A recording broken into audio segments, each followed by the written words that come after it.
Good morning and welcome, ladies and gentlemen, to the EIT Manufacturing BoostUp East Finals. It is such a pleasure to have you join us for this event here in beautiful Vienna and online via our live stream.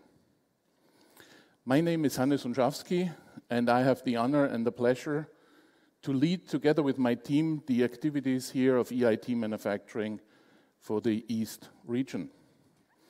We are a young organization. You can say we still are a startup.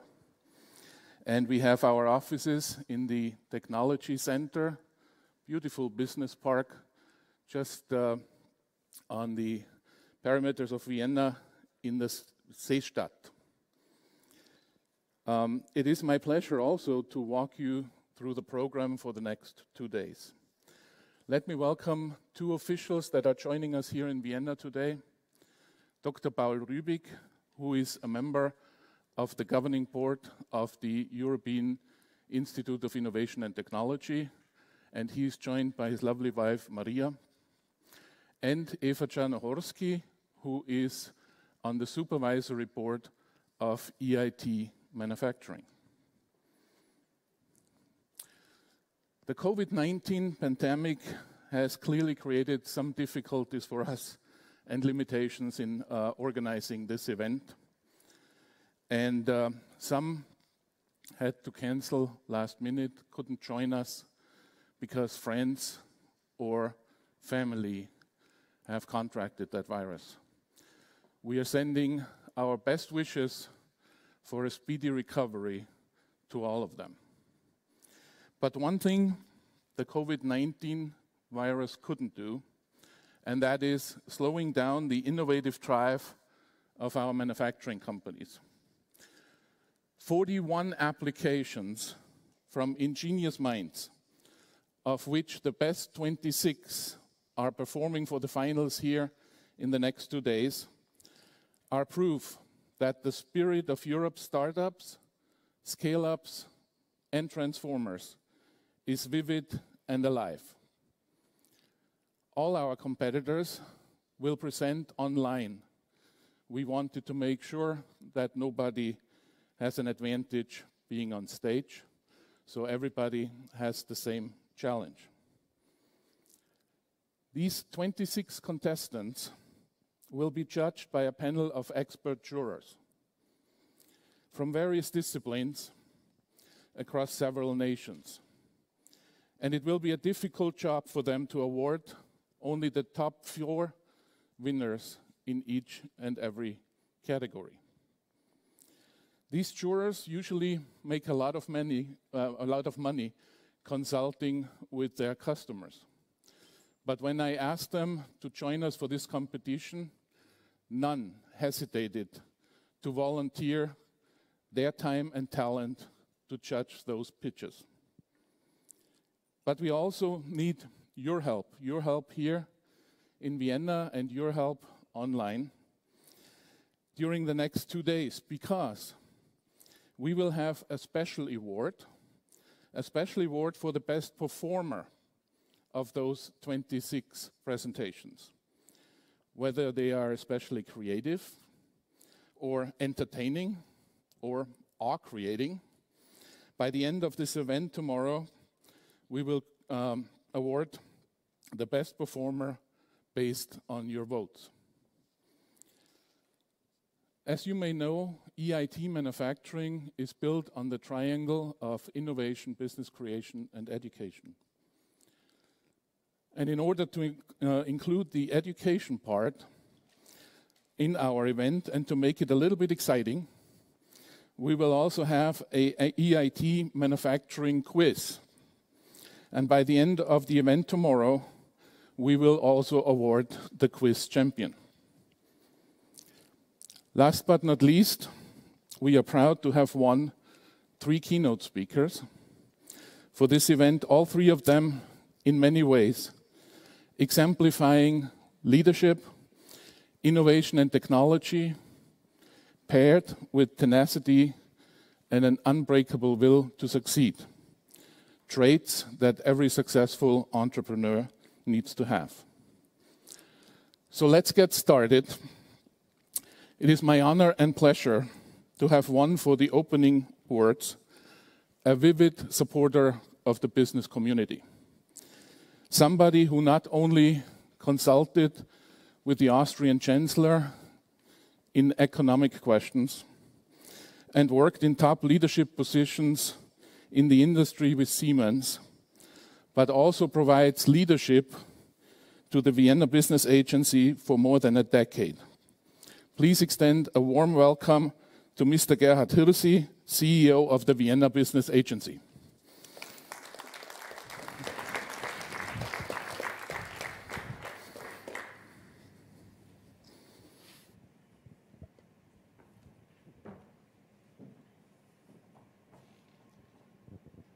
Good morning, ladies and gentlemen. A very warm welcome on behalf of the City of Vienna and on behalf of the Vienna Business Agency. My first and most noble task is to convey the best regards from our mayor, Dr. Michael Ludwig. He would have loved to join us here at this very conference, but due to his effort of building and creating a new city government, he of course was not able to attend this meeting. So that it is my pleasure to congratulate the EIT team, especially Klaus Beetz and Hannes Honschowski, firstly for implementing the EIT Manufacturing and the CLCs so quickly, and secondly, of course, of organizing such a pioneering event.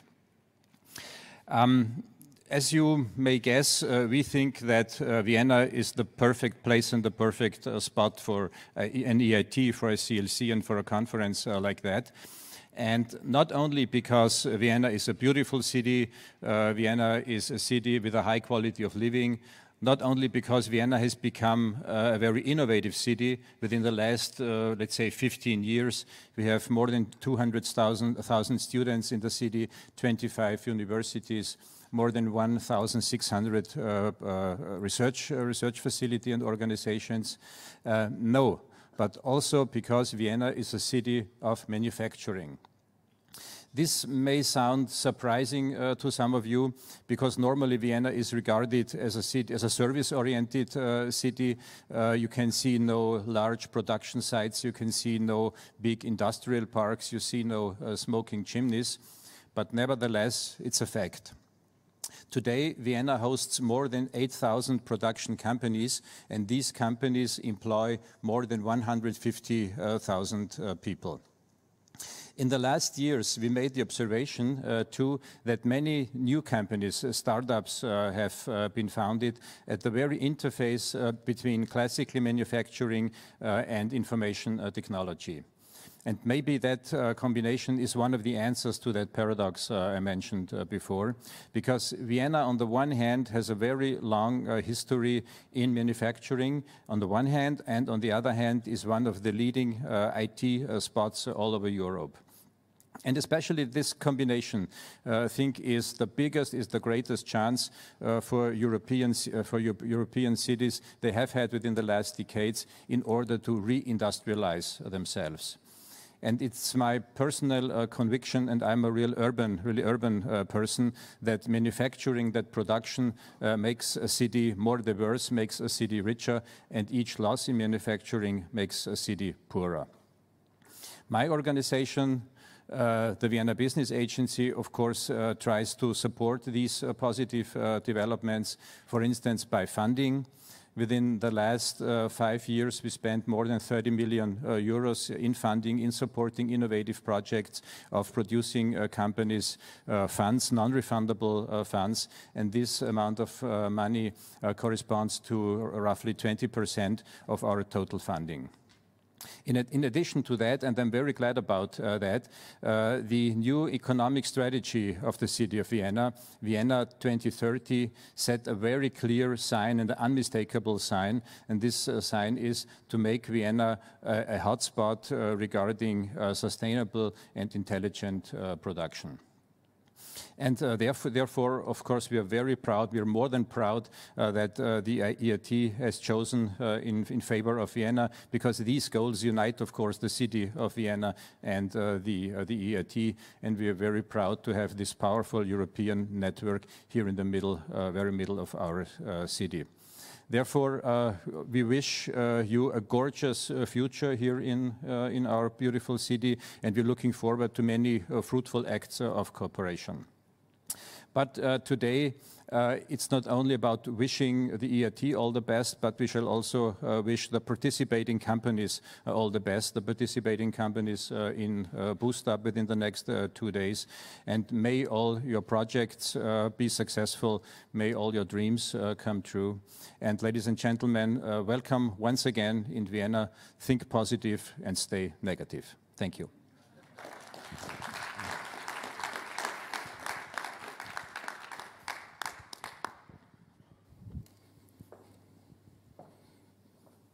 Thank you very much, Mr. Hirsi, for this lovely welcome address. We continue with our first keynote speaker. He served for 24 years as a member of the European Parliament. He was in many committees, including but not limited to the Committee on Industry, Research and Energy and the Committee on Budgets. But he is also very active in the field of the small business community. He is promoting this as the president of the SME Global, a working group of the International Democratic Union, whose objective is to support small and medium-sized enterprises worldwide.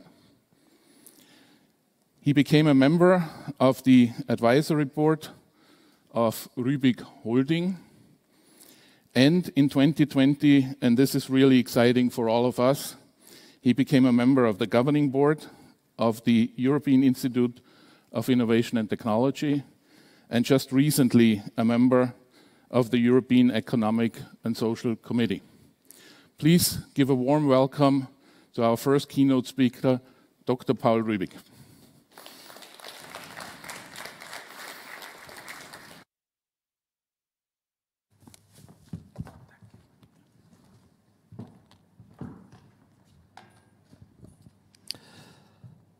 Recht herzlichen Dank, Johannes Unschowski. Es ist schön, hier in Wien zu sein. Meine sehr geehrten Damen und Herren, Mesdames et Messieurs, ladies and gentlemen, I'm really proud to be here, and if I've seen how Gerhard Hinze is presenting Vienna and at least Austria and our European Union, I'm happy that we are here together and that we have a meeting in physical forms, that we see us here working, and also in the virtual room where we can be watched worldwide. And that's fantastic that COVID is not only a threat, I think it's also a chance. And as positive thinkers, we should know that this will be our duty to get ready to prepare our society for this challenge. Yesterday evening I was together with our CEO, Klaus Beetz. We had a very interesting discussion what the future will bring. And it's clear that we know, also together today with Mark Gallagher, that it's our responsibility to get into the right mood and to see how education, vocational training, research and science could combine us to a leadership which makes Europe strong again. You know, this message which we got from another continent said at least we are living in a competition. And the competition between China, United States, Europe, Japan and others, and maybe I should mention especially South Korea, because South Korea is putting more than 4% of GDP in the science and research community. And I learned in a meeting with the parliament that the parliamentarians in South Korea want to upgrade this budget every year by 10%. So raising the budget has led to the best GDP growth. And we all know that now GDP growth will play a very important role, because with no production, we will have no future.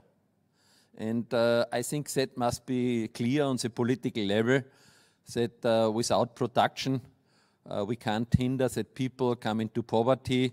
And I think it's not the target of political decision making to put people into poverty without work, unemployed, unsatisfied, and maybe very angry about the overall system.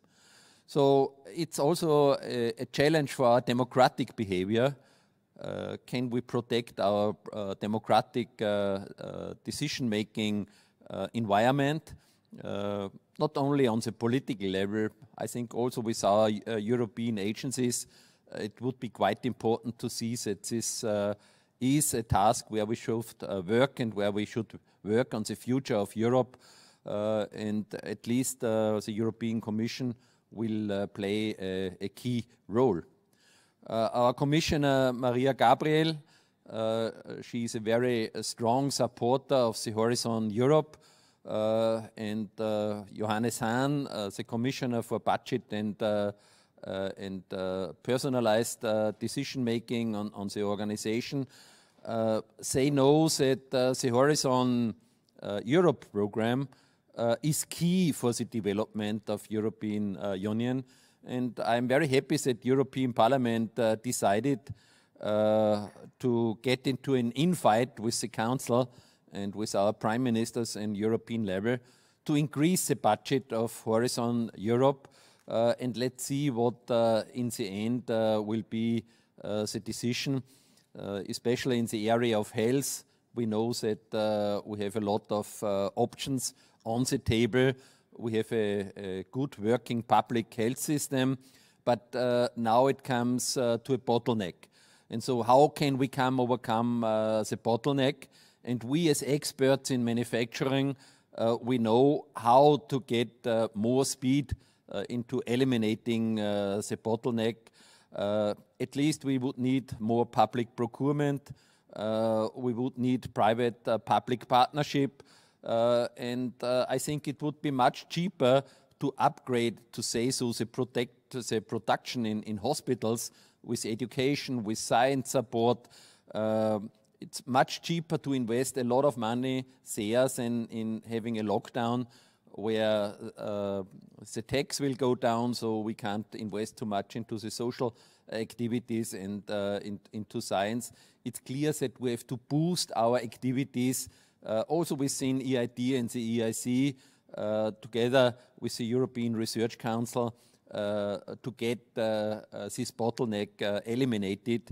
And we all know that the European Investment Bank and the European Investment Fund could also help, maybe to build 27 new specialized hospitals which know how to thread different areas from the virus, and how to get maybe hotels changed for lower grades of infection, but with qualified people and with certifications.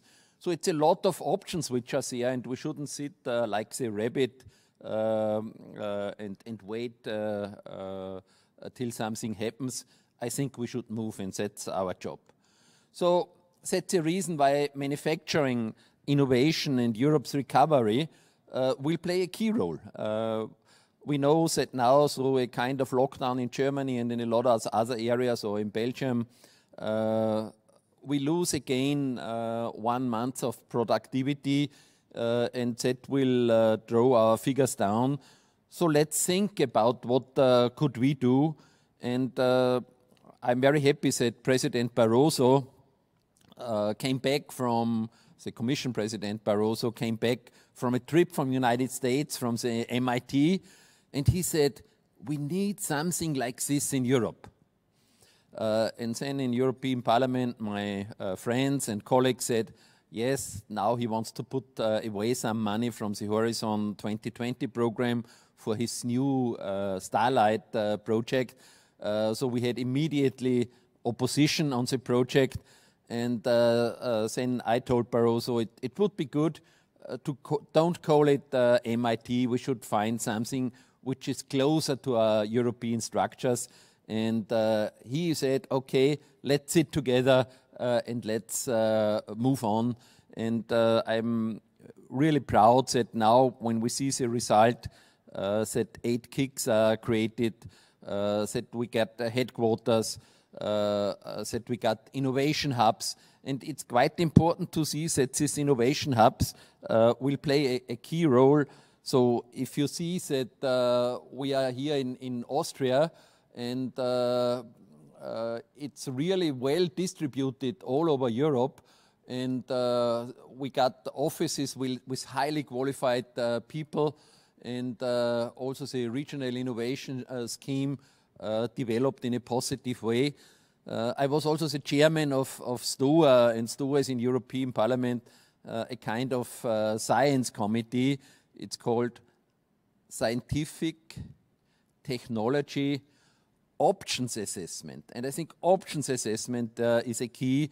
And if you combine it with a foresight strategy, you know which impact will have manufacturing in different areas. And if we see how the world is changing from the real world into the virtual world, that in the virtual world, new technologies are coming up. So how does it change our education system? We also did a study on new learning and teaching technologies, and new teaching and learning technologies will be key for personalized training, for vocational training, and maybe also the 3D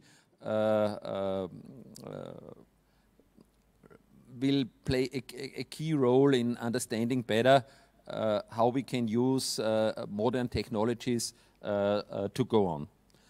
So I think it's clear that the Europe's tried, tested and proven innovation engine, you know, I love engine because I had an engineering high school for 5 years, and I'm an educated engine construction specialist, and in agricultural machinery I got my degree. So my basic education is blacksmith. You know, Rübig family runs a forging industry, and we have a heat treatment plant, and we build ovens. So the Rübig group developed quite well because I was in politics, and my brother runs a company. So the best CEO I can see, and we are working heavily together to proceed the right decisions. And we know that manufacturing is changing from 3D production to single sourcing to a lot of global development. And so the innovation engine from EIT will play a key role. And now we have 60 innovation hubs with 2,000 partners, ventures supported. We have new products and services. The most important thing for me personally is the 3,100 graduates completing EIT programs. That's key and very important. More than 10,000 jobs created, and we raised 3 billion, more than 3 billion on ventures. And I think the machine and the engine of EIT is accelerating. So I think it's very clear that we have to push this engine into the right direction, and therefore it's clear that the 8 kicks which we have will play a key role in the future. Climate change is on the table, and I think all kinds of manufacturing are more or less connected to climate change. We know that the climate kick has developed a good strategy because it starts with clean energy, it's circular economy, sustainable mobility, and sustainable food systems. Of course, food is key, and if you look at in the future, we also plan new kicks. So it's clear that the creative industries will play a key role in the future more than ever. Up till now, they have approximately 8% of the GDP. In manufacturing, we have approximately 14% of the GDP. And in food systems, I look mainly to water, because water is something which is quite important for our health. We have 2 billion people in the world who still suffer from clean water. Some of them have to drink sewage, dirty water, and it's a multi-billion area because only 1% of the water is drinking water quality in the world. And in food production and in a lot of other productions, water is totally underestimated. If we see that climate is on the daily debate, I think the next big step will be water, and therefore the question of EIT manufacturing goes also into the chemical area. Together with EIT Digital, we have to look how the raw materials are produced in the right way. So I think it's clear that we have to go further on, and if the next appears, yes. Also, we have to communicate success stories, and I think Northvolt have shown us that it's the first unicorn where EIT has supported high-quality lithium-ion batteries, which are better for recycling. And the team is now 250 people plus, and fundraised by 1.3 billion. So we are on the right track. What we also try now is to get more power in the direction of EIT and EIC. You know, Moedas, the former commissioner, created the EIC. I think it's a wonderful combination for us, concentrating in EIT on education, on information sharing, on data warehouse. We have a lot of options in this area. And the EIC, of course, is clearly there to support high-risk, disruptive, and breakthrough ideas, like we have it also in the European Research Council. I think this mood of telling the people we have to go forward, we have to be on the front line, we have to take risk. There is never a society which progressed in a positive way where people were not able to take risk and risk options and to see how to overcome the different stages. So different profiles never will overlap. So it's clear that the synergies for European innovators have to be in the key. So we should support the startups selected under the EIC accelerator.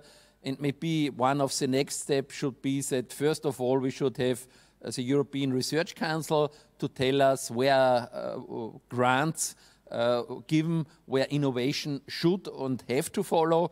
Then EIT could be a key player in bringing together scientists, education, vocational training to the industry, to have this exchange of ideas.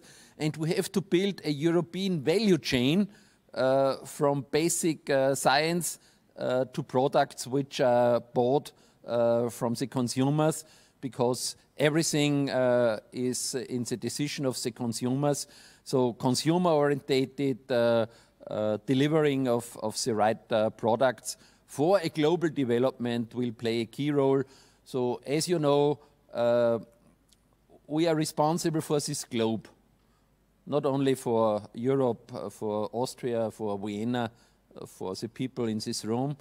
I think we should take responsibility for developing a wealthy globe, a healthy globe, and that's our challenge. Thank you so much.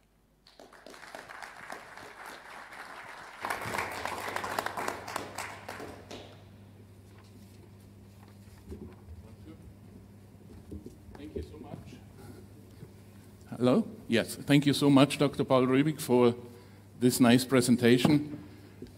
We would like to open the forum for any questions you might have. Mic is on. Okay, Mr. Rübig. Up to my information, there are new EITs, new kick blend, like creativity and so on. Are there some news? Are they still in the pipeline, in the timeline?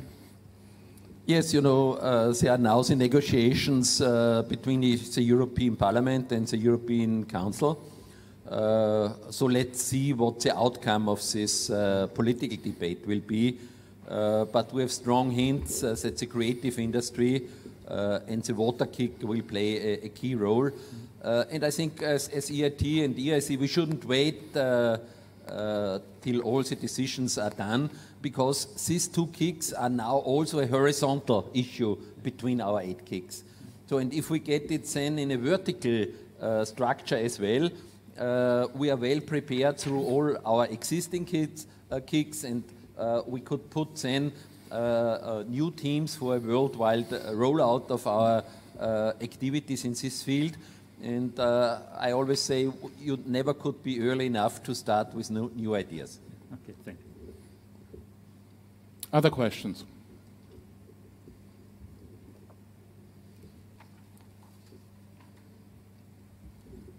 I guess it was very clear.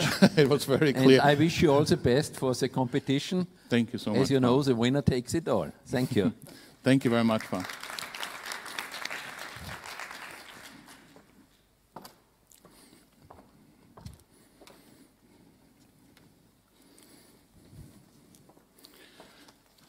So this is the medal that the winner, the champion of the quiz, will receive.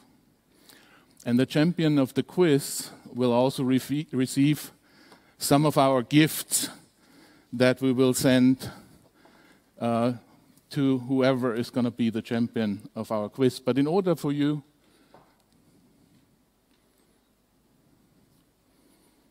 oh, thank you for reminding me.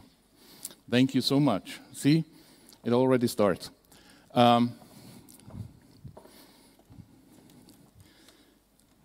Dr. Paul Rübig, we have a thank you for being a keynote speaker, and would like to give you this award. Thank you so much for having you. Really appreciate it.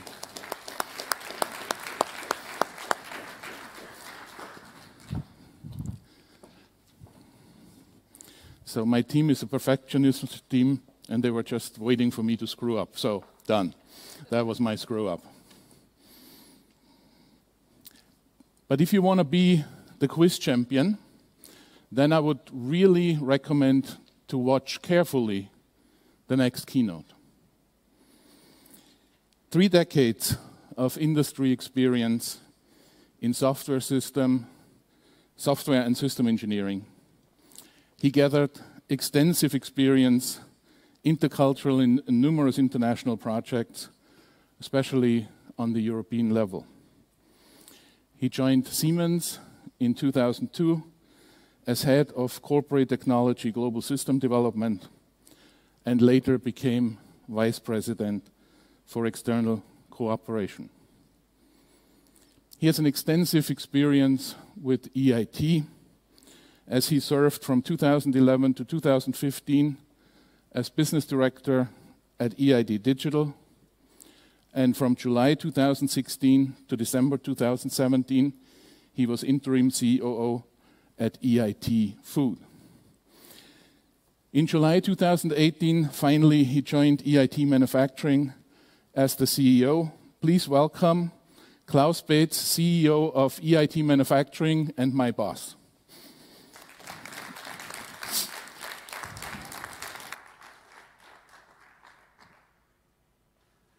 Yeah, thank you, Johannes, for the nice introduction and a warm welcome, and a big thank you to the organizers for giving me the opportunity to talk a little bit about EIT Manufacturing.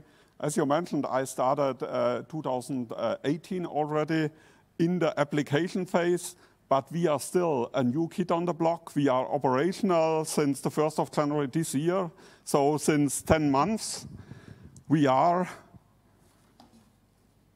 on our road. And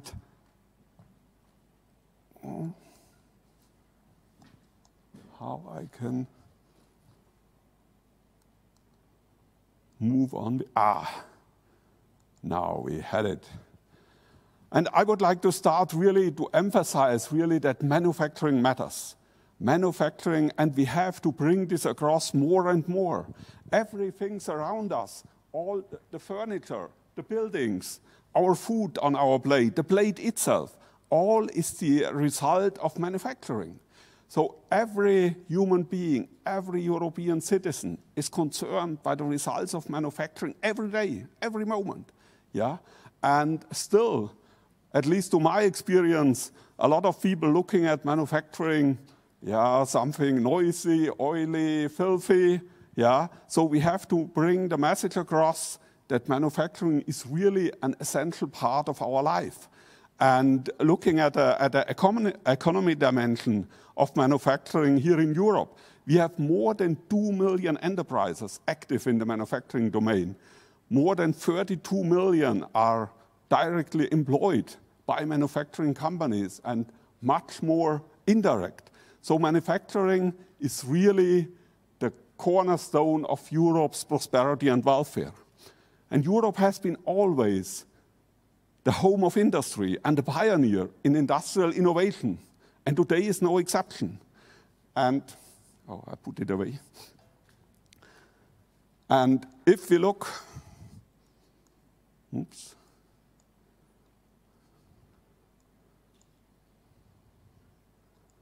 somehow,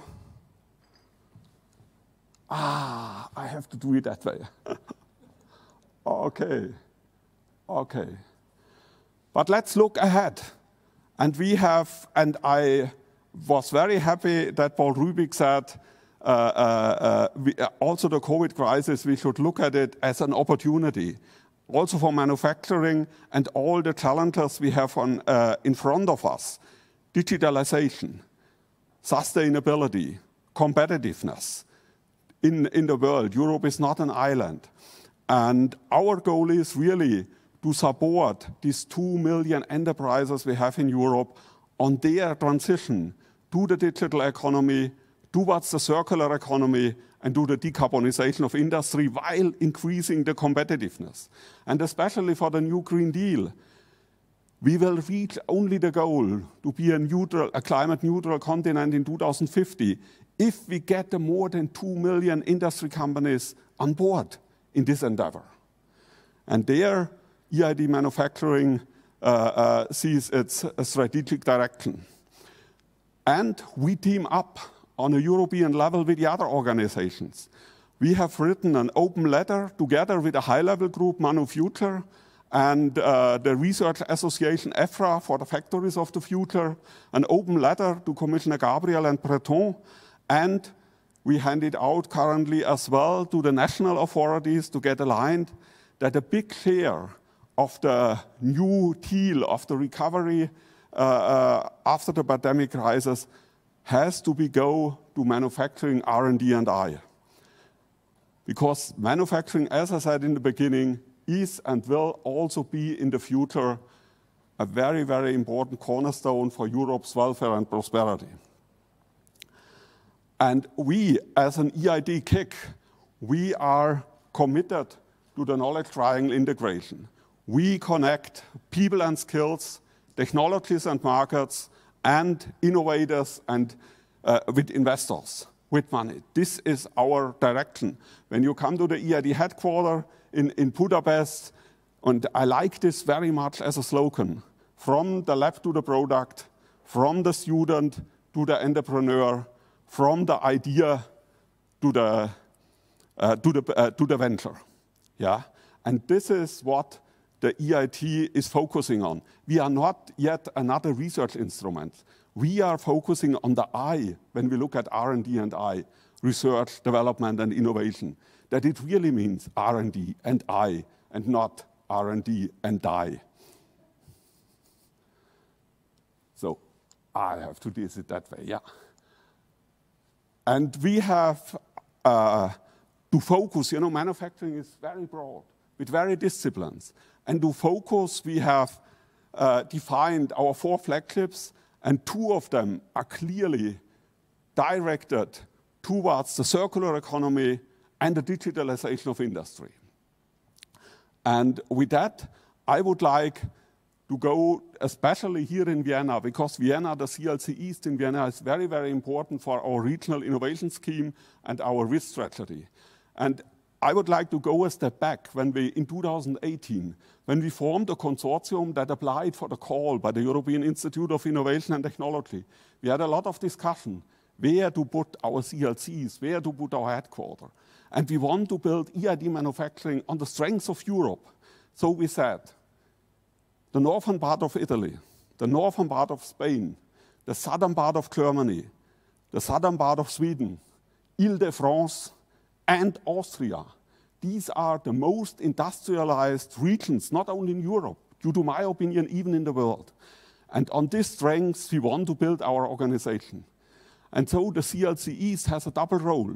It represents one of the most industrial countries, Austria, and it is our gateway to the south and southeastern and eastern part of Europe, where we will build up our regional innovation hubs to support them and really help them to increase their innovation capabilities.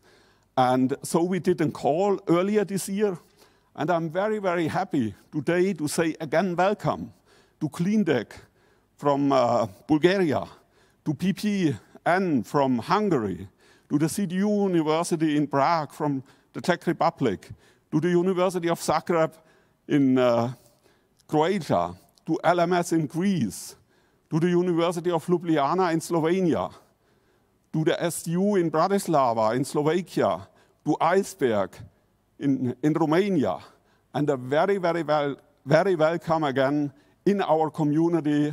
You have passed a quite tight selection with our open call, with a high qualified jury, and again, congratulations.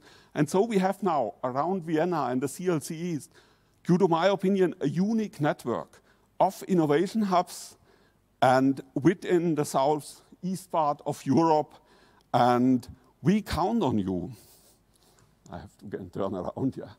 We count on you because our goal is has always a European dimension. When we look at a venture support, we want not to establish new incubators or accelerators. There are a lot in the local ecosystem, but we want to connect to them. And our offer will be, if you have a promising startup that is already established in the local ecosystem, has its product ready, has its first customer, and has the potential to grow on a European level and beyond, and here we should be bold, has the potential to become the next world champion, yeah? Talk with us. We will take this under our support and will help this startup to grow out of the local ecosystem on a European level and worldwide. Yeah. So this is our offer to the local ecosystems. And the same is for our education activities. We want to team up with the local education activities, that they participate in our PhD program, in our master school, in our guided learning platform, and so forth. And especially, also a topic, we have to team up with the national and regional authorities. We have to align our activities on a European level with the local initiatives in each country. Like we have seen with the letter, we send it not only to Commissioner Gabriel and Commissioner Breton, but also to the local authorities to get them on board. So there, the innovation hubs has to play a role, and we count on you. And we have, in the first month of this year, not only ramped up and built the ground, we also had first successes. The EIT, with all the kicks, run earlier this year, in the beginning of the year, the EIT Risk Jumpstarter. And for us, it was really an endeavor to immediately, after our starting in the 1st of January, to take part in this cross kick program. And I'm very proud that we managed that 37 applications from individuals and from teams applied out of the manufacturing domain for this joint program. So we were almost on a level as the KICs that are some years already on the road. Yeah. So I'm very proud of that. And also, you know, we had today we have the BoostUp event here. We have it in all CLCs. We had already one in CLC Central, in CLC West, and in CLC North. CLC South will follow next week. And 70% of the applications we got in all CLCs are from risk countries.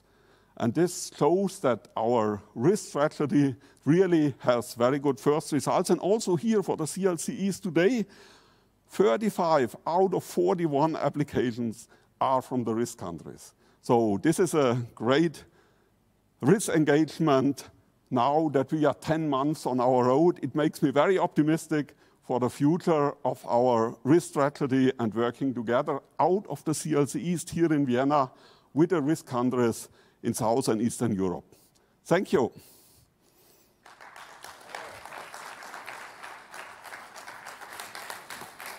Stay with me for a second, please. Okay. Any questions? Well, I have a question for you. Yeah. So if a genie shows up in night and says, Klaus, you have one wish that I will grant you for the CLC East, what would be the wish that you would ask to be granted? Sorry, can you repeat that? Sure. So a genie, fairy, shows up and says, Klaus, okay, I'm going to give you one wish for the CLC East.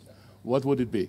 Yeah, if I would have a wish, I would say in 5 years from now, I would stand here and the CLC would be really very well known in all over Europe as an outstanding innovation hub.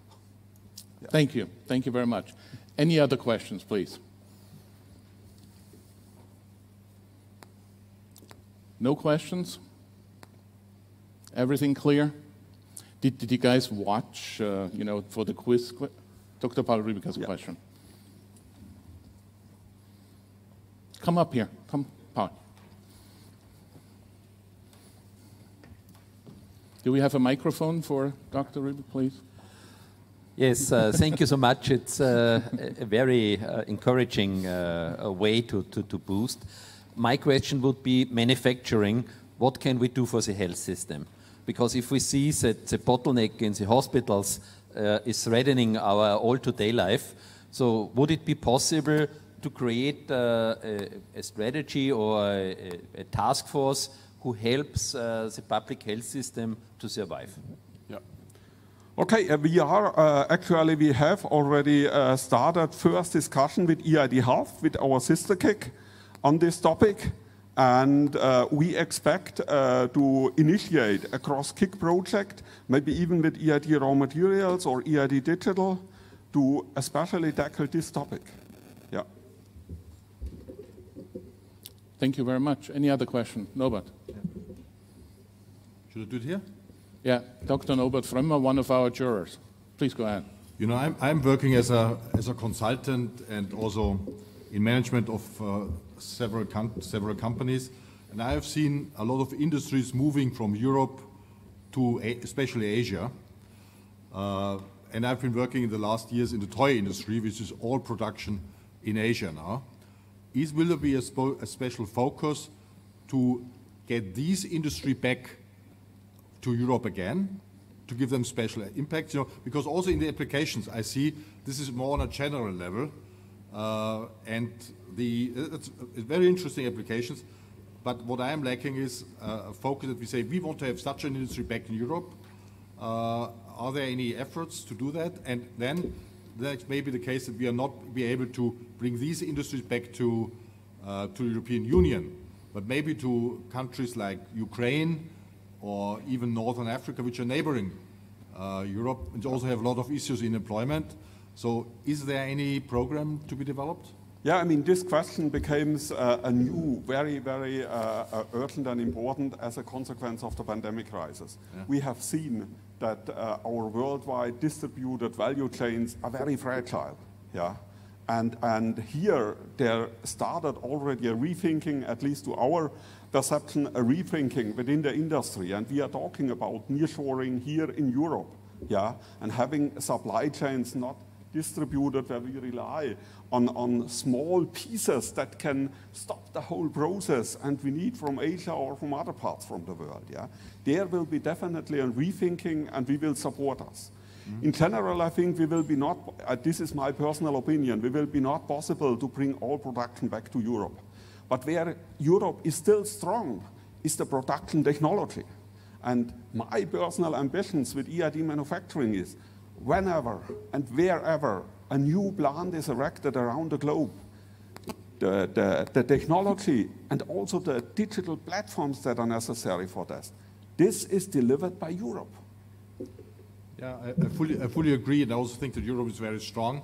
But I think it may be necessary to target special parts of the industry, and not only to do it on a general level where we have programs, but really to go more direct into special fields. Yeah. So coming back to the question from Paul, this is what we aim together with EIT Health to look especially on the health industry, and we initiated already this year, in our first year of operation, a joint project together with EIT Food and EIT Digital, where we implement an end-to-end digital production for food and beverage and identify points and topics where the implementation of artificial intelligence has the most impact.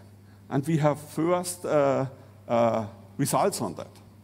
Yeah, and I think especially in the cross-kick collaboration is a huge potential.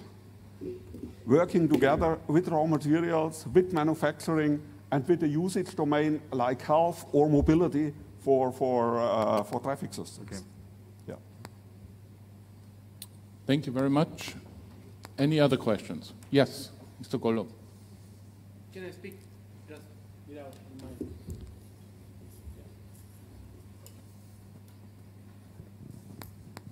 Thank you. Well, inspired by the end of this question, do you consider supporting some kind of supply chain integration? You know the story that Apple couldn't organize production of MacBook because they were missing one screw and couldn't find it anywhere in Texas. So the China at some point is competitive as society because you can it's much easier to organize a production because everything is there available when you are creating a bit complex products. So is that also some kind of domain that you would like to address by enabling product manufacturing? Yeah.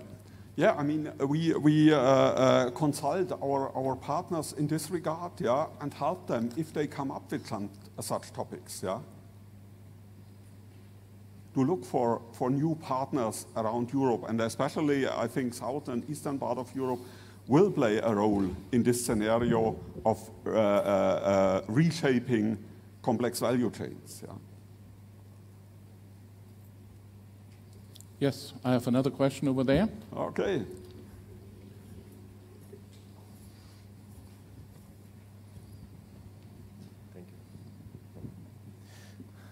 Thank you for a very good presentation and very insightful.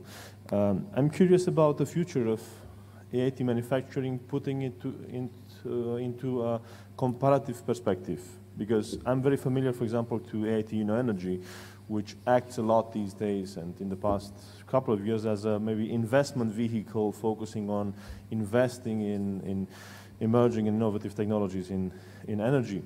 And then if we look at, for example, EIT Health, it's a bit or much more academic, let's say, in its approach. Now, any kind of an approach that you might have had last year might have changed this year for the upcoming years. But I'm really curious, how will EIT Manufacturing act in the upcoming years? Will it be an investor in emerging technology? Will it go deeper, much deeper into investing in the academic and research side? And what can we expect from the support that will be there on behalf of EIT Manufacturing in Europe? And who will it target? What is your adapted maybe vision these days? Thank you.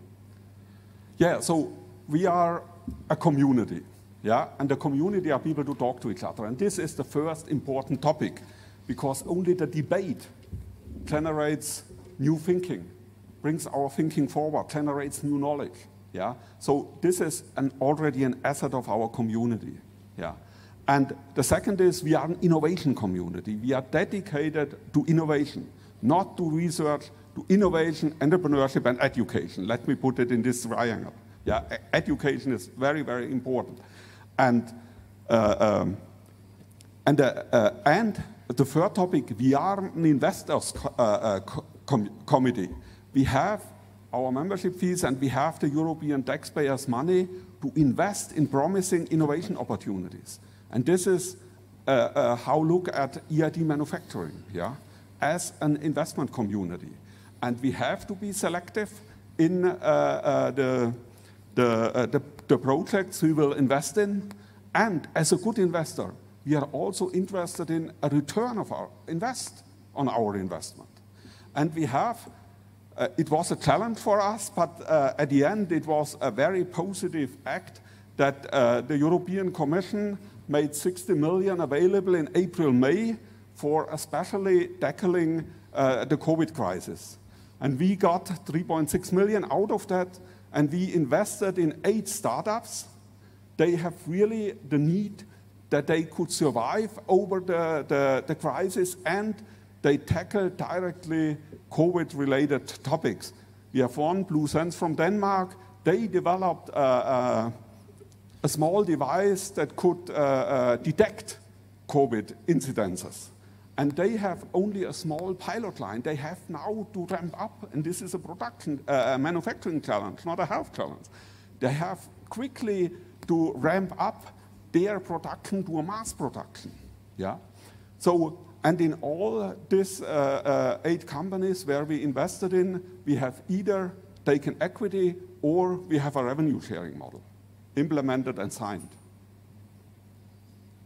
Does this answer your question? Thank you very much. You're not done yet. Okay. We have one more question from Gernot Mautner, who is a researcher at the Institute of Manufacturing Technology here at the Technical University in Vienna. Thank you for the introduction. I was told that is the best place to raise some questions. Yeah. Thank you for the powerful speech. I fully agree with the messages that raptor manufacturing is a very important point for our future. And I think many people in manufacturing business are aligned here, and it seems like we all take the same message forward. But what can EIT or what can we do to also convince the broader society about those messages? As we all agree, probably European Union and initiatives coming from European Union sometimes struggle to convince the broader base of people that are not involved directly in the manufacturing business. So what we can do to also increase the positive perception there? Yeah, I mean, this is still a challenge. As I said in the beginning, and also in my private life, when I mentioned, okay, I'm now the CEO of EIT Manufacturing, they say, oh, manufacturing, yeah.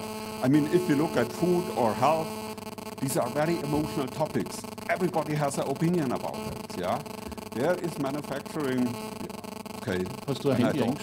When I talk with people, we have to change this, yeah.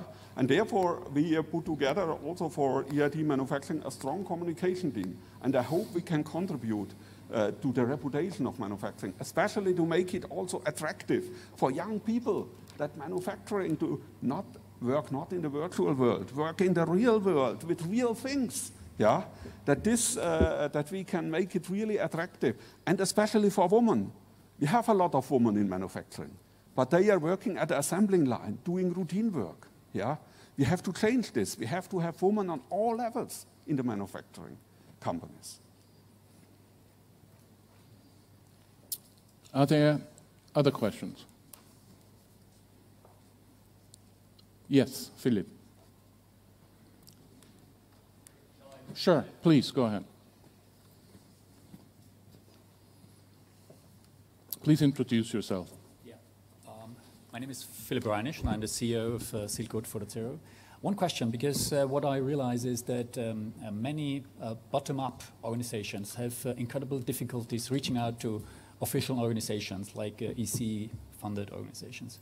What are your plans in bringing together the grassroots organizations, Fab Labs, meetup communities, university students, together with these EC organizations? Do you have any plans? Maybe a question for you here for the CLC East. Sure. For Austria, I can tell you there are plans in place. We have a large reach-out program. We are just, as I said before, we are a startup. We are connected now to several organizations here. Austria has actually a very broad field of organizations that are supporting, very small particular disciplines of the manufacturing community. And as you mentioned, sometimes those things come from grassroots activities. And I know that because we have discussed that before. And so it clearly, one of the tasks that we have here at CLC East for Austria is a 7-point program, which also includes the outreach. We are going out into the different states, try to get to the SMEs locally, because manufacturing business is made local. And with that, we try with also with the funding agency of the states to get connected with those kinds of communities and work with them to create programs to bring them in and make them part of EIT Manufacturing. I hope that answers your question. Thank you very much.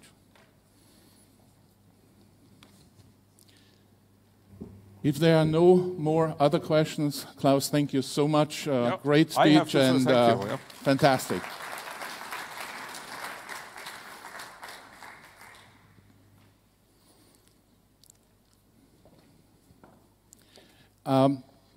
Before I move on, I wanted to actually go back to the discussion of our juror, Mr. Golub, who drove all the way up yesterday from almost the Mediterranean and to be here with us.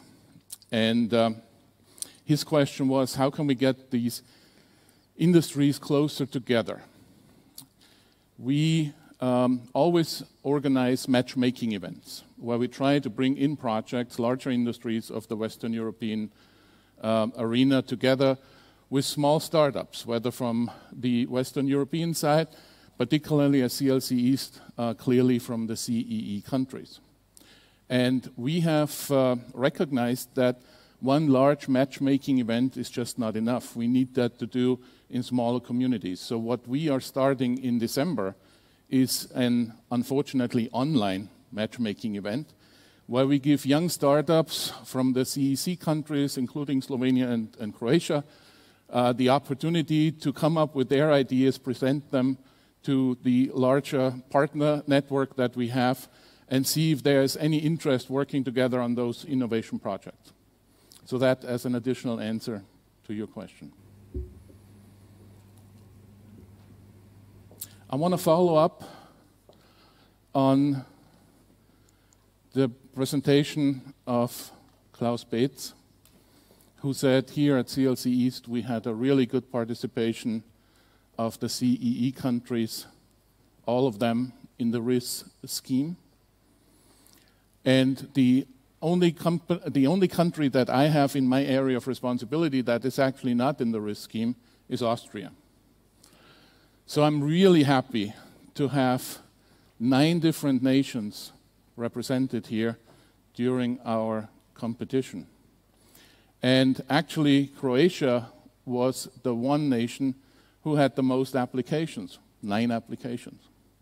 So we are extremely proud. And the reason why this worked so well is twofold.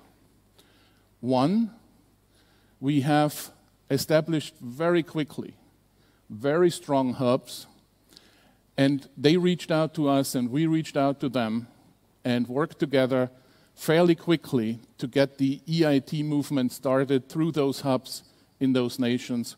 And this is a big thank you to all the hubs and everybody in the organization of EIT that supported that. The other reason is that we have a really strong team that is organizing these activities in a kind of a matrix organization. As pillar director, and his team that had a lot of preparation done upfront for obviously all the finals. We have 5 CLCs, so we have 5 CLC finals. And with that, I would like to introduce my colleague, Godwill Van Cole, who for 12 years was working in top management positions in the Renault Group. The last 2 years before he joined EIT Manufacturing, he was actually responsible for the venture capital arm of the Renault Group, a venture capital arm that was slightly funded with 1 billion euros. And then he joined EIT Manufacturing and became the director of business creation. Because of a business conflict, he unfortunately cannot be with us today, but he sent us this message.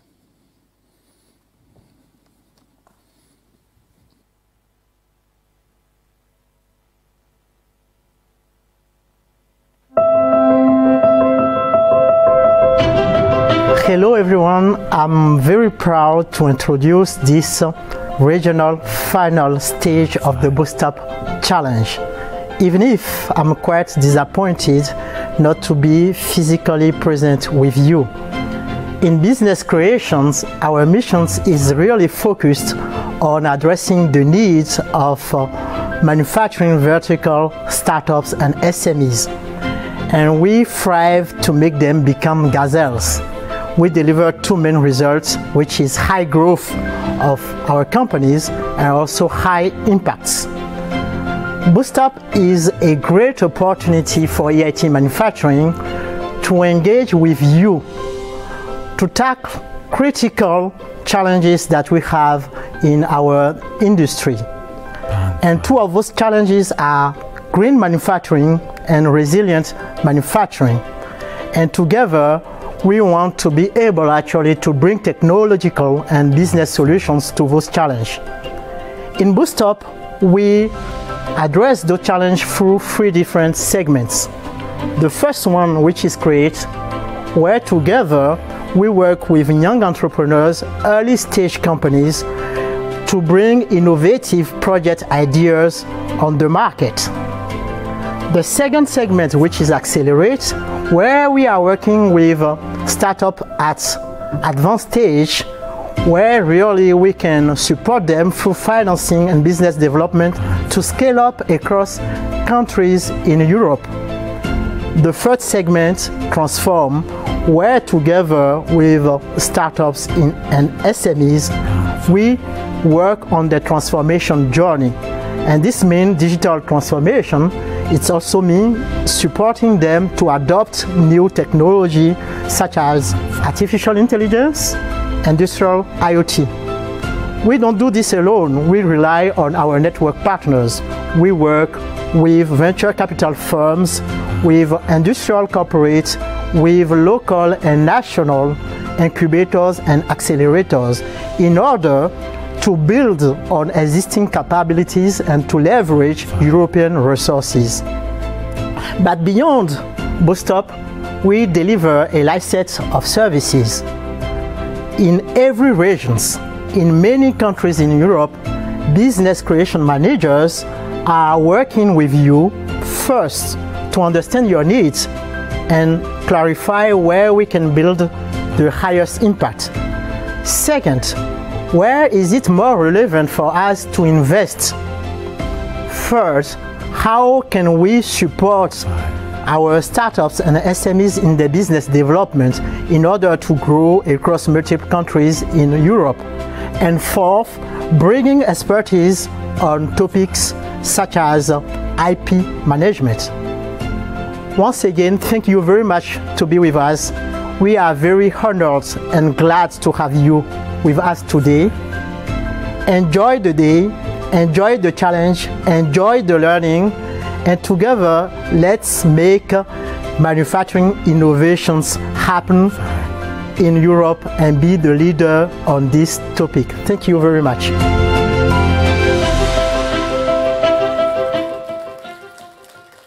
With these words from our pillar director, Godwill from Paris, we're going to go in a brief break before we start with our first pitches in the Accelerate group.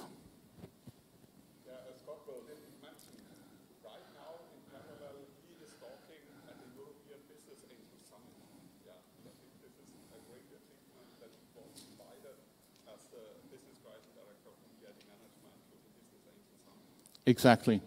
Thank you so much. I hope we were able to hear that also online. If not, we're going to repeat it afterwards. Can we have a microphone? Yeah, I think this would be... No. We're going to repeat that afterwards. We're going to go for a brief break before we start with the Accelerate program, which is our first big program, and we're going to start at 11:30. Thank you very much.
Gave us the chance to meet also the experts of the partner organizations, which means that we got to know the people that will be really doing innovation happen in the next year. So that was very interesting for us. I feel really happy, not only for the numbers and assistance, the quality of people that came, their presentations, involvement, but also the feedback in most of the meetings I held with people.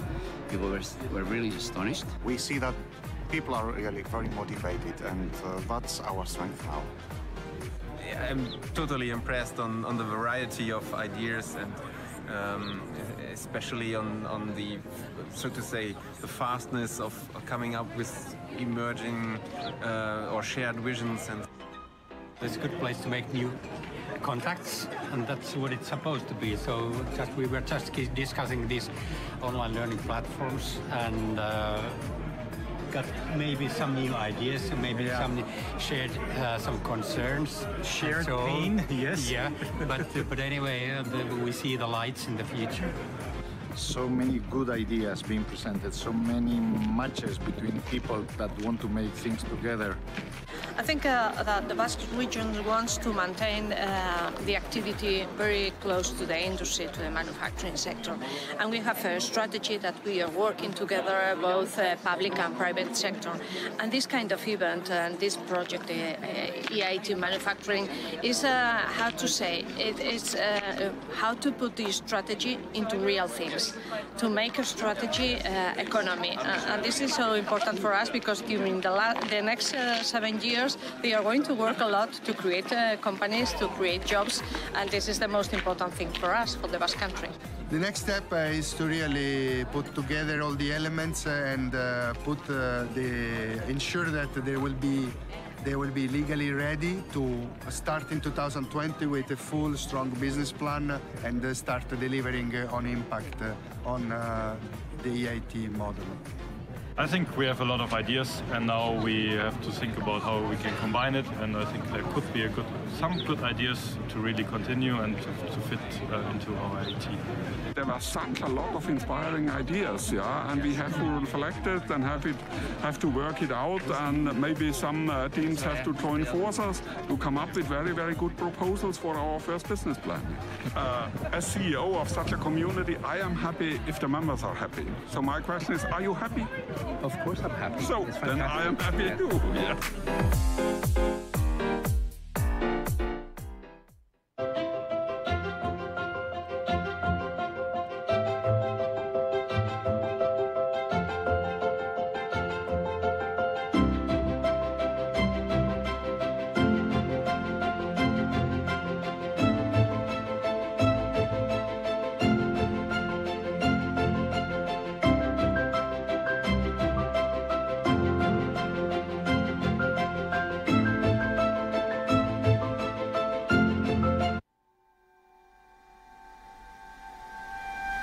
People, endless possibilities. New ideas rise like waves. All it takes is the right touch at the right time to connect everything, to make it happen. We felt it all our lives with our family, our friends, our community. Through time, evolution has always been resetting, restarting, reinventing, in order to bring well-being to people and society. More than evolution, it becomes revolution.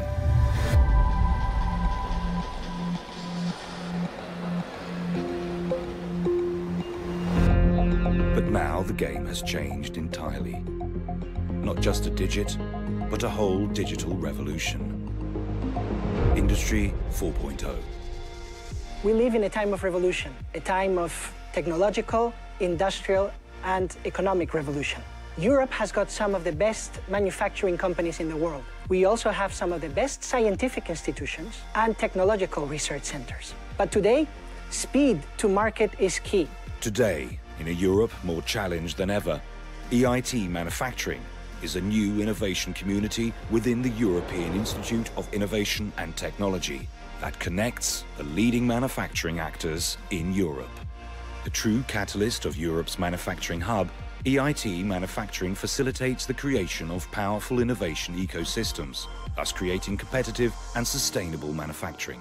Bringing new solutions to market does not only require innovation, but also skills and value creation. We have launched ambitious programs on innovation, education, and business creation. Therefore, EIT Manufacturing will contribute further for the manufacturing pillar in the European economy to become stronger and stronger over the years.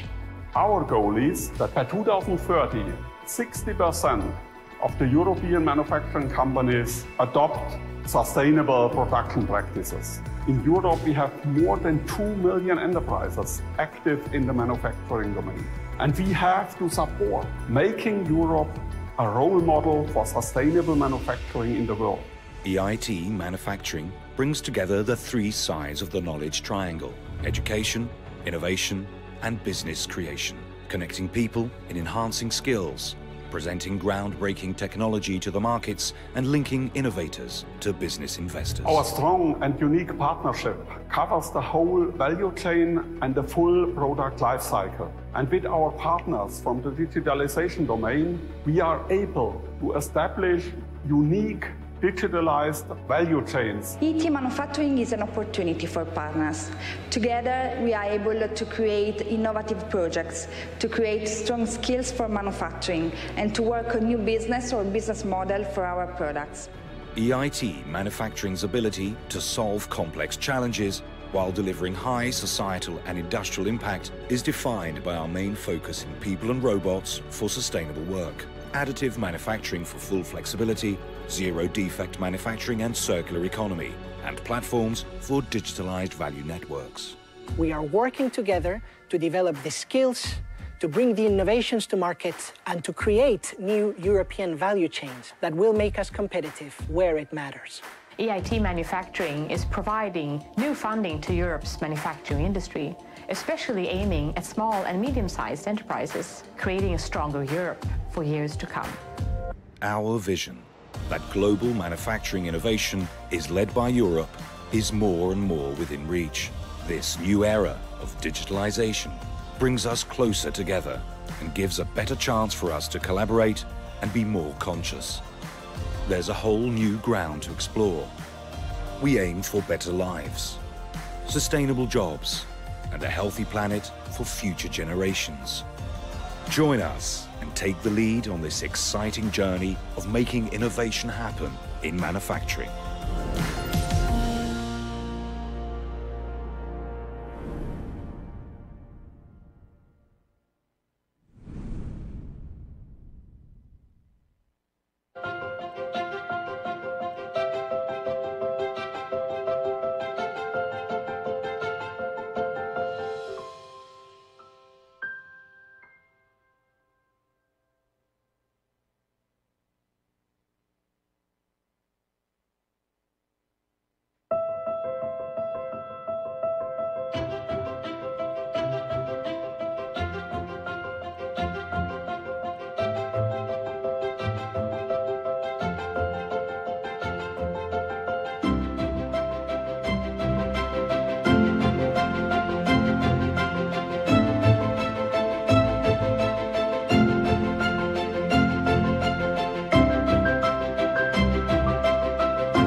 Ladies and gentlemen, can I ask you back on your seat, please? We're gonna continue.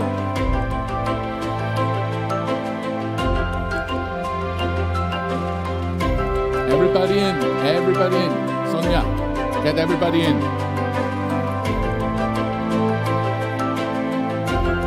Everybody in.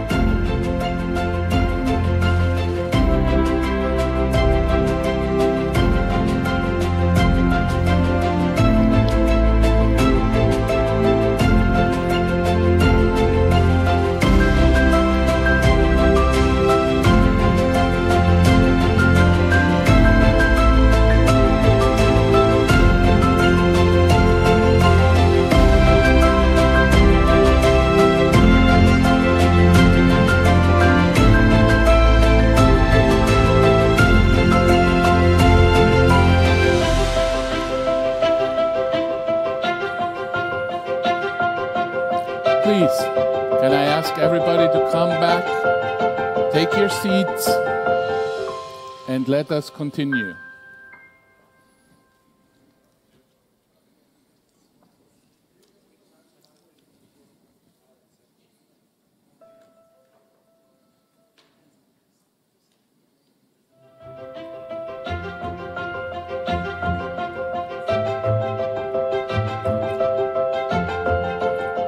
Guys, let me know when I'm gonna go live. Okay, I'm gonna go live.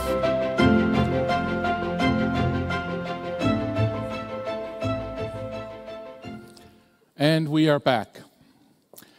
So we are starting now with our first category, Accelerate. Accelerate are those companies who already have a company, a logo, a website, some revenue. And they are competing because they want to accelerate. They want to create more business in different markets and are looking for our support to become bigger. Let me first introduce to you the jury that will be selecting the 4 winners in the Accelerate category. First of all, Norbert Frömmer. He's Managing Director of LRS Consulting. He's founder and executive partner of that consulting firm and focuses on complex issues. He's helping companies that have different negative impacts, bringing them back to success. And he has done that for many years. I met Norbert about 30 years ago when he was one of the very young top executives running a multi-million company here in Austria. And thank you, Norbert, for doing that. Thank you for giving your time and talent to that. Thank you very much. The second juror is Johann Hipfel. Johann Hipfel is a passionate senior executive with almost 40 years of experience. I met Johann the first time about 20 years ago in Singapore when he was running the entire Asian market for a large Austrian company. His focus is clearly global. He's very advanced in culture and cultural issues and innovation and always had an eye on the human factor. Since 2017, he's acting as an entrepreneur and business angel, and he's helping a lot of startups to succeed. Our third juror is Wolfram Irsa. He's senior lecturer at the University of Applied Sciences in Kapfenberg. He has a truly international career too, spent many years in Silicon Valley, and his industries that he's focused on is automotive, semiconductor, and pharmaceutical. Then we have here, as a fourth juror, Peter Kuhn, who is the team lead of intelligent production here at the Vienna Business Agency. He has more than 10 years experience in community building in the sectors of automotive, environment, and innovation, and a proven record of successfully supporting companies in their business creation activities. Fifth, Martin Peters, Head of Co-Creation and People Insight in Signify, has been a catalyst of value-creating innovation in Industry 4.0. As an innovation manager with an emphasis on co-creation and collaboration ecosystems, he guides organizations to mature its co-creative capability and strengthening the innovation power. And last but not least, we have online Peter Steinrich, who is clearly an innovation expert. He's leading Steinrich Consulting. He has more than 30 years of experience in the automation industry, and he founded the European Forum for Reciprocating Compressors. He's an expert in technology assessment, market opportunity reviews, organizational consulting in relation to technology development and digitalization. These are our 6 expert jurors for the Accelerate group. Please give them a warm thank you.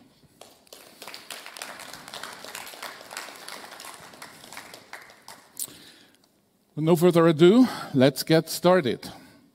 Our first pitch comes from Slovakia, is presented to us by Michal Malik, and the company is Twinzo. Please, Michal, let's get started.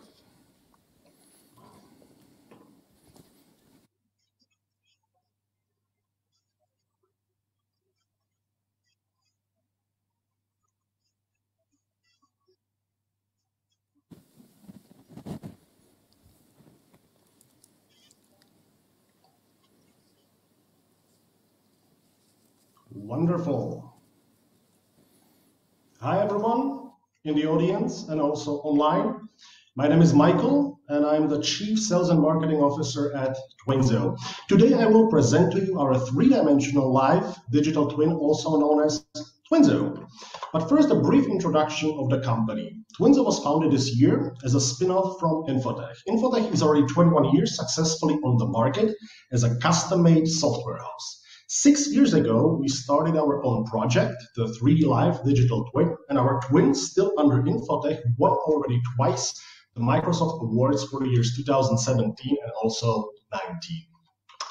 Also, a very brief overview of the team. Currently, we are close to 40 people. 6 of us live under the impression that we are the management team, and the rest are developers of different kinds. Just look at our tech stack and remember the song, anything they can do, we can do better. That's it. No more singing from my side, I promise. And now let's get down to business. What we offer is on the left in the circle. We can provide you with data.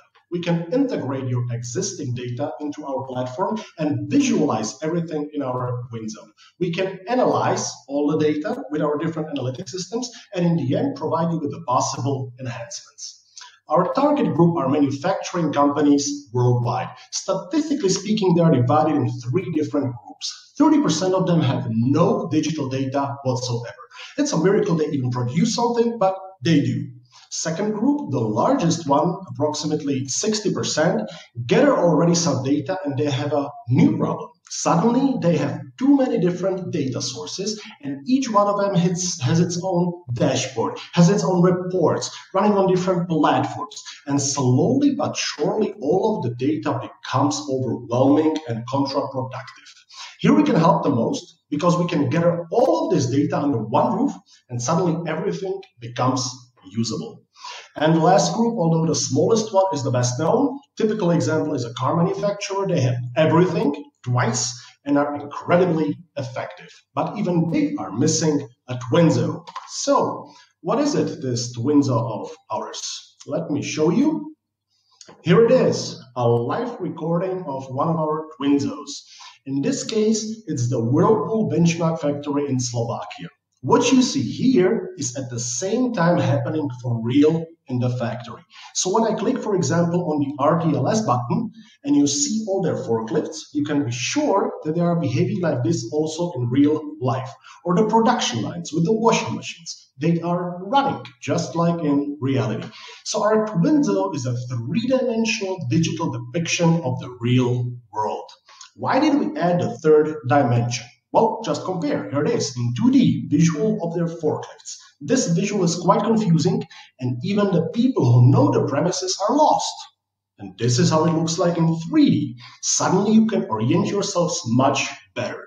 Of course, our Twinzo tries to give you always the best suitable presentation of your data. So when I click, for example, on the production lines, which is the integrated data from SAP and Google Sheets in this case, it shows in 2D. Bottom line, our Twinzo can show you any type of data from any type of source on any type of device like PC, Mac, iPhone, or any Android device. Our business model is simple, direct and also indirect through our different channel partners. What's interesting here is the possibility of a white-labeled solution. We do this, for example, with the biggest office developer in Europe who uses our Twinzo for his office buildings, but under his own brand and label. Twinzo has quite a lot of competitors on the market, but what makes us unique is the possibility to run completely on-premise, no cloud needed, open platform, we can truly integrate anything, seamless deployment, price, and of course, a 3D app for your smartphone. Concerning our traction, yes, we have lost a bit due to the pandemic, but luckily, all we need for a Twinzo creation is a PDF layout and pictures of the factory. 2 weeks later, you can have your own Twinzo, and we don't have to step a foot in the factory, and can do everything from the comfort and safety of our homes and offices. Home offices. Last but not least, financial indicators. Last 2 years still under Infotech and in heavy development of our Twinzo, we were in red numbers, but despite the pandemic, 2020 is the first year we hit black, well, in this case, green numbers, and therefore created the spin-off. Next year, we will probably have again red numbers because we're planning on getting an investor and perfecting our solution even more. Thank you very much.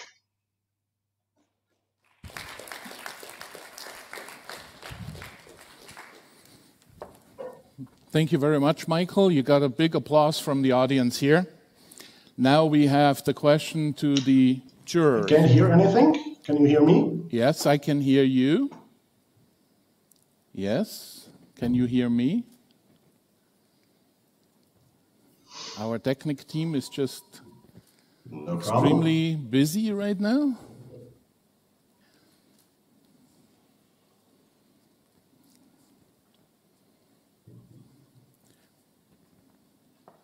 Yes? Yes. Michael, can you hear me? Michael, can you hear me? Hello? Ask the question. Okay. So where do we have the first questions from our jurors? Hannes. Yes, Nova, please. Thanks for the presentation. Thanks for the presentation, which was very interesting. My questions over the chat. Looking forward. Sorry. Go ahead. Ask a question. My question is, what kind of or what period of payback can your customers expect if they implement your program or your product? What is the average payback period they can expect?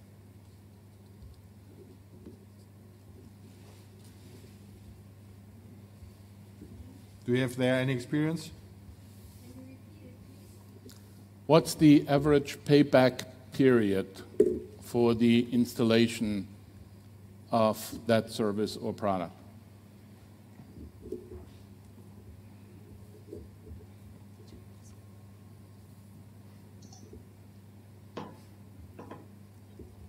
All right.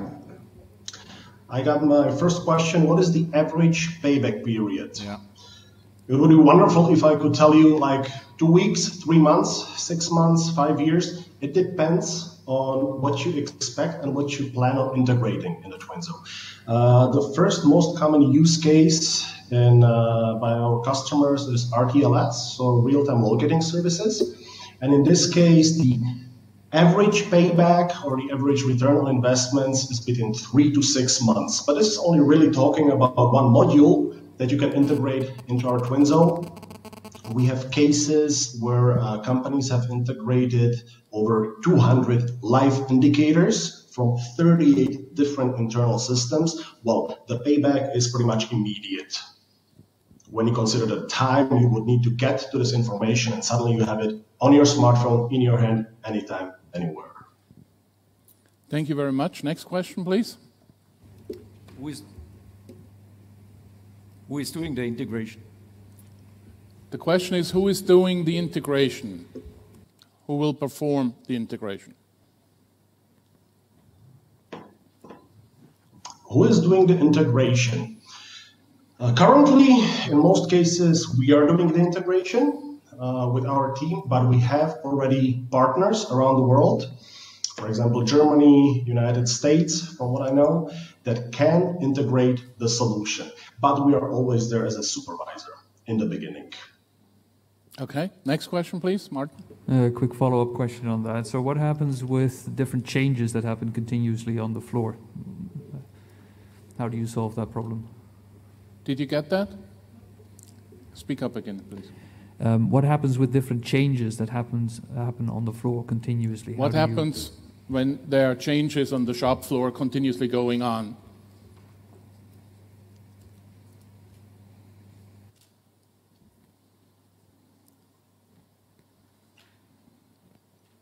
What happens with the different changes that happens on the shop floor?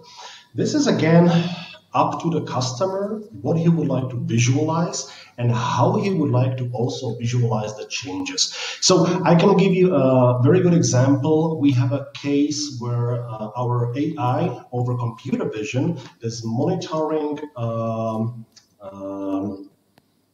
buffer, what's the name? Well, material buffer for the production. And there are a lot of boxes, and there is a camera that can recognize all the different boxes, all the different types of materials. What the camera sees is being reflected into the 3D model. So basically the changes on the shop floor in this case, where we use a camera and already installed industrial camera from the customer, how the boxes behave in reality reflects life in the Twinzo, as an example. And then we have some questions from the online jurors. It's actually from me. Thank you, Hannes. Oh, thank you, Jasmina. What are the key assumptions underlying your projections? I can hear you. Wonderful. Thank you very much. Which assumptions are we talking about? In your projections, in the business development plan and the financial aspects? One of your last slides. I understand. Well, that's due to the pandemic. A lot of our projects has been on hold, have been stopped because we couldn't travel.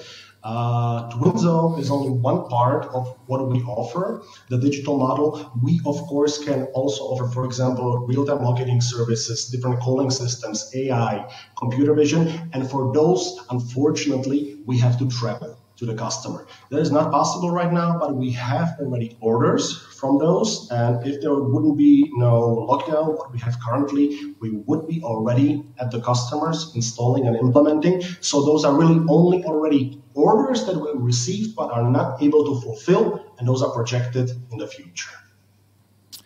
Thank you very much, Michael. This was all the time we have. Good luck. And we're going to move to our next contestant. This one is a company here from Austria, Campfire Solutions, and the presenter will be Benjamin Mörzinger.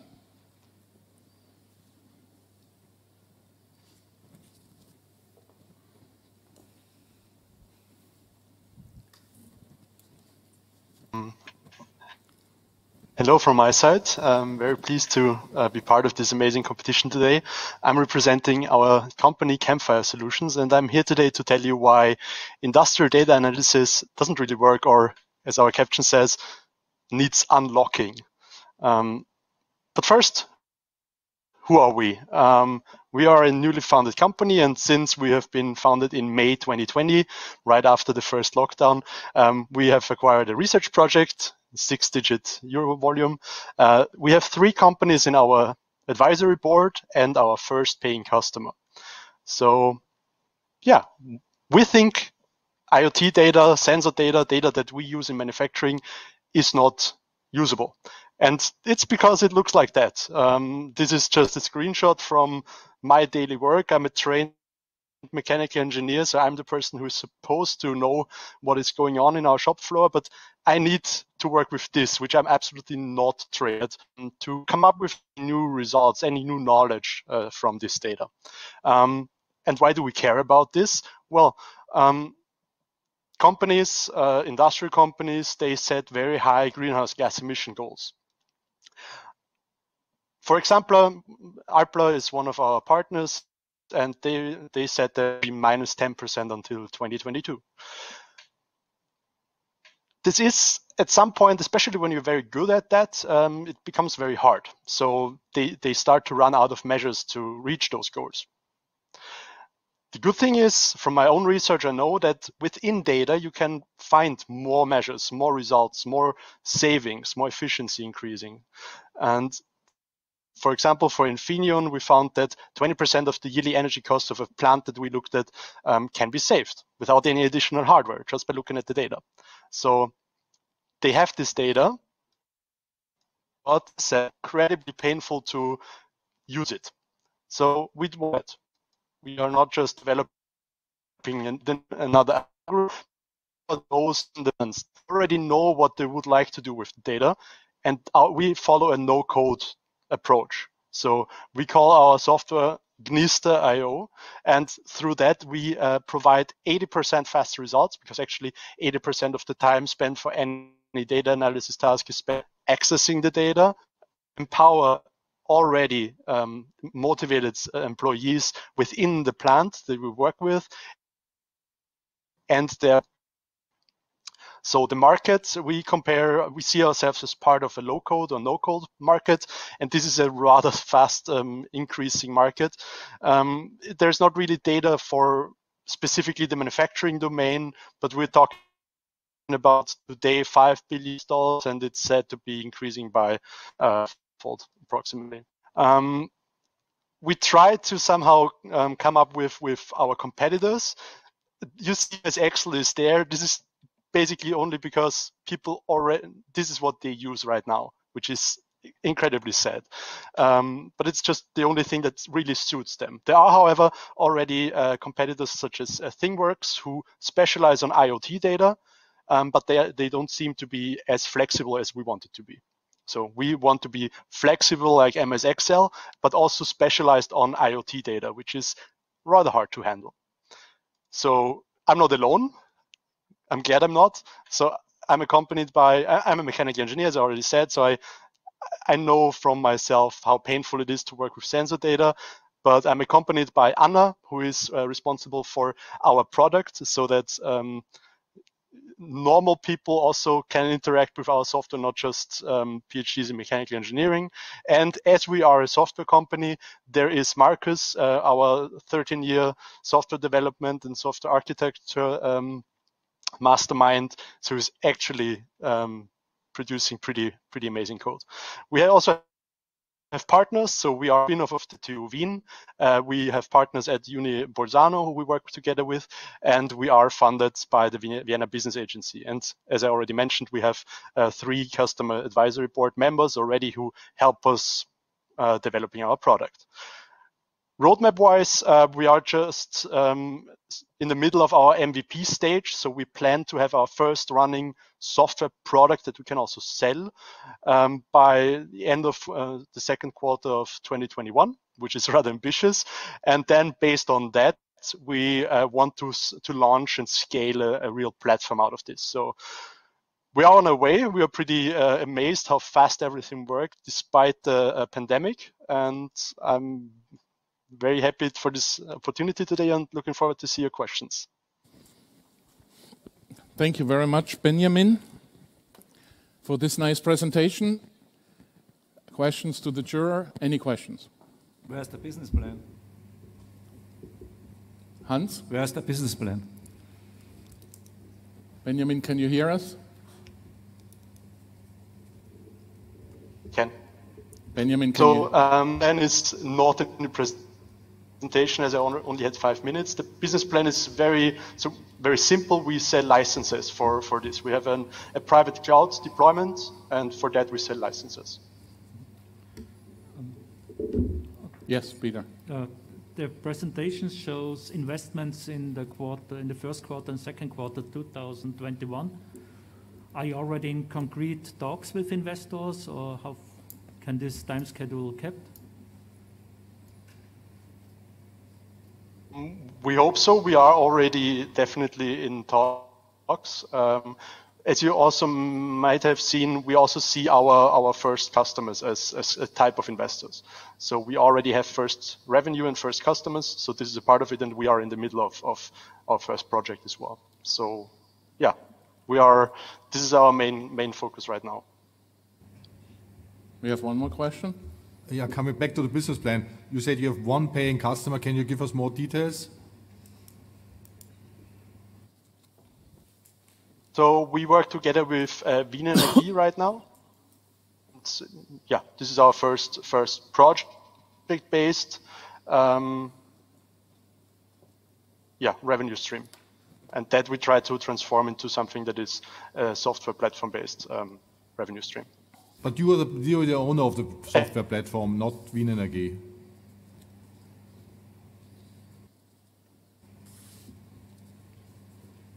Sorry, I didn't get it.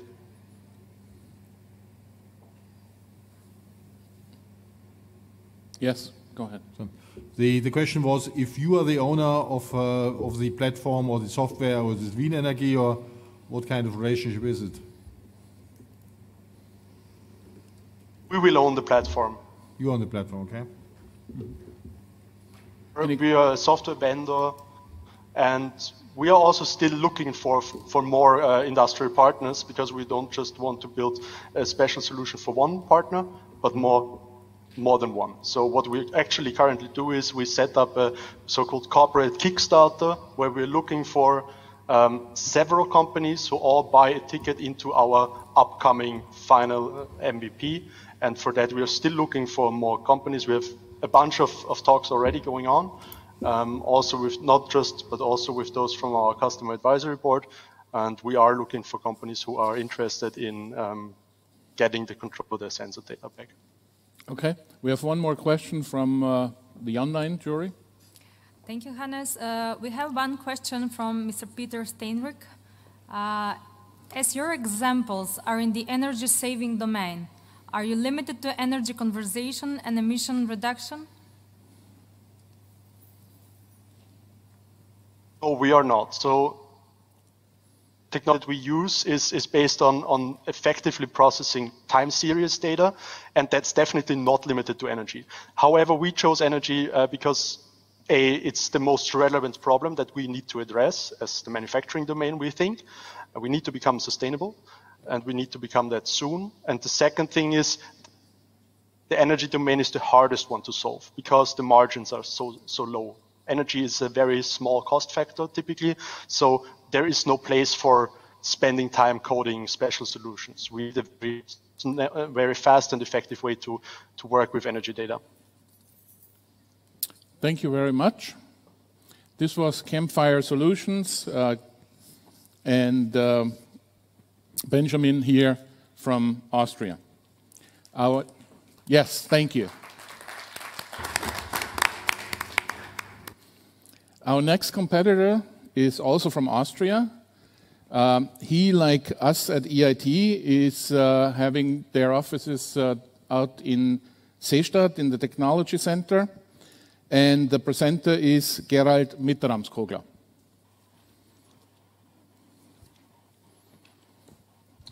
Hello to everybody. Thanks for giving us the opportunity to present Incus at the regional finals.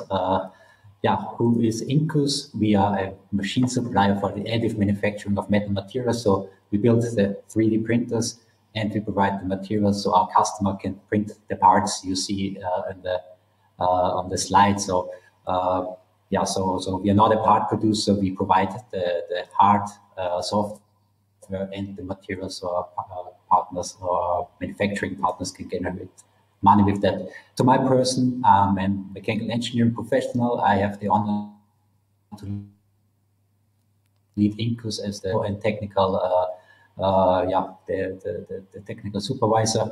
I have a PhD in mechanical engineering from the Vienna University of Technology, and I have previously worked also in lithography-based manufacturing of technical ceramics at our mother company, Litos. Who is Incus? The team of Incus consists of about 7 full-time equivalents at the moment. We have experts in mechanical engineering, application development, also material development, chemistry, so basically all the professions you need to create the nice 3D printing technology. We have a production workshop in Vienna, so we build the machines in-house, and we also do innovation projects with our customers here. Yeah, of course, and we have strong connections to research, still to the Technical University of Vienna and all some other European universities. So why additive manufacturing with Incus? We have seen our customers, usually the metal injection guys, they want to offer a single piece of prototypes or small scale production to their customers, to bind the customers to them, or to offer prototypes in advance prior to a metal injection molding manufacturing. In short, metal injection molding, those parts can be found in basically everywhere: mobile phone devices, headphones, jewelry pieces. Those mostly are manufactured with metal injection molding. Metal injection molding is used when larger quantities, so typically above 100,000 pieces of parts are needed.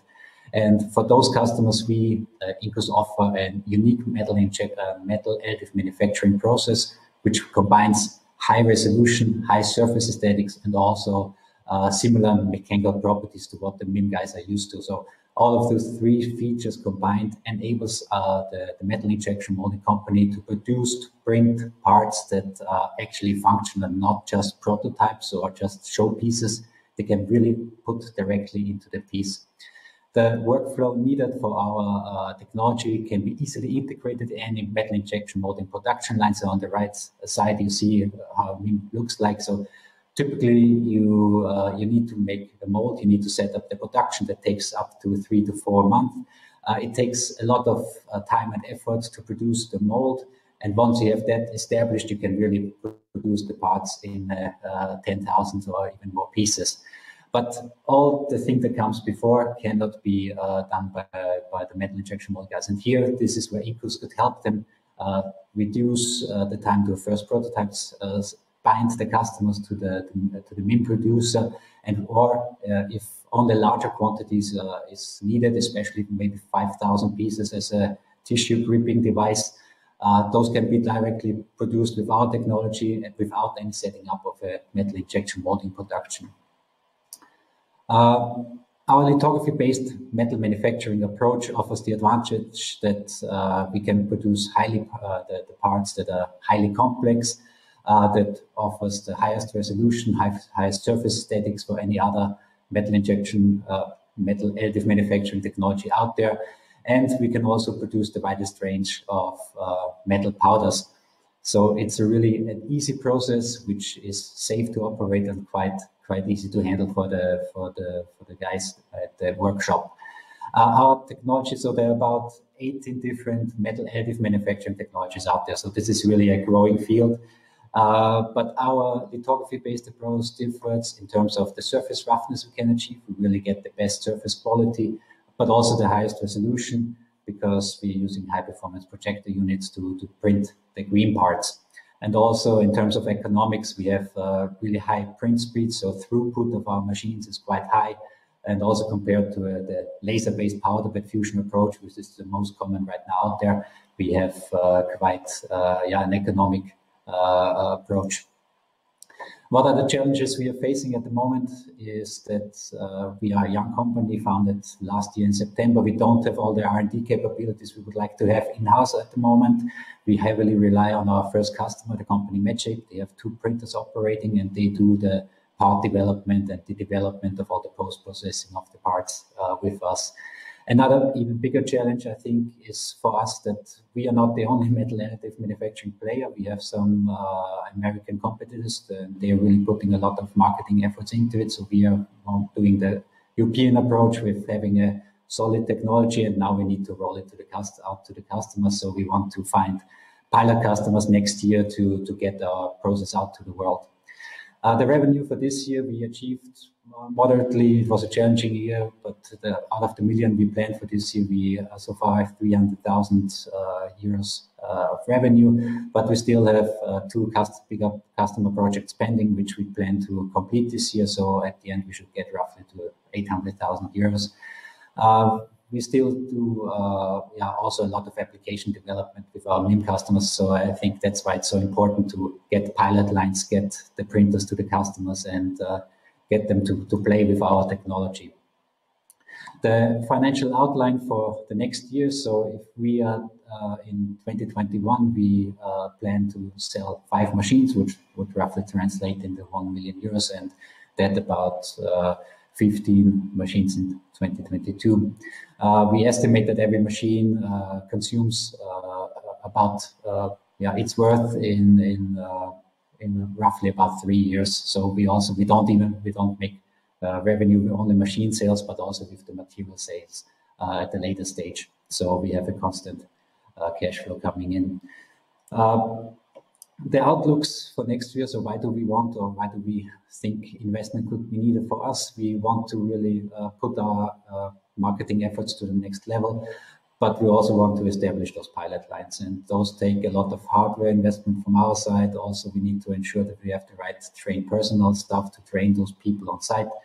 And and therefore we predict that for the next 3 years, we need roughly about 1 million, 1.5 million of investment. In short, that was INCUS. Thanks for your attention, and I'm looking forward to your questions. Thank you very much, Gerald. Thank you for this nice presentation. And now the questions of the jurors. Yes, Peter. I've got one question. Thank you, first of all, for your presentation. You mentioned something about a competitor in the US. Could you tell me, compared to them, what you have that is unique compared to them?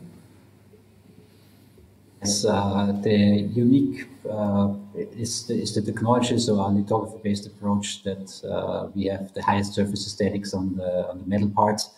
But and this is especially suitable. You have seen some parts in our slides. If it's really small, delicate structures, for instance, hinges for glasses, or we even working together with an American cell phone manufacturer, where we make those SIM card holders. We made really small functional prototypes they can put in a prototype of the phone models, and this is not possible with other additive manufacturing technologies. So here, this is really the lithography-based approach has this big advantage.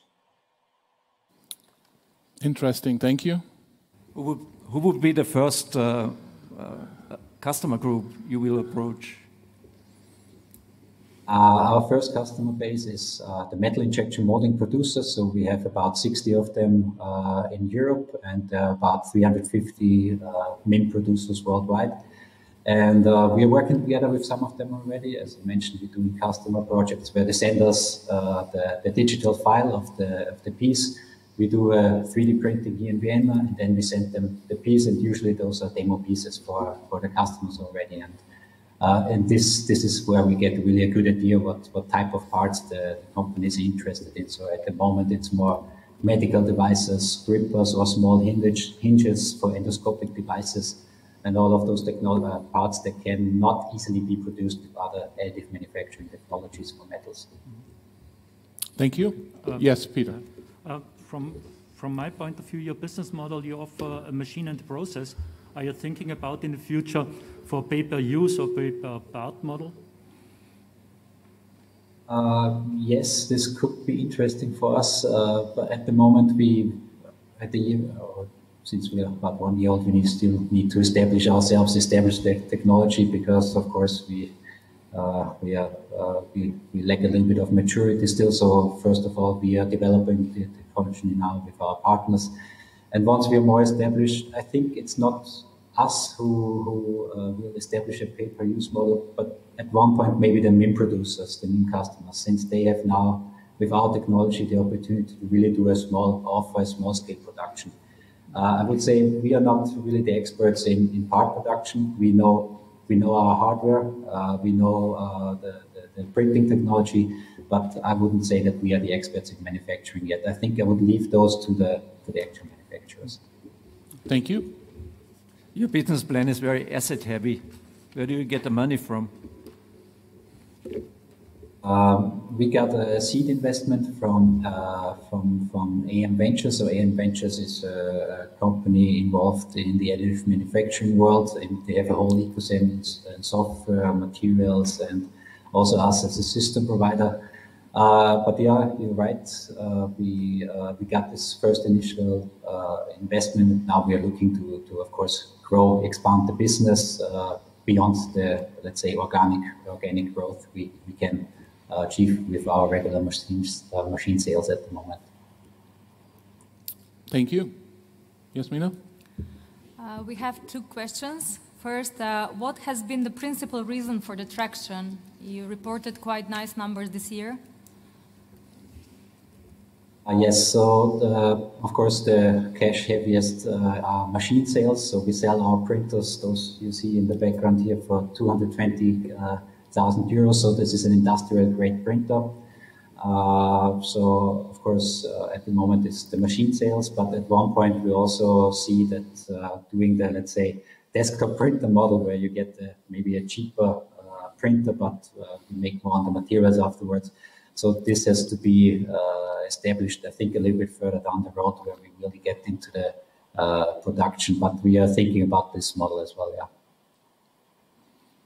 And the second question? It's from Mr. Steinrück. Merging metal injection molding and 3D printing is a quite obvious path. What makes you unique? What makes you special? Yeah, but I think merging metal injection molding and 3D printing, this could be really interesting. If you, let's say, you do metal injection molding of a base frame of the product, and you do 3D printing on top of it. That has been done with additive manufacturing already, and I think it would also work with our technology.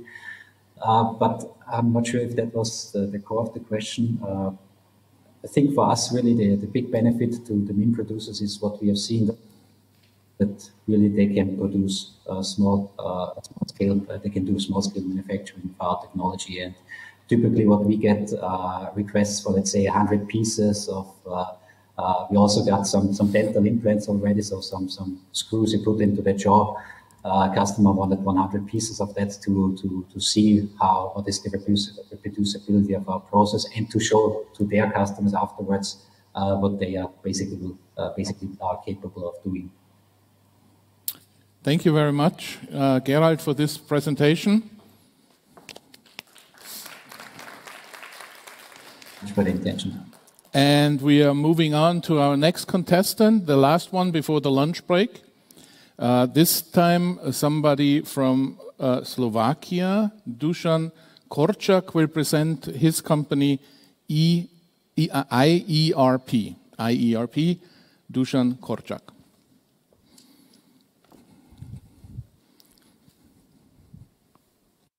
Hi, my name is Dusan. I'm COO and co-founder of IERP, your future business prediction platform. For businesses today, and especially in these turbulent times, it's more critical than ever to do precise sales forecasting. Accurate AI-based forecasting is allowing manufacturers and distributors to do better production and inventory planning, to have fewer products in the stock, and to better their workforce, to manage their workforce more efficiently. But implementation of AI prediction solution is too complex and very expensive. As a result, 77% of the companies are still heavily dependent on Excel spreadsheets and are missing on potential improvements. Therefore, Joseph and I established IERP 2 years ago, and we are helping the companies with AI predictive analytics. At IERP, we are offering ready-made products and installing them on-premise and all-in-one platform. We are currently offering several modules with the main focus on the sales and demand forecasting for manufacturing and distribution companies, and will be launching retail vertical very soon. And the results are amazing. With our pilot project with one of the largest FMCG manufacturers and distributors in the world, we achieved overall 98% accuracy of the sales forecast, and we identified products in the inventory in the value of 1 million euros, which were unnecessarily stored. Our closest competitors are cloud-based solutions without the support of AI, without the support of external indicators, On the other side, business development platforms are very complex to use and not designed for the business user. So they require developers and AI or data scientists. And for the companies still using Excel spreadsheets, I have only one suggestion. Stop doing that and move to our platform, which is easy to use, providing accurate predictions and supports external indicators like COVID business risk factor or economic indicators. And we are growing fast. We do have already 7 customers, including one of the largest FMCG manufacturers in the world, including the corporate client in Dubai with 10,000 employees, and also Migros. It's a Turkish chain of supermarkets with 2,000 plus stores and 30,000 employees. Our partner network grew from in past 10 months to 15 technological, consulting, reselling, and development partners. And we are planning to add 5 more strong names by the end of this year. We are planning to achieve revenue over 100,000 euros by the end of this year. We are targeting markets, targeting manufacturing and distribution companies with over 1 million revenues in Europe, Middle East, and Africa. And we are planning expansion in the terms of the markets and also in the terms of the geography. We are offering our solution starting on 90 euros for small and medium manufacturers and distributors for the cloud version, and from 400 euros for larger manufacturers and distributors for our on-premise version. And market opportunity is massive. The projected spending on AI market is $190 billion in year 2025. Our serviceable market is over 2 million companies based on the GDP from OECD source, and our target revenue in 2024 is over 10 million euros. This wouldn't be possible with amazing team with a background in the 12 professionals with a background in the project management, business consulting, data science, development, and sales and marketing. With this great team, we already attended and we are alumni of 5 accelerators, including Startup Wise Guys Accelerator and EIT Gazelle Accelerator. And we are attending hackathons and events all around the world. And just last week, we won European Data Incubator Datathon Challenge, and Google published our technological case study. How amazing is that? And we are aiming high. We would like to subscribe 3,600 companies by 2024 and would like to achieve revenue 10.4 million euros. We will be opening seed round very soon, early next year, and would like to use the funds for 15 months to improve our sales and marketing capabilities, to extend our channel partner network, to improve our technology, and to prepare company for further expansion. We are looking currently for investors to join us on our journey. We are looking for connections for the business partners and customers, and we are looking for business development support to access the new markets. My name is Dusan. I'm COO and co-founder of IERP, and I will be very happy to answer your questions. Thank you very much. Thank you very much, Dusan, for this presentation. Any questions? Yes, Peter.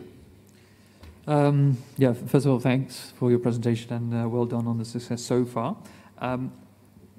Now that you've already been looking into, well, growing and you've learned a lot over the last few years, I would say, what do you consider still your biggest barriers to actually growing? One of the biggest barriers is potentially preparedness of the small and medium businesses to adopt the AI solutions in the terms of the data preparedness, and also there are kind of mental barriers. So that's one of the biggest barriers. And still you believe that you can achieve 3,600 clients and subscribers in only 4 years? So we still believe that, because the situation is changing. We are not alone. Basically, even the bigger companies, much bigger companies than ours, can see that there is a huge potential on this particular market, and they are promoting this kind of the solutions, basically AI-based platform. We don't need to have your own data scientists or developers. So basically, there is kind of marketing outside, which is not only on our shoulders. So yes, we still believe that this is an achievable target. Just a follow-up question on that one.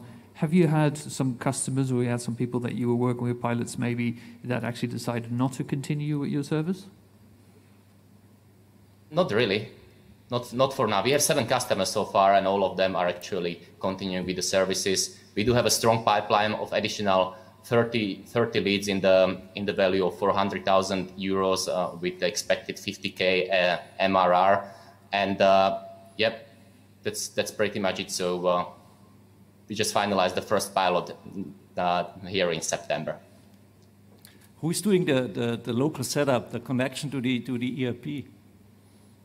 So currently we are integrated to one ERP solution called Epicor, and we always use the development partners for this because we don't want to be consultancy company. We would like to be provider of the solution. We want to do what we are best in. So therefore we are hiring basically integration and development partners. Thank you. Jasmina? We have one question from Mr. Peter Steinrück. How do you access your potential customers? So currently, we do have basically 3 go-to-market strategies. The first one is the direct sales, and usually this direct sale we are doing with the corporates we are running pilots with, because then we are boxing the products and offering it through 2 channels. So first one is to the channel partner network of our resellers, partners which they have their own network and they are marketing our solution. And the second one for the small and medium businesses, which will be cloud solution and will be using the standard marketing tools, lead nurturing, and basically the whole setup process, without the unnecessary integration, because user will just provide the username to their favorite, for example, shop as a Shopify, or to their favorite application. Thank you. And another one, how can the company scale this early traction that you mentioned for this year? Mm-hmm. So currently we are attending many of the events and accelerators which are helping us a lot, including already mentioned EIT Gazelle Accelerator and this event. And in December we are attending the conference in Dubai. Hopefully it will be on-site presence, GITEX in Dubai. And in February we are attending another conference, Smart Retail Tech. So this is in the terms of the brand recognition. Obviously, in the background, we are running with our sales and marketing team campaigns to promote our solution and to increase our sales.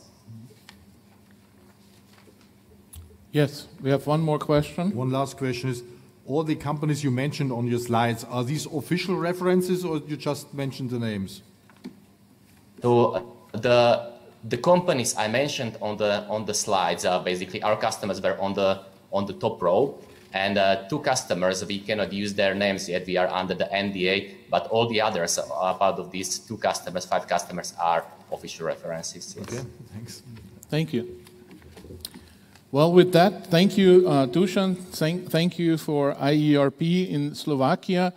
This was the last one of our first session of Accelerate Company Pitches. We are going now into the lunch break. Before we do that, I would like to remind you, do the quiz, become the quiz champion. If you are not sure about all the answers, you can Google it at EIT Manufacturing website. You will find some of those answers. And we will be back at 1:15 sharp to continue with our pitches in the Accelerate group.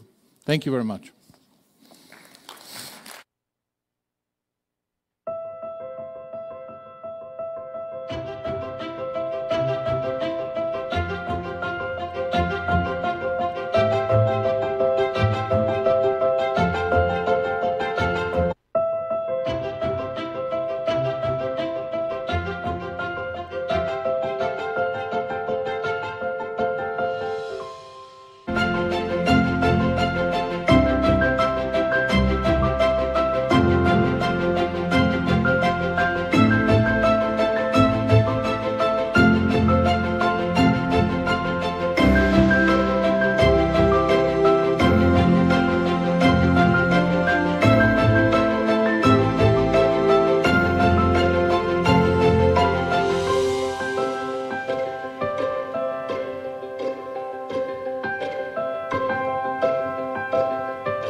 gave us the chance to meet also the experts of the partner organizations, which means that we got to know the people that will be really doing innovation happen in the next year. So that was very interesting for us. I feel really, really happy, not only for the numbers and assistance, the quality of people that came, their presentations, involvement, but also the feedback. In most of the meetings I held with people were really astonished. We see that people are really very motivated, and that's our strength now. I'm totally impressed on the variety of ideas, and especially on the, so to say, the fastness of coming up with emerging or shared visions. And it's a good place to make new contacts, and that's what it's supposed to be. So we were just discussing these online learning platforms, and got maybe some new ideas, maybe some shared some concerns, shared pain. Yes. Yeah, but anyway, we see the lights in the future. So many good ideas being presented, so many matches between people that want to make things together. I think that the Basque region wants to maintain the activity very close to the industry, to the manufacturing sector. And we have a strategy that we are working together, both public and private sector. And this kind of event and this project, EIT Manufacturing, is how to say, it's how to put this strategy into real things, to make a strategy economy. And this is so important for us because during the next 7 years, we are going to work a lot to create companies, to create jobs, and this is the most important thing for us, for the Basque Country. The next step is to really put together all the elements and ensure that they will be legally ready to start in 2020 with a full, strong business plan and start delivering on impact on the EIT model. I think we have a lot of ideas, and now we have to think about how we can combine it. And I think there could be some good ideas to really continue and to fit into our EIT. There were such a lot of inspiring ideas, yeah, and we have to reflect it and have to work it out, and maybe some teams have to join forces to come up with very, very good proposals for our first business plan. As CEO of such a community, I am happy if the members are happy. So my question is, are you happy? Of course I'm happy. So then I am happy too. Yeah.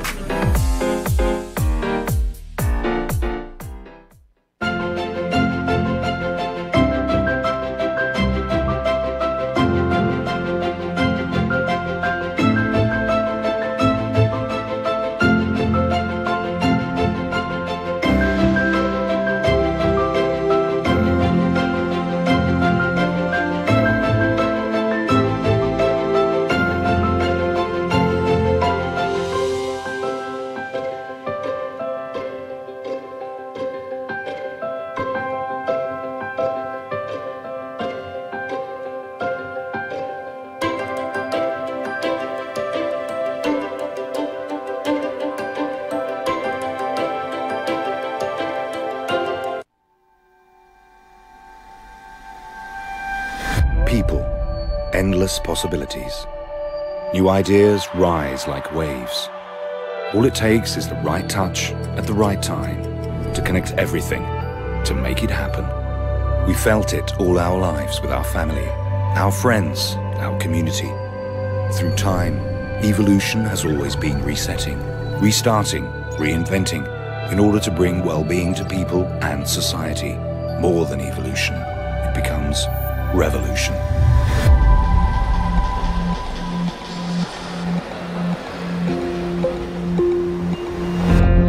But now the game has changed entirely. Not just a digit, but a whole digital revolution. Industry 4.0. We live in a time of revolution, a time of technological, industrial, and economic revolution. Europe has got some of the best manufacturing companies in the world. We also have some of the best scientific institutions and technological research centers. But today, speed to market is key. Today, in a Europe more challenged than ever, EIT Manufacturing is a new innovation community within the European Institute of Innovation and Technology, that connects the leading manufacturing actors in Europe. The true catalyst of Europe's manufacturing hub, EIT Manufacturing facilitates the creation of powerful innovation ecosystems, thus creating competitive and sustainable manufacturing. Bringing new solutions to market does not only require innovation, but also skills and value creation. We have launched ambitious programs on innovation, education, and business creation. Therefore, EIT Manufacturing will contribute further for the manufacturing pillar in the European economy to become stronger and stronger over the years. Our goal is that by 2030, 60% of the European manufacturing companies adopt sustainable production practices. In Europe, we have more than 2 million enterprises active in the manufacturing domain. And we have to support making Europe a role model for sustainable manufacturing in the world. EIT Manufacturing brings together the three sides of the knowledge triangle: education, innovation, and business creation, connecting people in enhancing skills, presenting groundbreaking technology to the markets, and linking innovators to business investors. Our strong and unique partnership covers the whole value chain and the full product life cycle. And with our partners from the digitalization domain, we are able to establish unique digitalized value chains. EIT Manufacturing is an opportunity for partners. Together, we are able to create innovative projects, to create strong skills for manufacturing, and to work on new business or business model for our products. EIT Manufacturing's ability to solve complex challenges while delivering high societal and industrial impact is defined by our main focus in people and robots for sustainable work, additive manufacturing for full flexibility, zero-defect manufacturing and circular economy, and platforms for digitalized value networks. We are working together to develop the skills, to bring the innovations to market, and to create new European value chains that will make us competitive where it matters. EIT Manufacturing is providing new funding to Europe's manufacturing industry, especially aiming at small and medium-sized enterprises, creating a stronger Europe for years to come. Our vision that global manufacturing innovation is led by Europe is more and more within reach.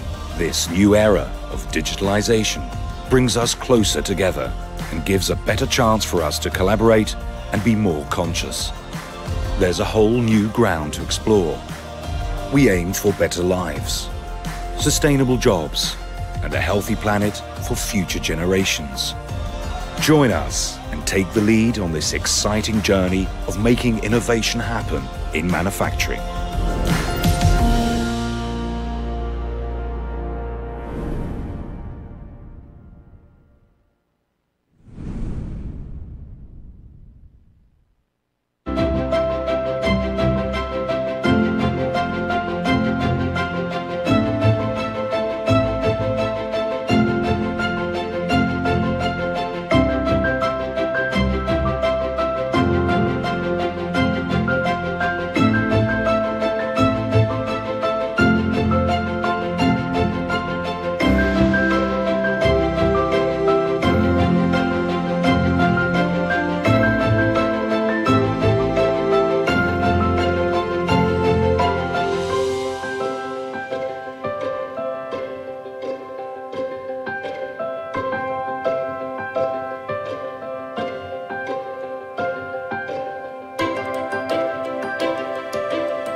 We had the idea to bring a new technology in the manufacturing sensoring market. Our technology is very, very robust, but at the same time, it's ultra precise. We give superpowers to workers using augmented reality. We do augmented reality content creation made easy. We developed the augmented reality platform Oculave Share that connects people, machinery and equipment and processes for service and maintenance operations all over the world. Our idea is a technical computer vision component which is able to directly link virtual 3D data with physical real-life objects. Europe has been always the home of industry and a pioneer in industrial innovation. BoostUp 2020 for us as a new European partnership, it is a unique opportunity to present our ideas to the wider public. In 10 years from now, the smart factory will be a reality. We will have a virtual and horizontal integration, especially of data. What I foresee is manufacturing for the individualized product. So you can have whatever you want to customize for yourself. So it's no mass production anymore, unless people want that. Industry 4.0 is something which happens in small steps. We currently see a lot of small companies actually changing with a lot of entrepreneurial spirit. You need to believe that new players on the market, new startups and scale-ups can really be successful. In times of uncertainty, you need to rely on stability on another side. So actually, as a European Union, we're quite strong. It's this optimism we have that will help Europe to be really a change motor in the manufacturing industry. BoostUp is a surprisingly amazing selection of startups that I would not have expected up front. BoostUp is the beginning of a fruitful working together with EIT Manufacturing and your partners. We are a new kid on the block, we have to make some noise, and BoostUp is a perfect event to make us known to the wider public.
gave us the chance to meet also the experts of the partner organizations, which means that we got to know the people that will be really doing innovation happen in the next year. So that was very interesting for us.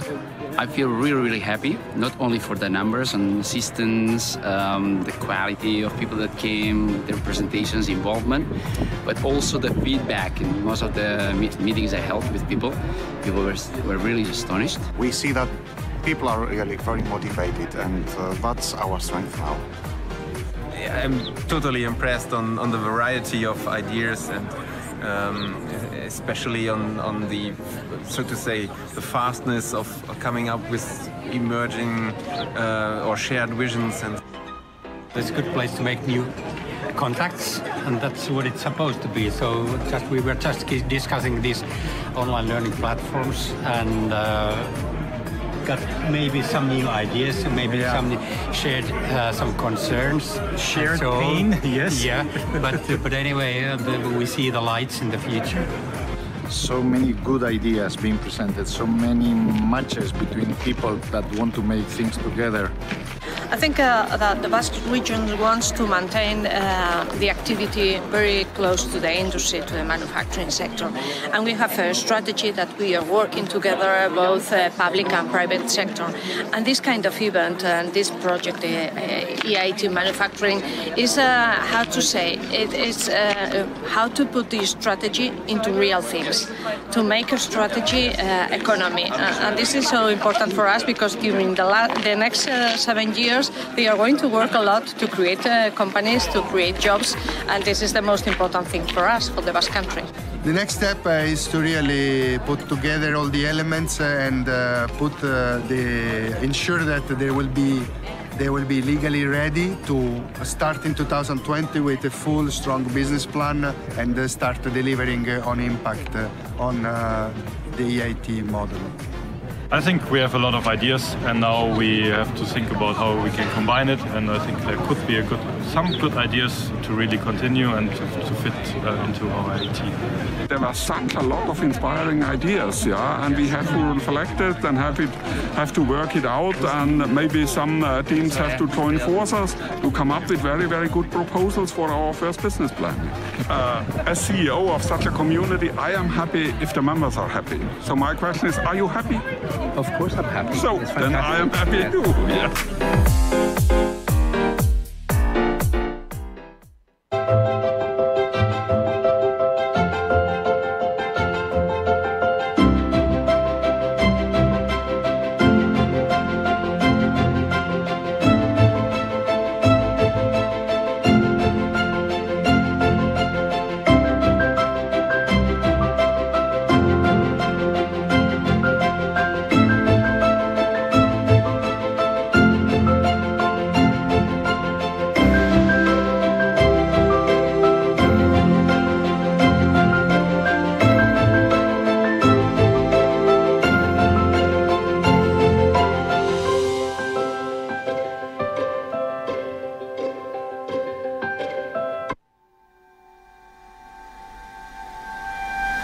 People, endless possibilities.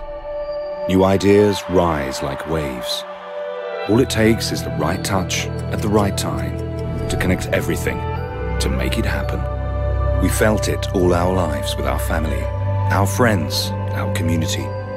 Through time, evolution has always been resetting, restarting, reinventing, in order to bring well-being to people and society. More than evolution, it becomes revolution.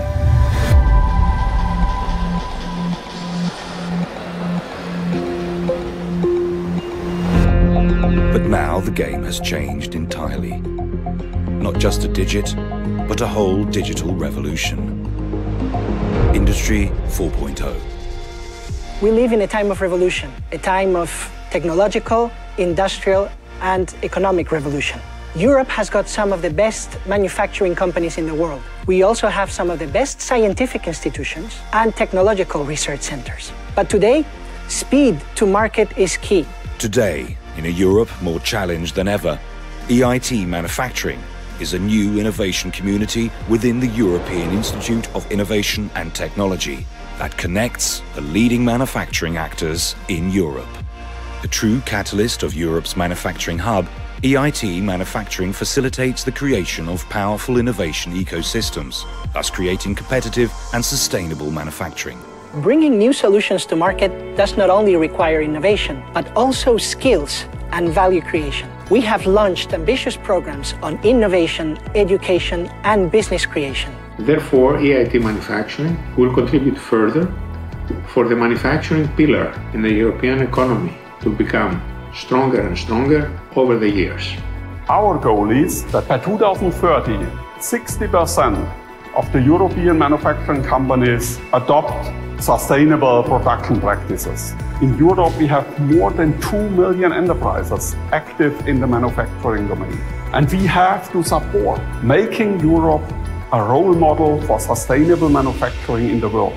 EIT Manufacturing brings together the three sides of the knowledge triangle: education, innovation, and business creation, connecting people in enhancing skills, presenting groundbreaking technology to the markets, and linking innovators to business investors. Our strong and unique partnership covers the whole value chain and the full product life cycle. And with our partners from the digitalization domain, we are able to establish unique digitalized value chains. EIT Manufacturing is an opportunity for partners.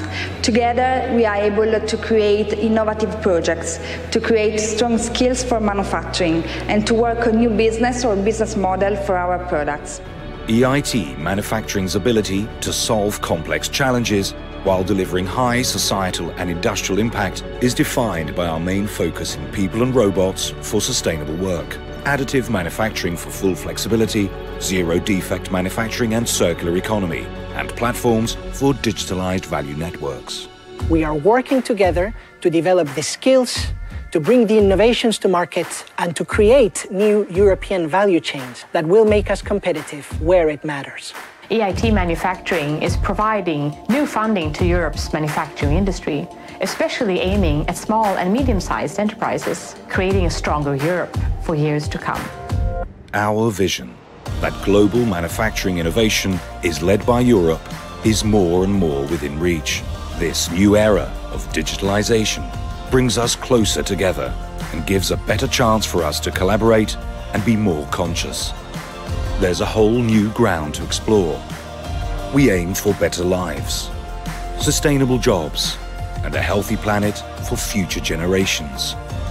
Join us and take the lead on this exciting journey of making innovation happen in manufacturing.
Slide zurückgehen, bitte, weil da haben wir noch mal die Slide mit dem Quiz. Bitte, wenn du Fragen stellst, bitte kurz Handzeichen geben.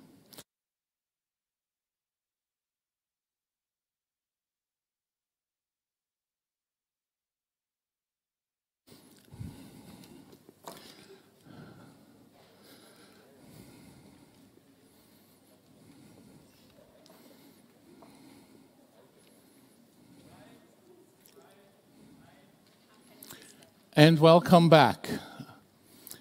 So we had the first 4 competitors already before our lunch break in the Accelerate category, and we continue in the Accelerate category, which, by the way, was the category where we had the most applications. I should remind you that we have a quiz going on. We are trying to select the quiz master, the one that is most knows the most things about EIT manufacturing. There are some funny questions in there as well for you to guess. So please go online and fill in the questionnaire for the EIT manufacturing quiz. Next, we're going to have the 5th candidate, the 5th competitor in the Accelerate class. This time, a company from Croatia, Ascalia, and the presenter is Marin Beck. Please, Marin, go ahead.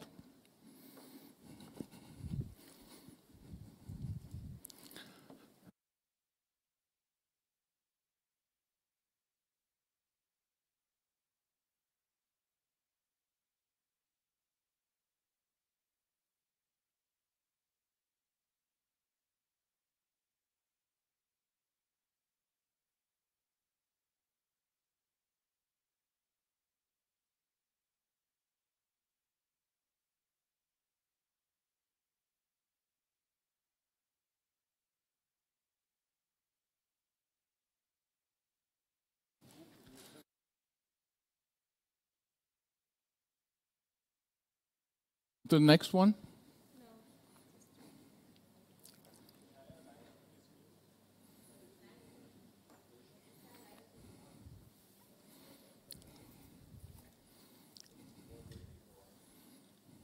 Hello. Do you hear me? Yes, Marin, we can hear you now. Hello? Yes, we hear you. I don't know what happened. Yes, we can hear you. Here, okay. Can you hear us, Marin? I do. Okay. Excellent. Can I start? Please go ahead. So my name is Marin. I come from Ascalia. I'm the co-founder and CEO, and we help manufacturing factories improve their efficiency and reduce costs using AI and machine learning by bringing it onto the shop floor, regardless of what kind of machinery and what age of machinery they have. My personal background is in industrial automation, actually, and my first startup was some 7 or 8 years ago in Palo Alto, where we were building robotics drones for underwater research. However, many years later, I, together with my co-founder, Dejan Strbat, a physicist, started Ascalia. Ascalia is now a 3-year-old company.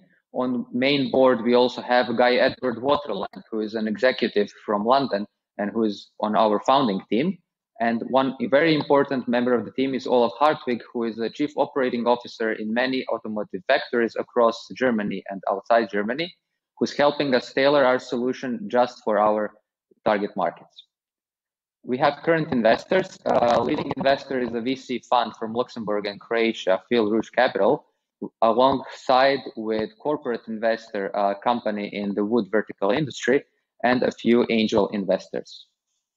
I don't have to explain to you that the market opportunity of Industry 4.0 and smart manufacturing is huge. It's estimated at very large numbers, and we target our addressable market at 2 billion euros. Our solution is twofold. One part is the IoT hardware, which allows us exactly to connect old machinery that you can find in factories dating from 5, 10, 20 years ago, and bring that data from those machines into our solution without having to invest huge amounts of money into new machinery. But that's just the beginning. The main part, the actual core of Ascalia, is a multitude of algorithms, analytics, software, and machine learning systems that help bring that data to life and help improve the operational efficiency. We don't only improve operational efficiency of manufacturing factories, we also help them to get what today's technology allows them to get easily. That is real-time overview of the factory, real-time analytics. CEOs and operating officers can get daily automatic reports on what their targets were, where did they end up, and what was the problem, why there was deficiency.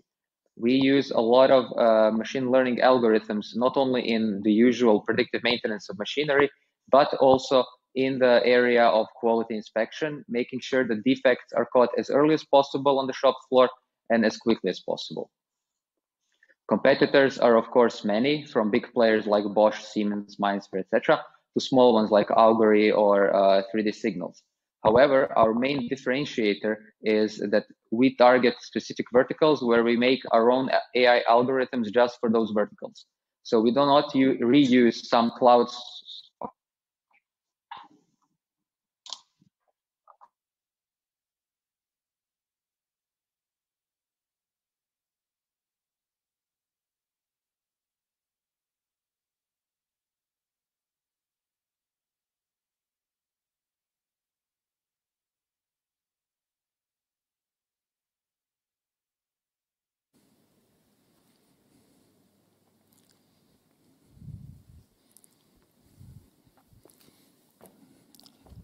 It appears we have some connection issues.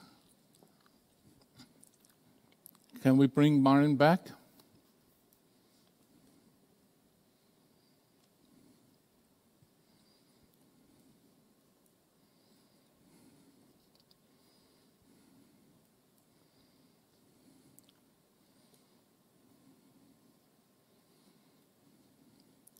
What is the production team telling me? Apologies, I don't know what's going on. Do you hear me now? Yes. Yes, Marin. Maybe you can go back 2, 3, 4 sentences? Sure. I apologize. I don't know what's... When we tested it, all worked fine. So our competitors are many, Sphere, Bosch, etc. But our solution is different because we, first of all, don't depend on the cloud. And we do not depend on out-of-the-box AI algorithms that you can find in, for example, Azure IoT. We tailor our solution with our 10 machine learning engineers just for the verticals that we attack. Also, we do not depend on the cloud in the means of data collection and data analytics, which opened the door to petrochemical industry, which opened the door to heavy metal industry, who are very sensitive to any type of data leaving the factory. Currently, our financials are pretty much shot like everyone else's in this economy, but we did end last year with almost 200,000 euros in revenue, and this year was very promising. We have a lot of prospects, but mostly all of those are on hold because our target market is factories who usually have owners in Austria, Germany, and other parts of DACH region. But due to the current situation, that's a bit on hold. However, we have a running pipeline of 300,000 euros that we hope to close as soon as the situation gets a bit better. Not to cut time short, thank you. We are currently working on our fundraising for the seed round of 1 million euros, out of which we secured 600,000. And we are currently looking to close the remaining, preferably with a corporate partner who can not only financially support us, but also support us in our efforts. Thank you. Thank you very much, Marin. Great job. Sorry for the technical difficulties. I hope we can hear a little bit more in detail through the questions of the jurors. Who has a question? Yeah, thanks for your presentation. You were talking about an investment that you were looking for. If you would get that money, and if you're looking at the years to come, what is it you're going to be using that money for? Or what is it you're really trying to achieve? What's your focus? Now that we achieved our product market fit and we know exactly where we're going, we have a product roadmap of at least 2 years ahead. What we are looking to raise money for is to grow into other markets. We already have an office in London, but our main industrial target market is actually the DACH region, Germany, Austria, and around that. We are looking to raise this money in order to build our sales team, build our sales engineering team, since we do need personal touch with our clients, and to, in general, be able to support the growing number of clients that we're bringing on and that we hope to bring on in future. Thank you. Hans? Given the fact that you want to raise 1 million euros, your growth plan seems to be not really ambitious. I would say that it's quite ambitious, especially in today's economies. I didn't clarify, but our plan is to go by verticals. Currently, we conquered the wood industry. The idea is to go through machine manufacturers and then through them grow our sales channels. So by doing that, we don't have to visit each and every factory in the world that's doing, for example, furniture parts. Instead, through machine manufacturers, we get immediate door open to the entire world. However, that requires a lot of business development, and it requires us to increase our presence outside of Croatia, especially in Germany, UK, and France. The idea is that Ascalia becomes a globally recognized partner in smart manufacturing, not only locally, but throughout Europe and wider. Thank you. We have one more question here. Can you give us a little background about the team you are working with? Who is on your team? What kind of expertise do they have? And where do you get the new staff from which you need for growth? My personal background is in control systems. I have a master's in industrial automation. I already had one startup some 7 or 8 years ago, which did fail, but I learned a lot. However, then I was a CTO for a startup in San Francisco for almost 5 years, where I helped the company grow to around $10 million US dollars per year in revenue. And we helped the company raise money, around $4 million. My co-founder, Dan, he's a physicist, and he's actually specialized in distributed systems. He already worked in an IoT company where he helped them scale across Europe from literally 10,000 devices to 5 million devices that collect data in real time. On the management side, we also have Guy Edward, who is a mid-Sloan of Management School graduate, who's helping myself personally a lot in the efforts to make Ascalia a global business. In terms of manufacturing, we have Olaf Hartvig, who has 30 years of experience in manufacturing as a COO in different manufacturing factories around Europe, especially around Germany and this region. In terms of the operational stuff, we have a number of very good engineers and PhD people in the area of machine learning, AI, machine vision, etc. Currently, they are all sourced here in Croatia. However, the more, let's say, simpler development tasks, like pure development tasks, we did start to outsource to eastern parts of Europe due to the problems with IT recruitment that's visible everywhere. And we are working on opening another office here in Croatia, in the eastern part of Croatia, which is now a popular student/startup destination, so that we can grow another R&D center, since we do have still a lot of work ahead of us. Thank you. Do we have questions online? Yes, we have a question from Mr. Wolfram Mirsa. How do you make sure that Industry 3 can be transformed to Industry 4 with your solution? That's a challenge, because this digitalization part is just purely a means to an end, which goes also for our IoT devices that just collect data. We do try to help this transition from 3.0 to 4.0 by using another version of our IoT, which is edge computing, so that we literally just build upon what they already have in the shop floor, especially in the Western Europe, where they're already past this 3.0 part. They already are digitalized, they already collect everything. And that's perfect for us because that reduces operational effort on the shop floor, and it allows us to focus more on actually using that data and building on it with machine vision, with machine learning, with predictive analytics, with using AI in order to optimize the actual production line flow and pinpoint where and why do you have delays and where and why you have siphons. Thank you, Marin. You know, a lot of questions is a lot of interest. We have another question here from Peter. Okay. Hello? Yeah. Still here? Yeah. Your product is not depending on the cloud. Do you have a plan to have interfaces to third-party analysis systems or similar? We do have interfaces. We have interfaces with shop floor management tools like different ERPs and MES systems. I don't know, SAP with different niche products that no one ever heard about in specific industries. So we use also not only the data that we collect from machines, we also collect the planning, the ERP data, and then we combine it all together in order to give the biggest value, because also our algorithms are much smarter when they know what your plan is and what you're planning and wanting to actually produce and how and with what resources. On the other hand, we also pump our results not only in our platform, but also into these third-party systems, especially since, as you probably know, operational staff in the factory, they're not very keen on using yet another tool, yet another dashboard.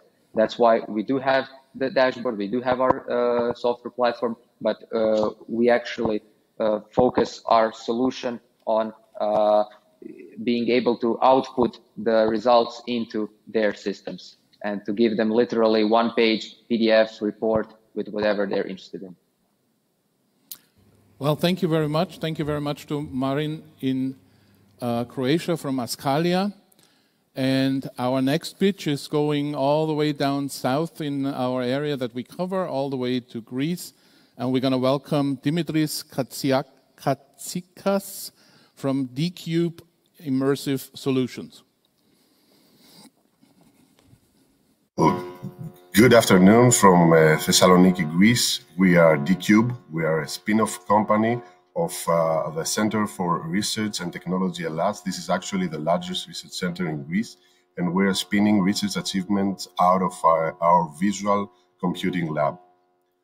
Our company was founded on the 4th of July 2016, and our primary domains of expertise are on computer vision, machine learning, industrial Internet of Things, and Industry 4 technologies and standards. It's worth mentioning that the lab that we're spinning out employs more than 70 electrical engineers, and its research achievements are published in major journals and conferences across the globe. Our team is currently consisted of 12 people with mixed and strong scientific and business background. The market that we're addressing is the global aluminum extrusion market, which is driven by the large demand from the building and the construction industry, as well as the automotive industry due to the hybrid and electric cars. The good news is that the European Commission has announced the intention to impose anti-dumping duties to extrusion products originating from China. As you can imagine, this creates a huge opportunity for the European aluminum producers. The market pain is that the aluminum extrusion plants suffer from a really high scrap rate that can reach up to 30% of their overall production. This corresponds to approximately 15 billion euros in scrap on an annual basis. Our solution, called Cyrus, it's from the cyber physical system in the extrusion, the current version has achieved a 0.5 degrees of the scrap on the overall production, and our ambition with the next version of the product that we are currently developing is to triple that figure to 1.5, and this could mean a €500 million euro annual saving for a 20 megaton production across the globe. Our unique selling proposition, among others, is that we provide near real-time remote production monitoring, high levels of quality assurance autonomy, deployment in multiple production stages in the aluminum industry, and that our system is profile geometry and environment agnostic. We have also conducted a preliminary IPR study and found out that there is no relevant patent in our domain. The competitive advantage that we have is that the D-Cube is actually the only company that has installed such a system in production lines. Our two big competitors, both coming from Germany, Ascona and IsraVision, are pretty large companies, but as we speak, they're introducing their product. Regarding the revenue traction, we have installed two Siriuses in the extrusion lines of Alumil SA, which is the largest aluminum industry in southeastern Europe, with more than 30 subsidiaries and 12 plants in the Balkans. And our plans for 2021 is to install 8 more Siriuses in different factories, and we have contracted already half of them. Regarding our financial projections, since 2017 is that we are doubling our revenues as well as our profits, and our ambition is to keep up the same pace and grow up and accelerate. That's what we're here for. The fundraising amount that we're looking for is 1.5 million euros for a 2-year business plan, and in order to be able to provide more artificial intelligence, more autonomy, and thus making aluminum industry really smarter. Thank you very much.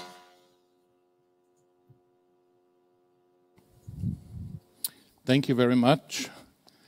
Dimitris, questions from the jurors, please.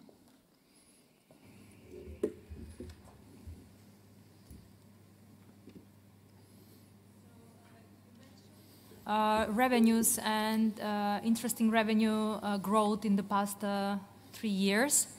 Could you please explain where this revenue is coming from? Because you mentioned few solutions. Yeah, almost 30% for 2019, 30% of our revenues are coming from the aluminum industry so far, but it's let's say our star product. So all the projections are for that specific solution and not the other one that we have for the marble industry. Yes, Peter.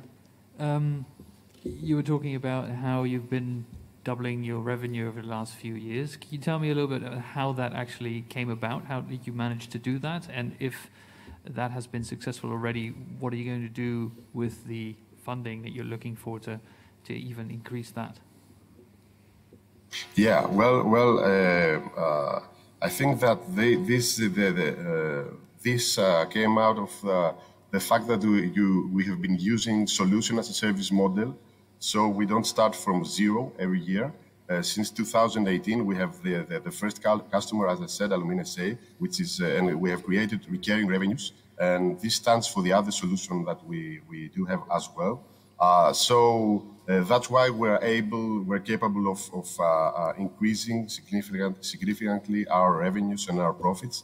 And of course, the fundraising is for the business plan, because we know exactly what we have to develop and how many, let's say, people and what kind of expertise and do we need for in the following 2 years.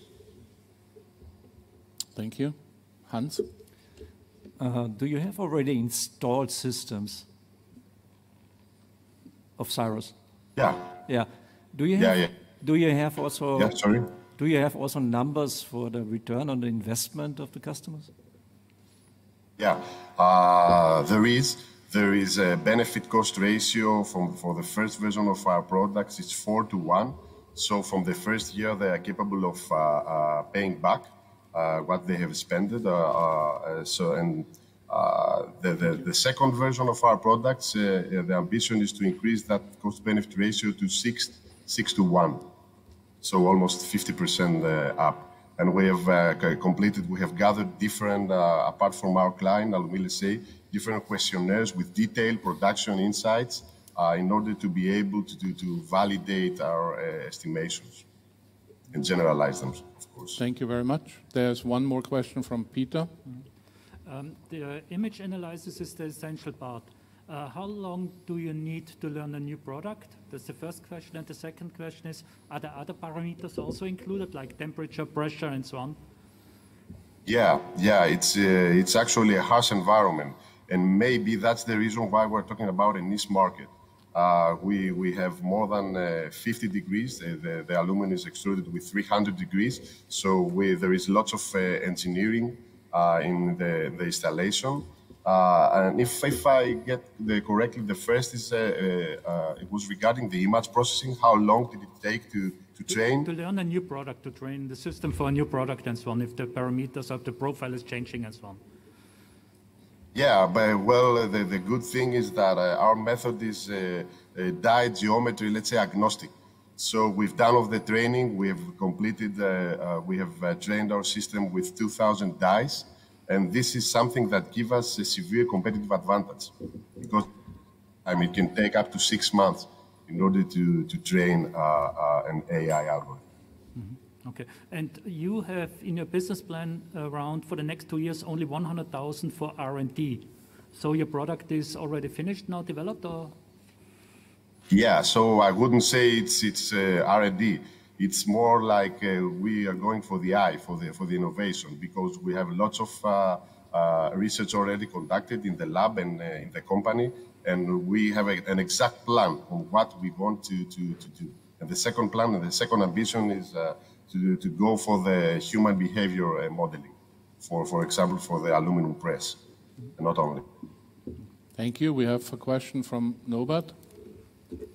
Do I understand it right that if you don't get any funding, then you just grow slower? So it's the funding is just a question of speed. Yeah. This is a really good question. Yeah, for example, only for given the current situation, only 25% of this amount we will be able to cover through organic growth. Of course, we hope that we can increase that number. But yes, speed is always an issue, given that our competitors are really large companies with lots of resources and lots of accumulated knowledge. Yeah, this is a threat that we are taking into serious consideration.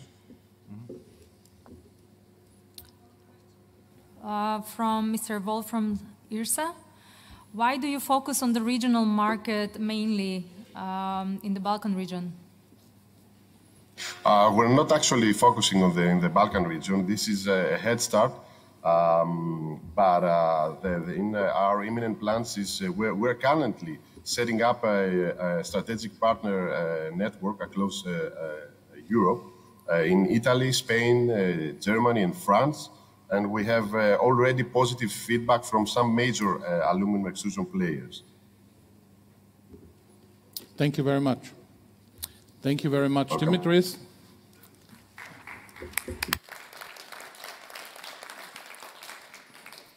And now we're going to go to Serbia.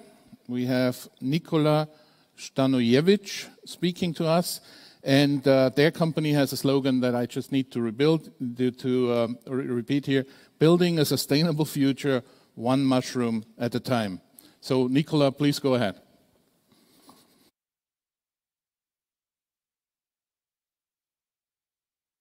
I'm Nikola.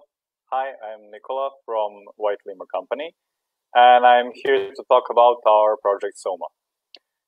White Lemur has existed for almost 3 years, and through several contractors, we've worked with some of the largest brands in the world on designing and producing promotional material, mostly from sustainable and green materials.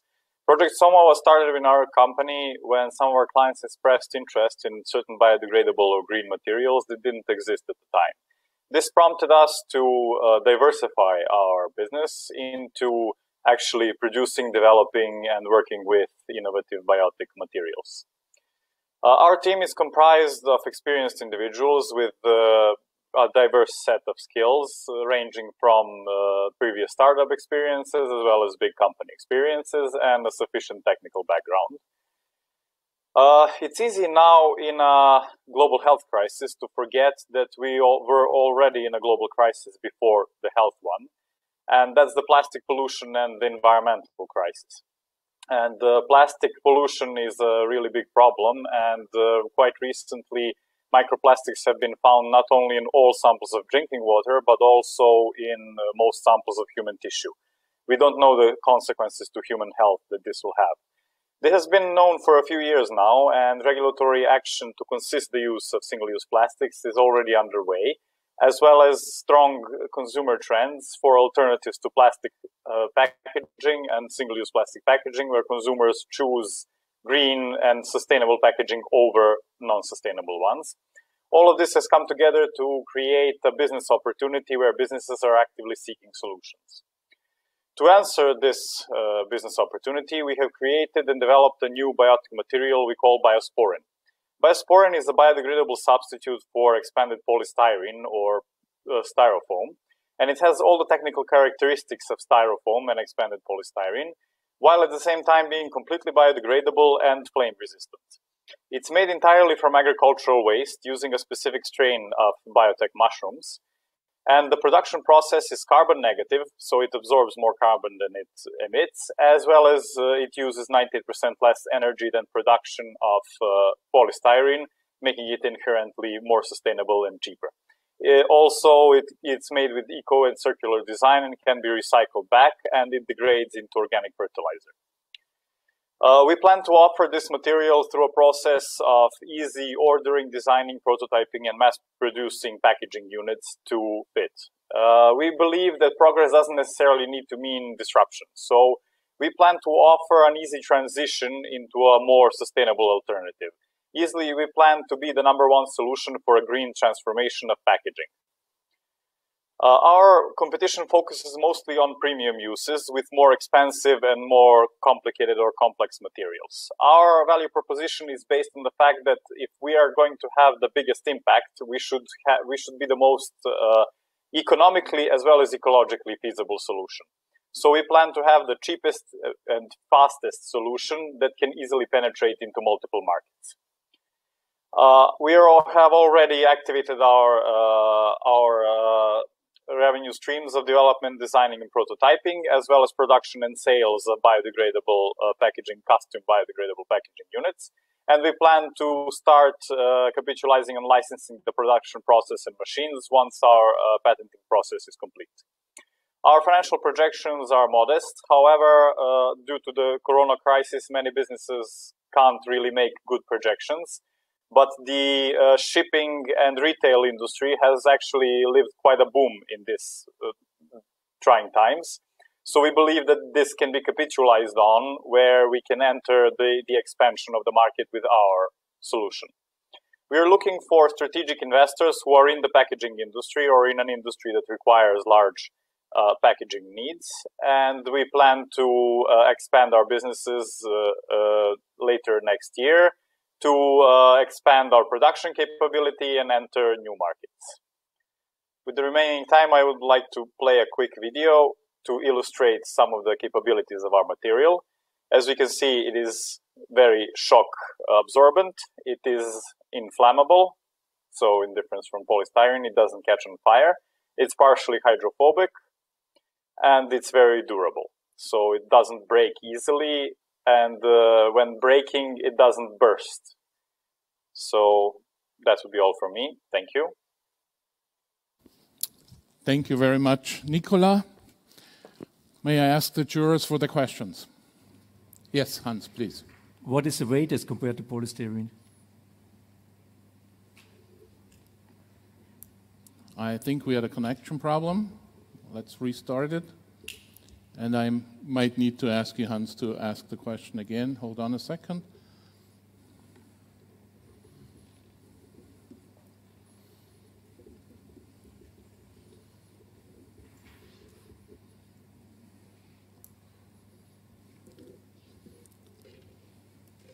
We obviously still have a connection problem.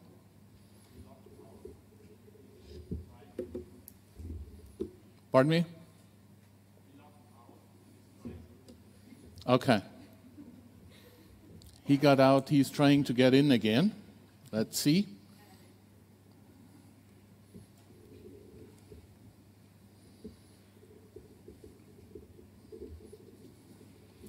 Let's make a connection to Serbia. Hello, Serbia. Can you hear us?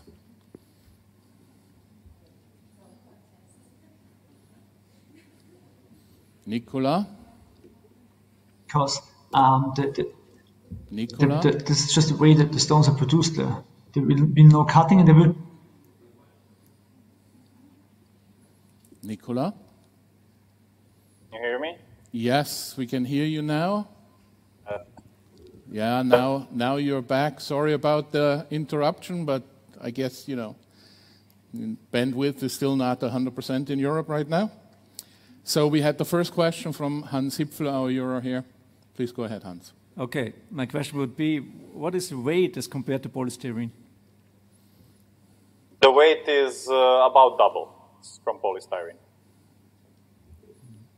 Okay. And how do your customers or potential customers react to that? Is this important to them?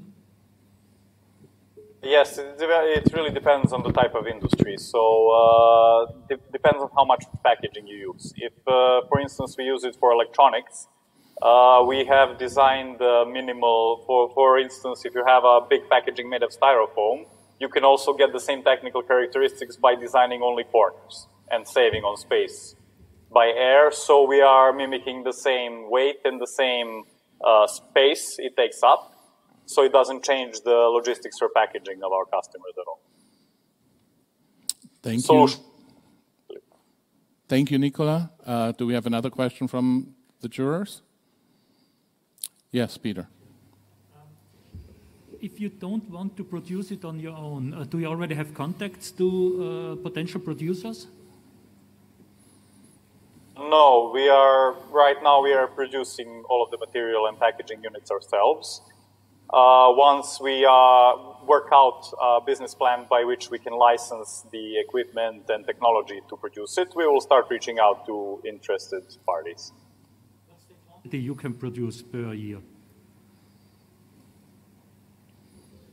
What's the question? What is the quantity you can use per year, produce per year? Right now, well, that depends on the volume. So right now we can produce about 30,000 units of the volume of packaging that we are producing right now and the contracts that we have at this moment. But the modular, so we can easily, with more space that we have, so larger volume of space equals directly into larger production capability. So thank you. We have one more question from Peter.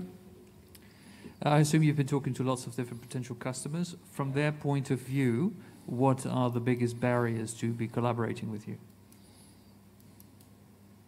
It depends on the industry. For instance, anything to do with nutrition or with food is very difficult for us because our material is a biotic material, but it's not classified anywhere. It doesn't exist legally as such, so we can't legally use it. It's a gray zone. We can't legally use it to package anything related to food. So that entire market has a large barrier until we get through it, of course. And for the others, it really depends. We haven't tested it on long distance shipping or shipping by ship because we don't know how it will react to prolonged exposure to moisture. So this is also something that's a barrier for long distance shipping still. But we are experimenting with certain polymer coatings that should make up for that weakness. Okay. Yasmina, do we have a question? Yes, we have few. So what are the revenue tractions so far? This is a question from Peter Steinik. Now we are in paid pilots with the companies that we are working with. So the revenues are below our sustainability point, but they are starting to ramp up now. And the second question related to this is, what are the factors that limit faster growth? Primarily the market, so acceptance into the market. So as much as the market grows, we will grow with it. From our side, the limit would be because the scaling of production capacity for the material itself is very easy because it scales directly with space that's used. However, the specific strain of mushroom that we are using to produce the material has to be produced in a lab, and we are producing it in our own lab. It's our developed internal process that we use to produce it. So that would be the second barrier to growth. So to say that would then require another level of scaling, but nothing that's unscalable, basically. Well, thank you so much, Nicola. Thank you. All the best to Serbia. Our next competitor comes from Austria. The presenter is Herwig Henge, and the company is named Printstones.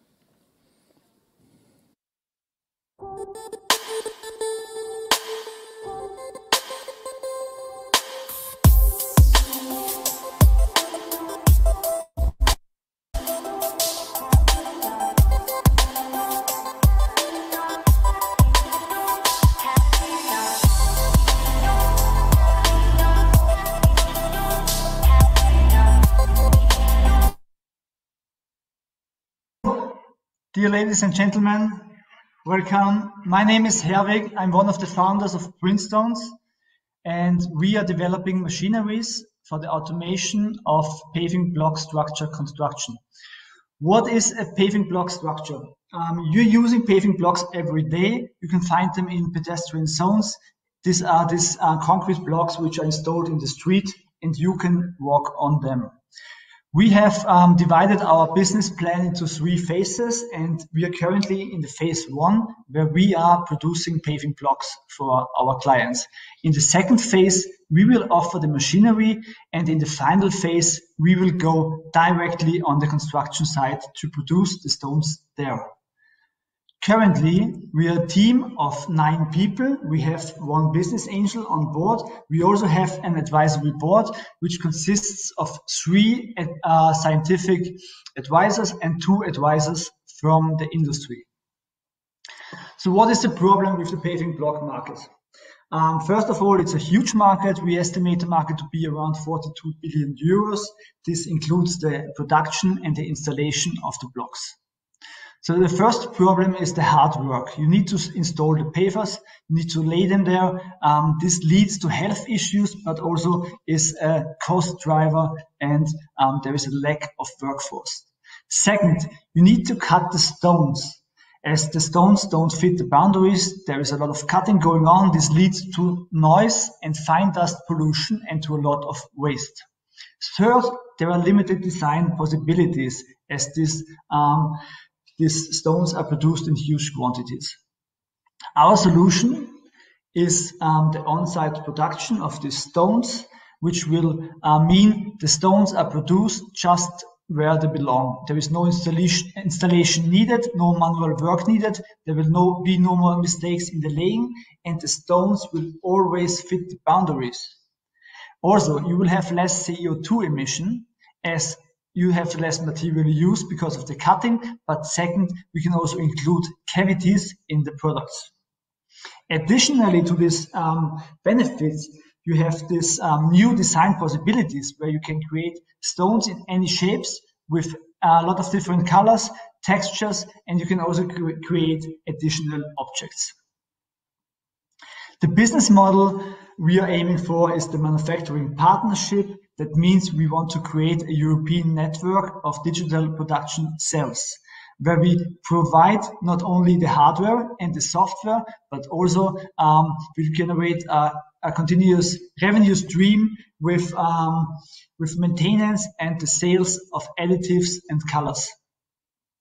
As it's a huge market, there is a lot of competition. We have on the right side, you have the traditional players in the paving block market, and on the left side, you have other startups which are going into the automation of construction. And we are just in the sweet spot in the middle of these 2 areas.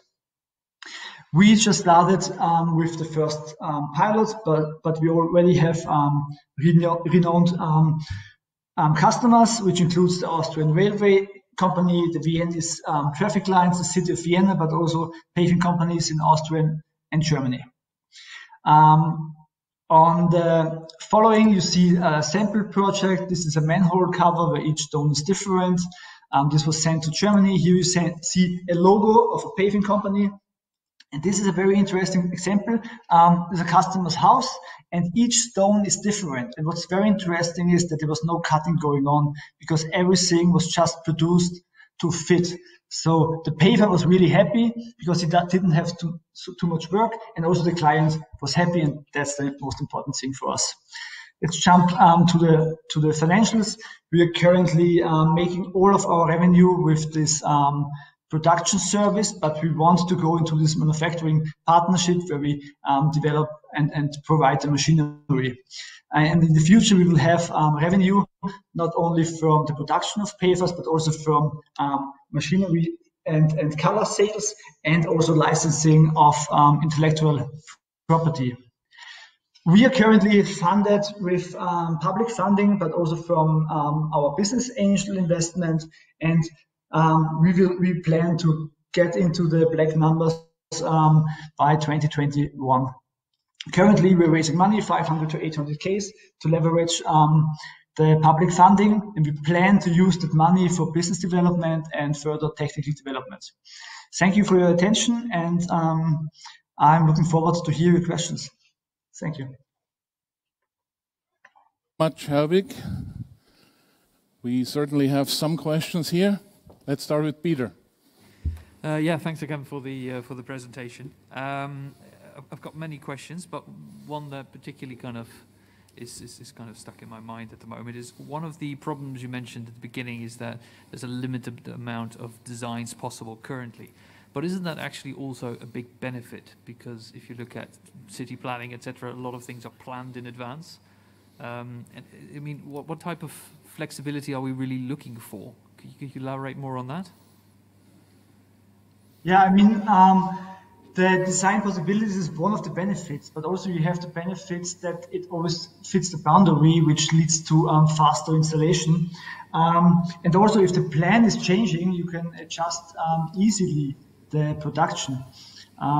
For sure, it's not going to be for every area, but I see especially the application in areas where the most paving stones are installed, and this is the inner city area where you have a lot of boundaries, where you have a lot of installations, and you have a lot of cutting going on. Thank you very much. Any other questions from the jurors? Norbert? A lot of projects in the construction industry, and especially streets, is public tendering. Do you have a comparison of what costs for a square meter of normal pavement compared to a square meter of your pavement? How much is the price difference? Because how much, as we expect, is more expensive. So how much you have to pay to be able to have my own design compared to a normal design which is now on the streets? Thank you for the question. The prices for pavement is varying. You can get the cheapest pavers, I would say, for 14 euros a square meter. And this goes up until, I would say, 60, 70 euros per square meter, depending also on the thickness. The main cost actually is the installation of the pavement. Currently, we are providing the production of paving blocks in-house. That means we are not installing them just with our partners. And our pavement currently starts with 120 euros a square meter. So you can see it's more expensive for sure, but we are working on the productivity of our machinery, and we are planning to lower the costs in the future. Thank you. Next question, Hans. I think that kind of laying of the pavement is a bit of a romantic, as you've shown, because I've seen completely different approaches to laying the pavement, which has nothing to do with manual work. I would like to ask you the question, who could be your kind of production partner?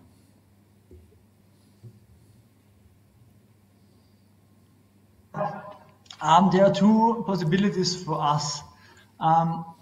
First of all, I'm aware of the other possibilities to lay huge quantities of paving blocks with machinery, and I would say this works good with huge areas, but in inner city areas, it doesn't work so good. For the partners, We have contact with paving block producers, which could use our machinery in their facilities. That would be one option, and the second option would be which would be a slower growth, would be to build up our own network. Thank you. Question, Yasmina? What are the growth plans in terms of employees for the company in the coming 12 months?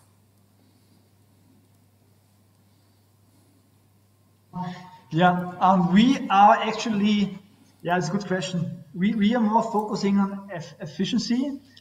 We are already 9 people. I would say it depends on the fundraising, but maximum we double our team. Thank you very much for your presentation, Helvig. Thank you for being with us. Having us, and thanks. We come to the next competitor in the Accelerate category. This is Atlas Argo Science from Bulgaria. Let's bring Alexandra Velkova in, who will present to us. And I have a surprise for you. I'm happy and proud to be able to introduce to you Desislava Stoyanova. And she is the head of Economic and Commercial Office of the Bulgarian Embassy here in Vienna. And she came to us today just to keep her fingers crossed for you when you do your pitch. So if you want to talk to Alexandra, please go ahead. Thank you. Thank you so much for the invitation and the opportunity to be here. Пожелавам ви от сърце и ви стискам палци, успех и по-късно ще се радвам да бъдете едни от победителите. Thank you so much. Много благодаря, надявам се да ме чувате. Между другото, това пожелание малко ескалира емоциите, но да се надяваме, че ще се справим. Сега calm down, positive energy and give the best. I shall try.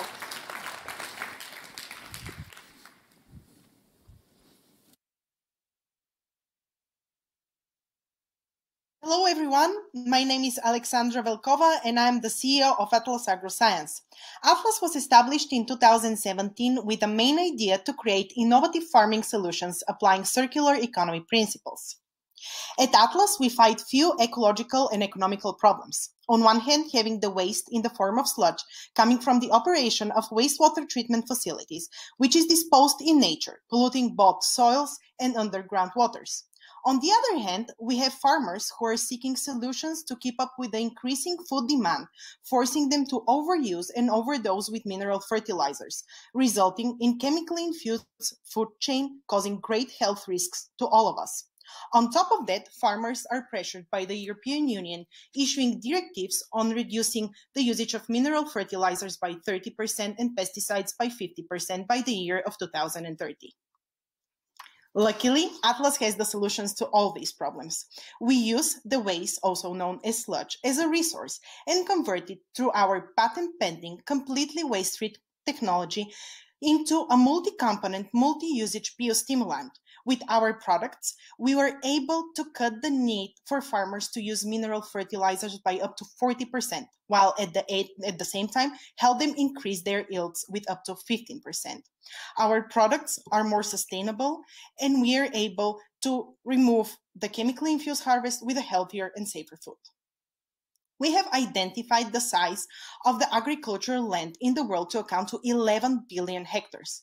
Imagine treating only 1/10,000% with Atlas products. That will already result in $440 million in saving from mineral fertilizers for farmers, and will be able to replace the whole world consumption of potatoes with a healthier and more safer ones.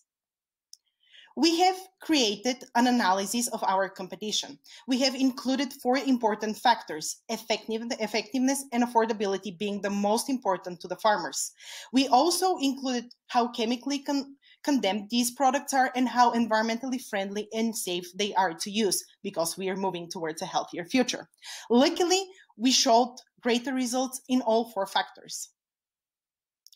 2020 was a busy year for us. Even though with the coronavirus, we were able to work only half of it. In June, we applied for our patent and product registration. The EIT Climate Click Accelerator Program and the win of EIT Food Innovation Prize in Bulgaria helped us produce our prototype production line, with which we made samples of our product distributed among farmers and potential clients. Based on their feedback, we already received our first orders, which will be ready for deliveries in November. We also signed our exclusive distributor for Bulgaria.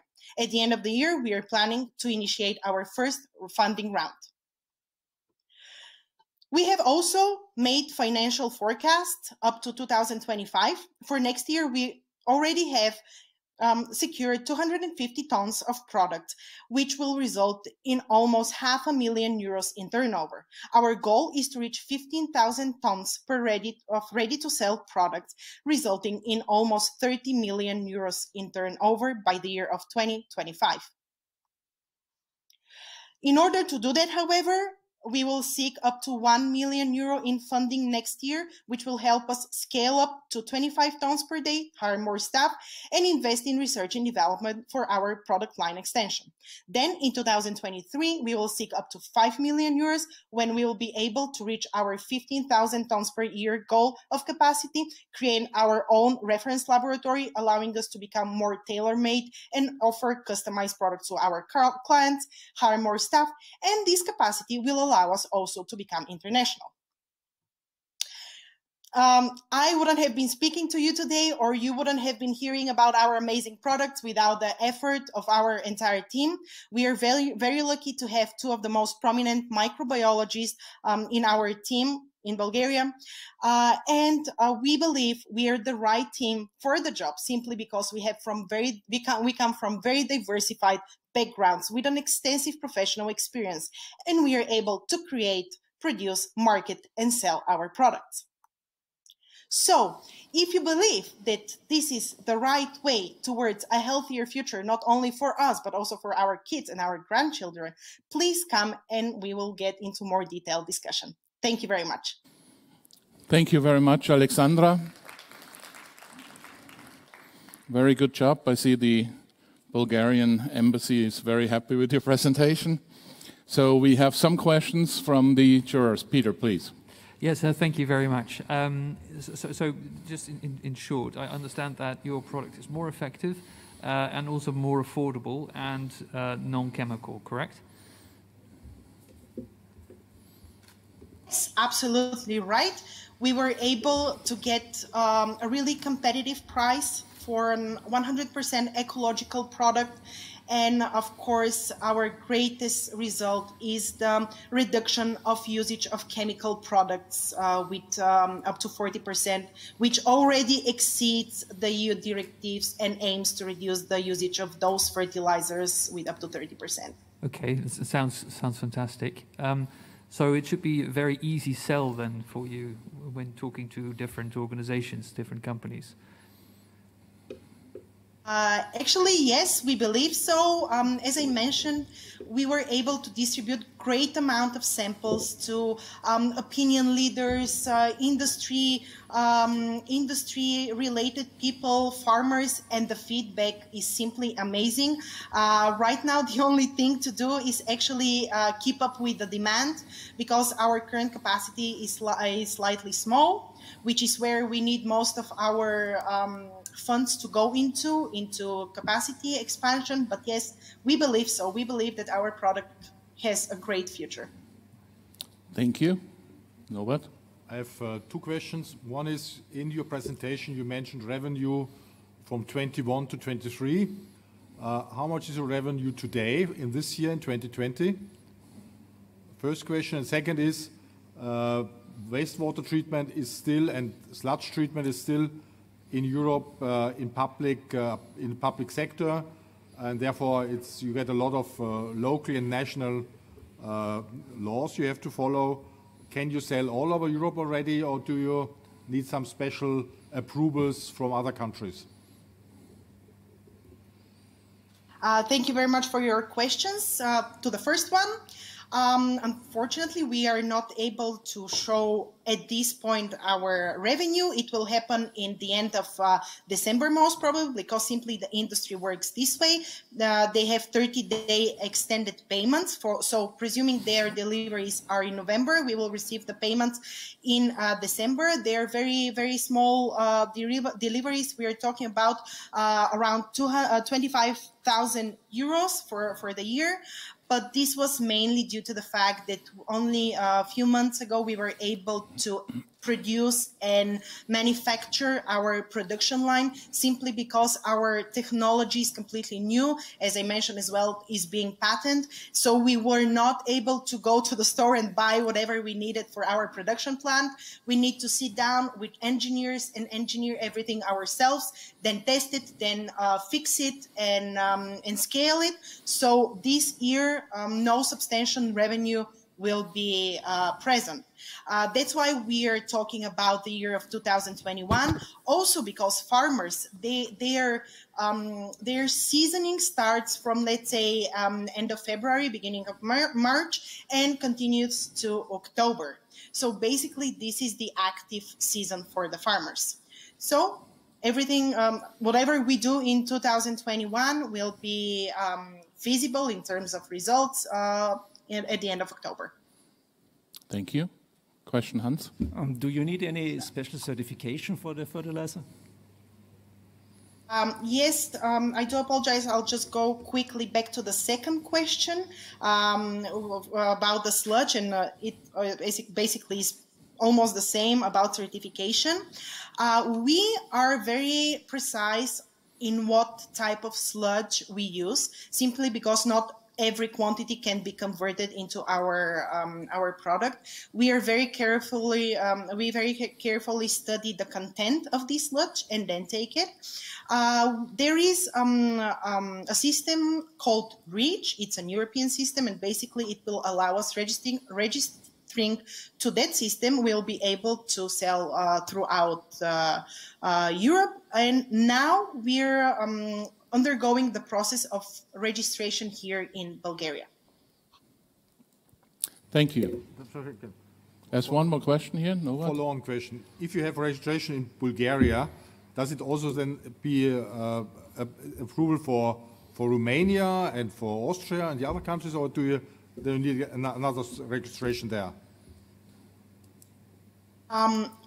If we have the Bulgarian registration, it will work for Bulgaria. However, if other countries have similar or the same qualifications in order to register the product, we'll be able to use it. But as I said, it's the name of the program, REACH. If we register, which we will, through this REACH program, we will be able to sell throughout European Union. However, we are also eager to make local registration in the biggest and most important markets. Mm-hmm. Yes, we have one more question, Peter. Yeah. You're depending on your raw material supply of sludge, I believe. So how can you be sure that you always get the same quality for the quantity you need? As I said, we test every sludge in order to collect only the best one. However, the quantities of sludge in Bulgaria alone are so big. We are talking about over 1 million tons per year. And most of it is eligible for use. But even if we take only half of it, we will be able to cover the need of the whole country. So basically, the sludge quantity is again, the quality we need is there. So yeah, we think that we'll be able to maintain it throughout the entire period and throughout the entire quantities of production. Thank you very much, Alexandra. This was Atlas Argo Science from Bulgaria. We are moving on to our next competitor. This time we go to Slovakia, and we welcome Christopher Plant for the voice of Slovak business Manualio.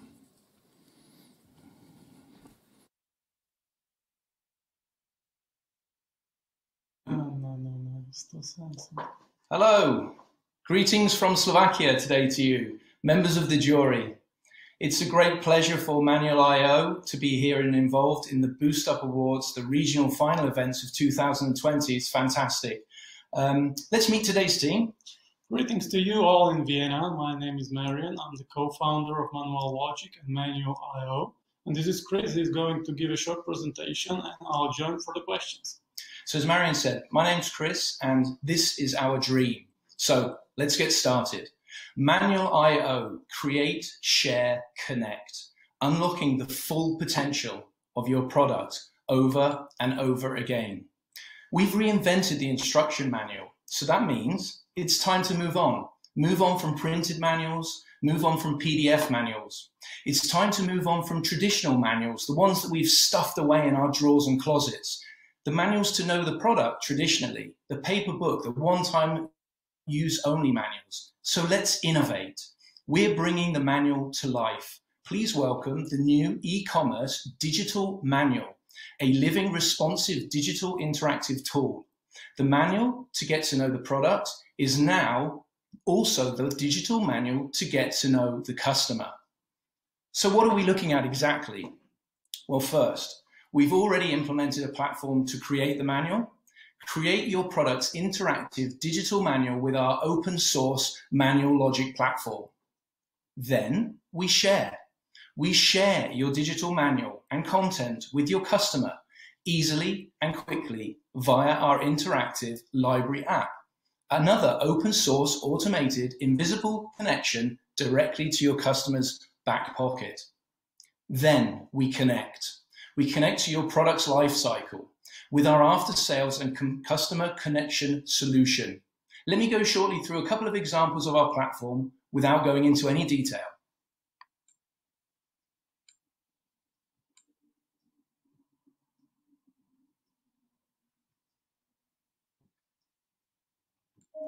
Now, let's go into some detail.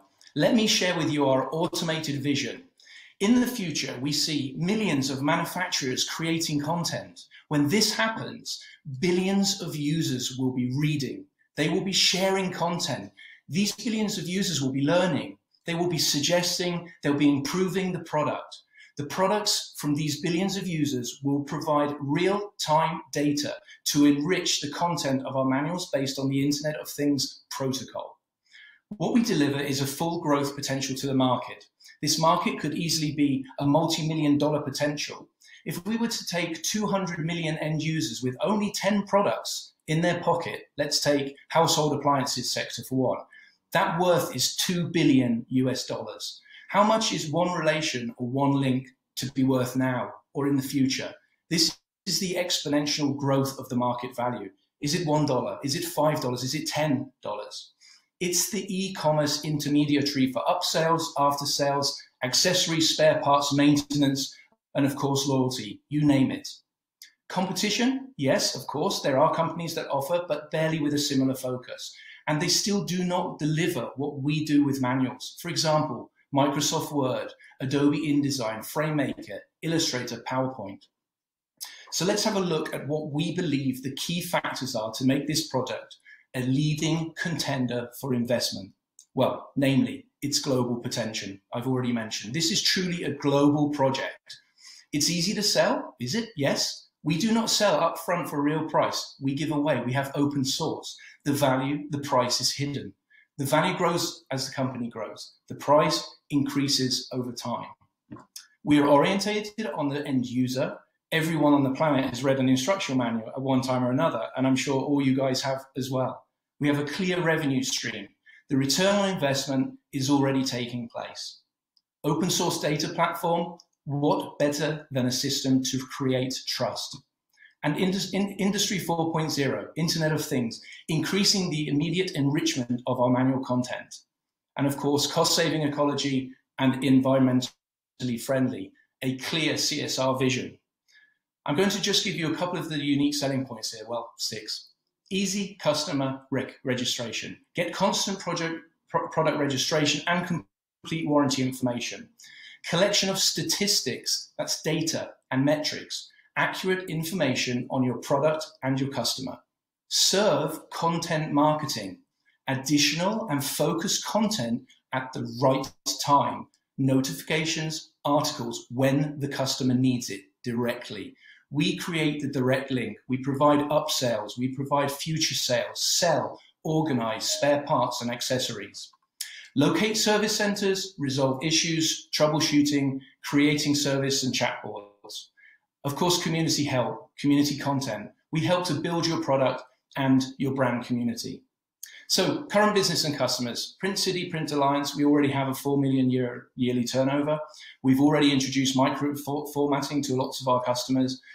The current revenue concept is in areas like after sales and outsourcing manual creation. This is why we have quite a conservative 3-year cost plan, which you've already seen.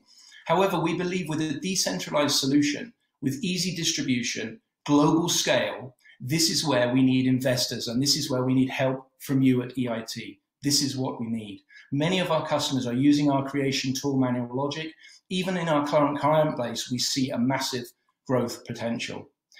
Coming on to the ICO, one of the main goals of our new venture is continuing with our #PrintZero campaign. In the last 40 years, you'll know paper usage has grown up to 400%. 4 billion trees are cut every year to serve paper needs. It makes you question whether that document really is worth printing. So #PrintZero encourages producers, it encourages manufacturers to go #PrintZero, which helps us too. Our cost-saving ecology and the environment is the clear CSR strategy, a vision to reduce your carbon footprint.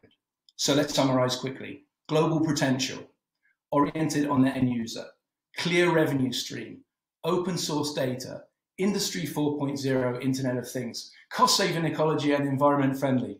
Well, now, you've met the people behind it with a clear dream of a more effective manual situation. My name is Chris Plant, former CEO of the British Chamber of Commerce in Slovakia, Jaguar Land Rover program implementer for various supply chain companies, and my colleague as well, Marion, CEO for 2 production facilities in the USA and Europe, research team leader for advisor for Nanochrome, and Java project developer. So today, you've heard our dream, which is now a reality. Just imagine how the future could be. Thank you very much. We look forward to the questions. Thank you very much, gentlemen. Questions? Peter. Yes, I'm happy to start. Thank you. So I see a lot of benefit for, let's say, the selling company here. And you're talking as well about user focus and user experience, etc. But what really is the benefit here for the actual user? That wasn't really clear to me yet. Could you describe that again, please? That's a very good question. Of course, there are many users within our platform, and I think I'm going to hand over to Marion, but basically, most importantly is the manufacturer. The manufacturer is the key beneficiary. Marion?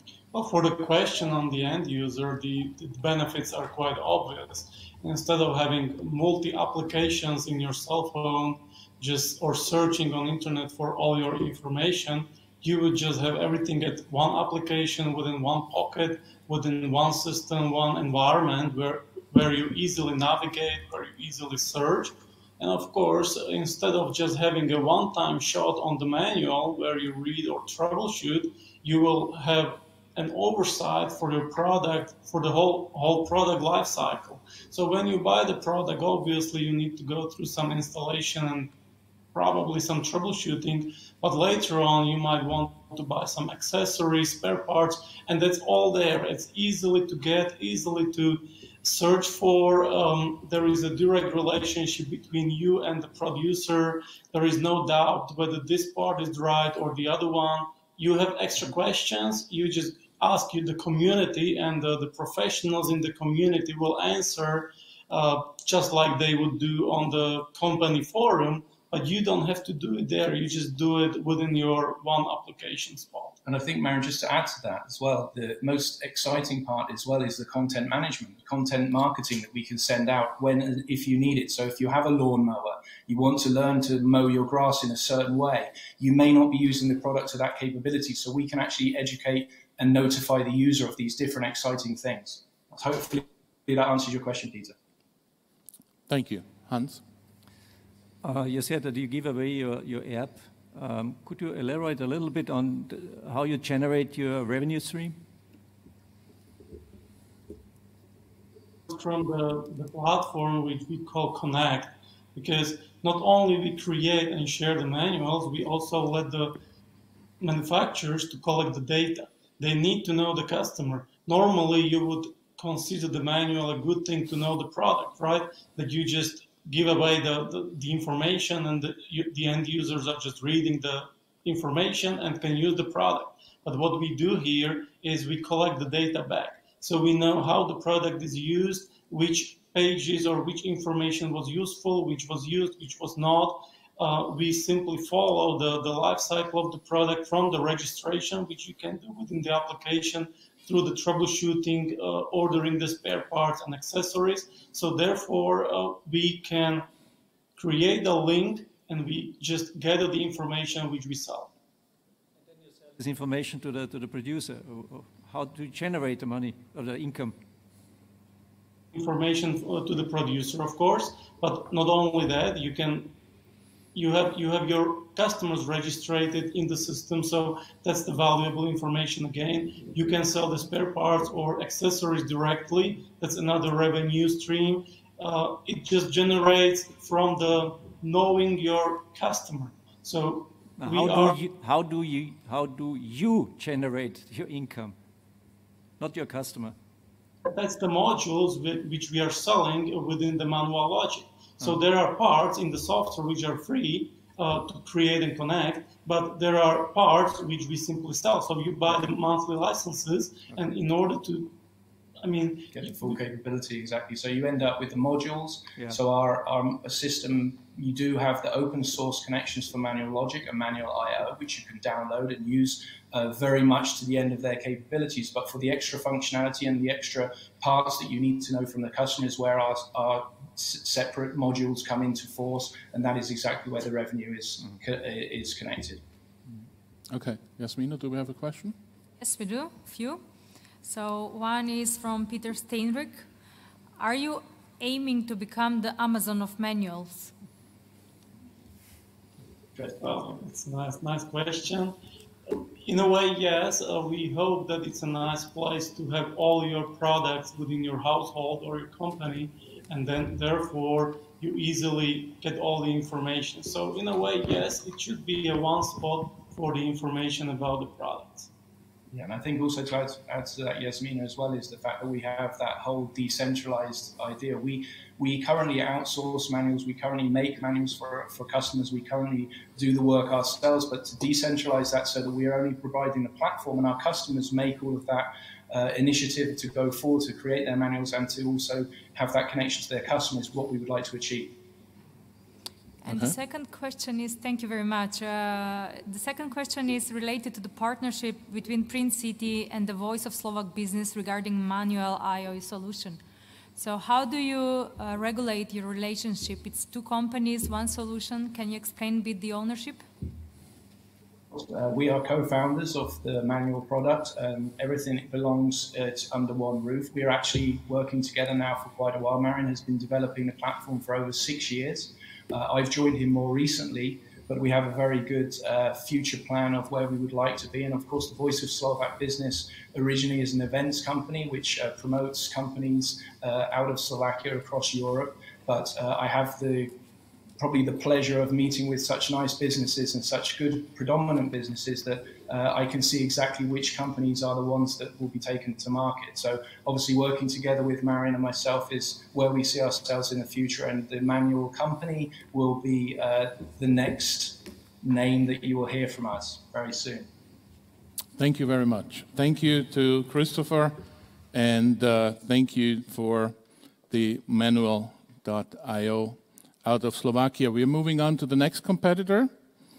This time we are going to Croatia. Antonio Sablijic will present to us Urban Oasis.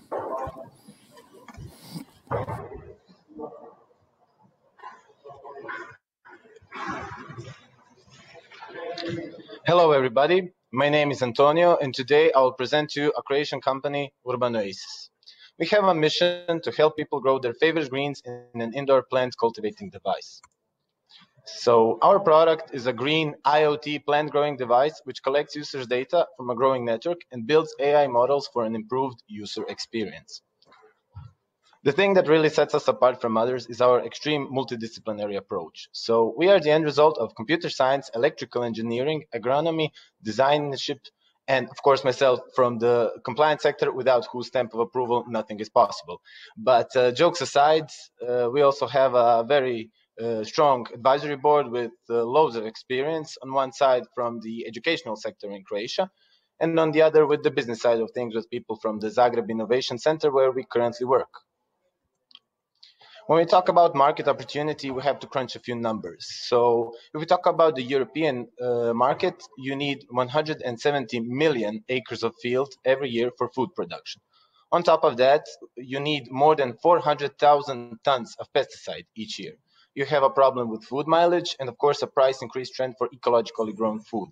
This is where we see an opportunity to jump in the market because our products can help you grow your produce 50% faster. It recycles 98% of used water, saves a lot of electricity, all without any pesticide and minimal CO2.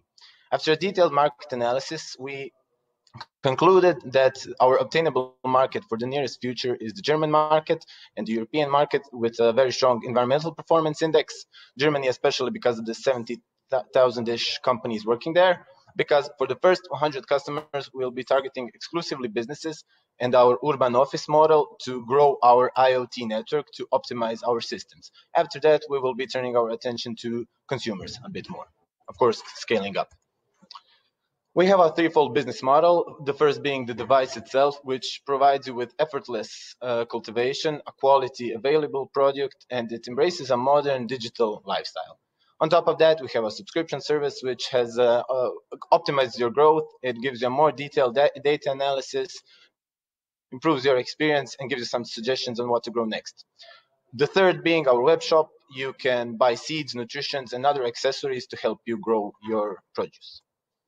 We approach businesses in four main ways. So directly through expos, with our digital marketing campaigns, and of course with our collaborations with interior designer studios. I would just like to emphasize on that last one because it shows our product is not just about brains, it's also about beauty. We made an analysis of competitors in the field and we think we can place ourselves in terms of design and efficiency on the very top. Probably not the first ones to say that, but our interdisciplinary approach is something that we're very proud of. I think that's something that makes us special. And we had more than 5 early rejected concepts, which brought us to where we are today in terms of quality of the product. This is our attraction for the first 12 months of business, highlighting the R&D phase, which started in September 2019. We had a few concepts sold, brought in the first revenue, had a few expos, and today our biggest project up to date is the AgroSpark project with the Faculty of Agronomy in Croatia, through which we have sold more than 10 devices already.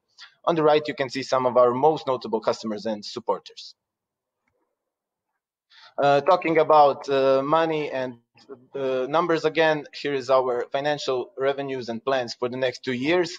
I would just like to highlight 3 things: our urban office models, our gross profit, and our net profit. So we have a plan in the next 2 to 3 years to see an exponential growth in revenue, and that's something that's really exciting for us.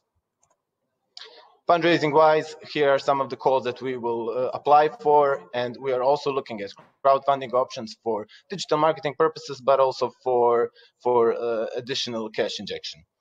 Down you can see in which way we plan to spend those funds, focusing primarily on marketing because we have a ready device and we want our name to be heard more and more. To end things off, I would just like to show you a few nice pictures of our device, and stay healthy and eat your favorite greens with Urban Oasis. Thank you very much. Thank you very much, Antonio from Urban Oasis out of Croatia. Any questions from the jurors, please? Peter. I've got a practical question. I assume that there is also lighting involved in this particular device? Yes, we have. You can choose from whichever option of lighting you want, because our product has more than one purpose. It's also an ambiental device. It's also for food production. It's for plant cultivation. and you can actually modify it. It's a designer device. Thank you. And just a quick follow-up question, because you mentioned the design element, and I just quickly want to just peek around that one a little bit.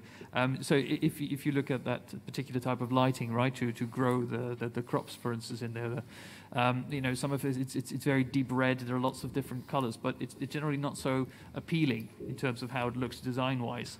And most of your images here, of these images I've seen, they've all turned off the lights, basically.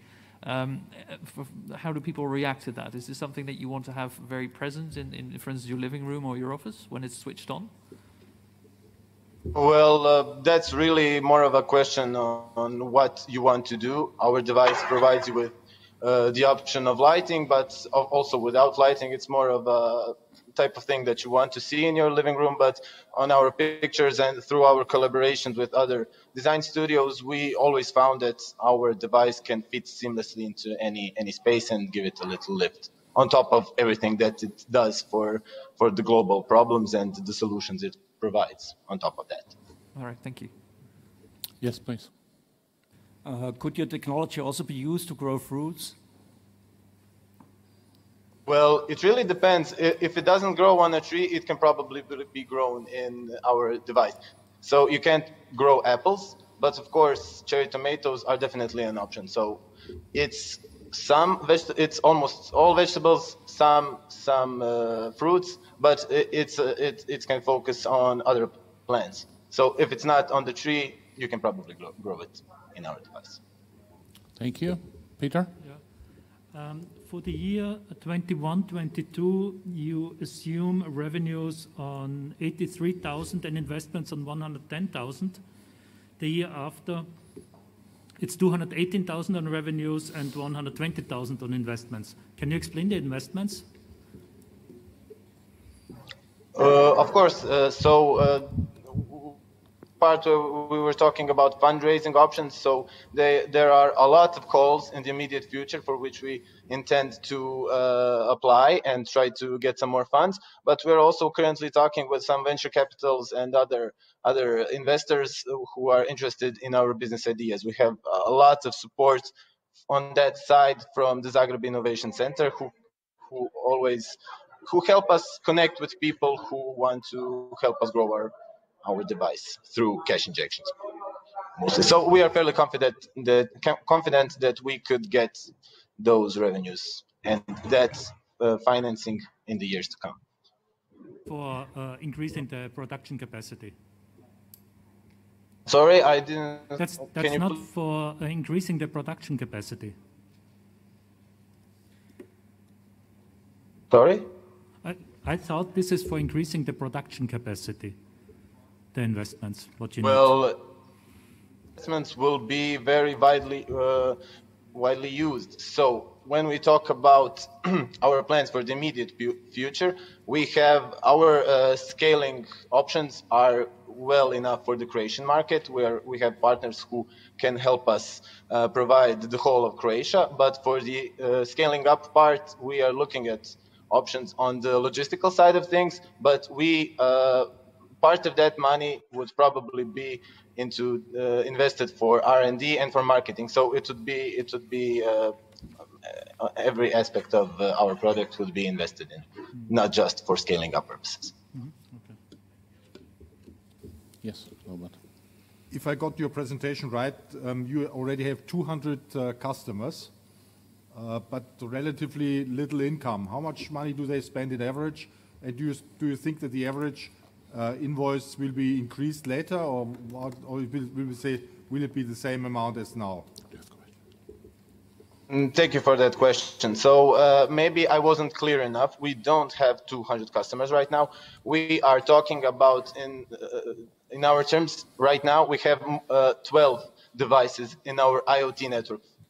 10 of which are through our AgroSpark project, and 2 of which are from our other collaborations, and a few which are not on the network exactly. So our first 100 customers are exclusively businesses, because our mission, our goal is to use those companies for collecting data and to optimize our systems. And after that, we think the threshold of 100 users would be good enough so we can scale up and target consumers directly. So, but our revenues-wise, we have very good margins. So, and on top of that, the device itself brings good income, but we are looking at the subscription service models and for the web shop to gain additional revenue. Thank you. We have one question from Jasmina. Yes, this question is coming from Peter Steinruck. There is a similar solution from Bosch, which addresses the same customer need. However, in much lower price class. What is your unique selling proposition regarding this solution? Yes, so I mentioned that in the presentation. So we are not the first ones to come up with this idea, but I think in technology-wise, it's not important to be first, it's important to be the best. And we think that our technology is very advanced in the sense that our IoT platform will bring the most out of the experience. But we provide users with the pleasure of effortless cultivation. So it's also a very COVID-friendly solution right now. So that's a big plus for us. But in terms of, I think the price, also the design, but the quality of the technology being used. Thank you very much. Thank you, Antonio, for your presentation, and all the best to Croatia. We come to the last competitor before the break, the afternoon break. And here we are again in Bulgaria. We have present Todorov. The company is Voltrax. Do we have him online? Hey, Todor, how are you? Can you hear me? Hello, I can hear you. That's very good. Well, thank you for joining us. I just wanted to point out that I have here Desislava Stoyanova. She is the head of Economic Commercial Office of the Bulgarian Embassy here in Vienna, and she's here particularly to keep her fingers crossed for you. Here she is. Good luck. Hello, everybody. Hello.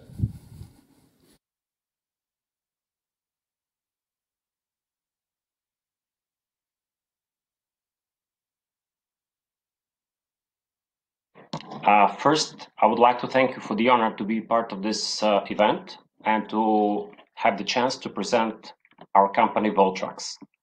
As you see, our slogan is battery solutions, and that is what the company is doing. We offer solutions for the specific problems e-bike manufacturers need to solve. We deliver high-quality, tailor-made products suitable for the client's specific e-bike design, made out of first-class components, fully tested according to the highest European industry standards. Europe's lithium-ion battery industry is lagging behind the rest of the world. In fact, it is around 3% of the global share. Same could be said about local battery pack assembly. Figures are identical, so Europe must move aggressively in order to be successful and fight with the leading industry incumbents. All e-bike manufacturers in Europe are meeting several hurdles: very high minimum order quantity requirements and long delivery time for the e-bike batteries. Also, there is a very clear duopoly in Europe regarding lithium-ion battery packs and motors.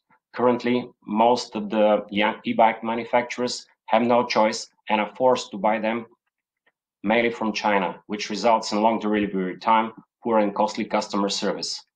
We are pioneers as a team in the utilization of lithium-ion batteries in the region, and our goal is to supply local and other European e-bike manufacturers with battery packs in various sizes and power output, according to their production specification. We can reduce the cost and delivery time and accept small and specific orders.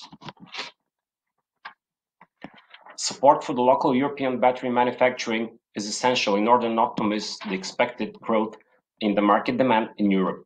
Using the most advanced 18,650 and 21,700 lithium-ion cells for our battery packs, we strive to be at the forefront of pack manufacturing, which gives us the strength to meet demand not only for e-bike batteries, but for e-scooters, handicap e-bikes, and wheelchairs too. We offer our expertise and design solutions to our customers as the product is complex. East Europe is usually seen as outsourcing field for the companies from the West, but we strongly believe that we possess required level of knowledge and expertise not only to implement already developed products and solutions, but to bring something new to the table. Our team represents a good mixture of professionals with rich managing skills in engineering and construction, production management, and profound knowledge in electronics and production of electronic components such as PCBs and so on. Each of us has more than 20 years in his field areas and has a high level of confidence in his own strength and those of their colleagues. We clearly see here a huge growth potential for our business. According to CONEBI, the Confederation of the European Bicycle Industry, between 2014 and 2019, almost 9 million e-bikes have been produced in Europe, meaning that the demand for new batteries will grow rapidly, along with the demand for replacement batteries too, as they have been produced back in the years and soon will reach the end of their life cycle. We strive to enlarge our commercial activity by developing a wide network of potential partners, not only in the region of East Europe, but throughout the continent. Of course, our main markets are the countries with highest sales of e-bikes and other means of electromobility. We believe that our production may reach up to 10,000 units, which will translate in about €2 million revenue by the end of 2021, and then to grow in 2-3 years to 150 to 200 million euro revenue per annum, reaching production volume of about 100,000 units. This goal could be achieved by us enlarging our customer base and obtaining access to fresh financial resources. Our partners, who they are. We have the strength and confidence to develop partnerships with bigger European companies manufacturing electric motors for e-bikes and e-scooters. They need reliable batteries on reasonable prices. Having this in our minds, we are making steps in this direction to work with the global leaders in the cell development and production, such as Panasonic, LG Chem, Samsung, and Northvolt. Here we may proudly acknowledge the fact that we are at the final stage of approval by Panasonic Industry Europe GmbH as a licensed distributor of their latest BD11 lithium-ion cell, especially developed for light EVs. How do we interact with EIT Manufacturing? Voltrax will enrich the startup portfolio of EIT Manufacturing in a fast-growing, innovation-driven industry. Our business serves EU supply chains and will contribute to fostering the position of the EU manufacturers against global competitors. We serve manufacturers thriving on local EU markets and help them grow more competitive and strong, and thus impact local economies and employment. Our products help EU citizens embrace more sustainable lifestyle, which contributes to turning EU smart and green place to live. Our ambition is to scale build significant battery facility in East Europe, which will activate an entire ecosystem of enterprises. That was the end of my presentation. Thank you.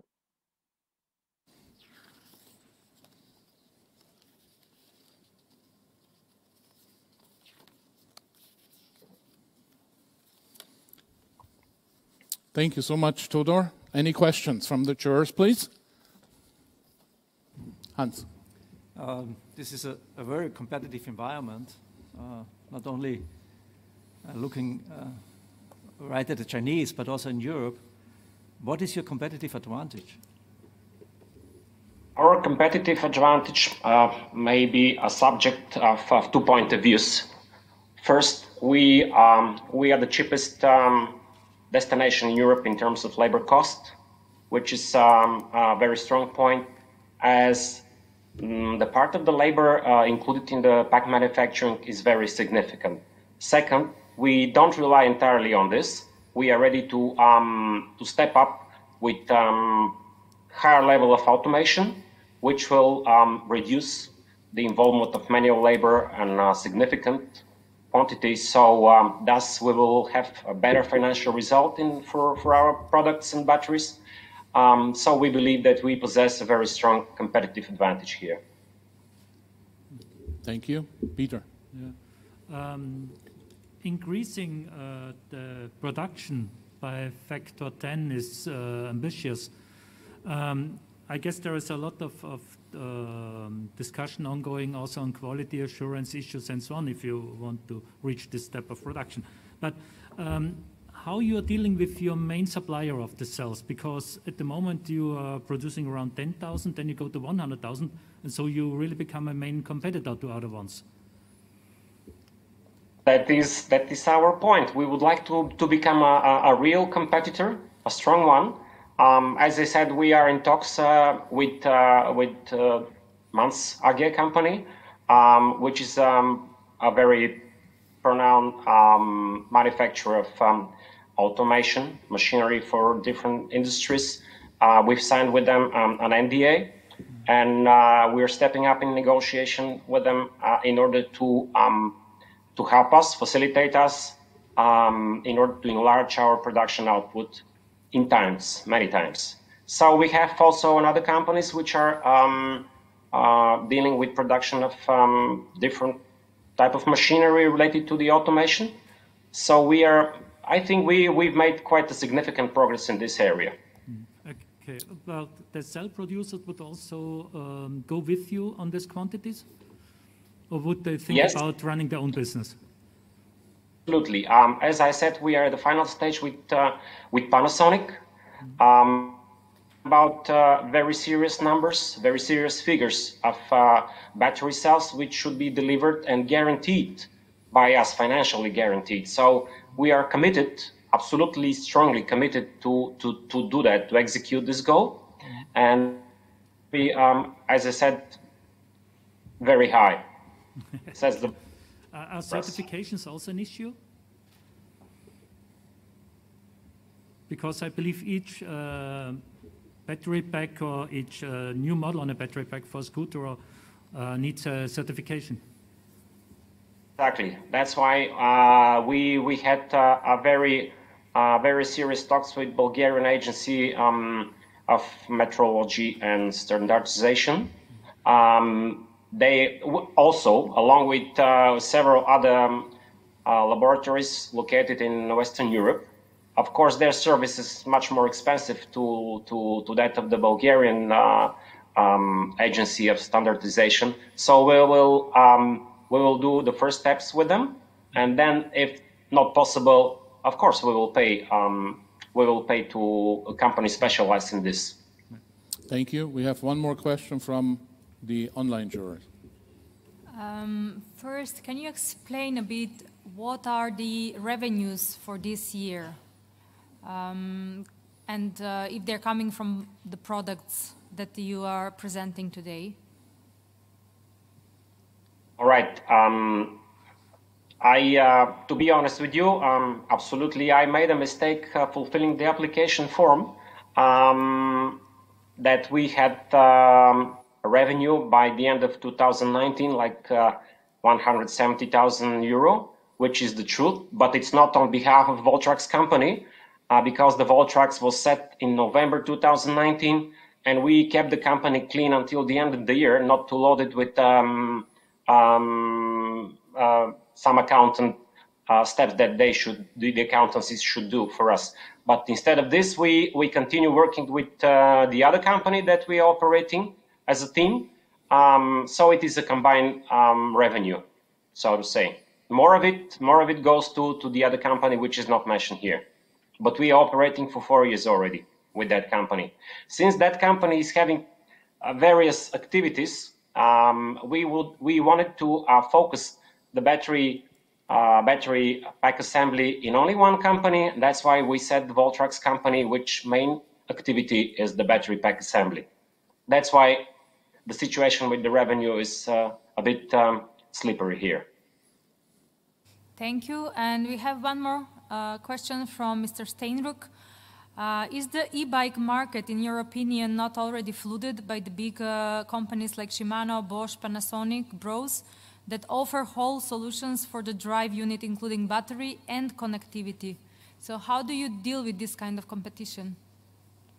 Connectivity is just another field, so we may put it on a side for a second and focus on the duopoly that I just mentioned in my presentation. The duopoly most of the audience is aware of. This is Bosch and Shimano. They are professionals. There is no doubt about it. We deserve them our admirations, of course. These are huge conglomerates, and it's really difficult to compete with them. But we have one very crucial advantage: we are cheap, much cheaper. Along with those two companies, there are several others which are producing mainly electric motors. They're German companies, Italian companies, French companies. They produce in smaller volumes. They order their battery packs from China. This is a fact that we know clearly, and this is our main customer base. We are striving to focus on them and to serve them and to become their partners.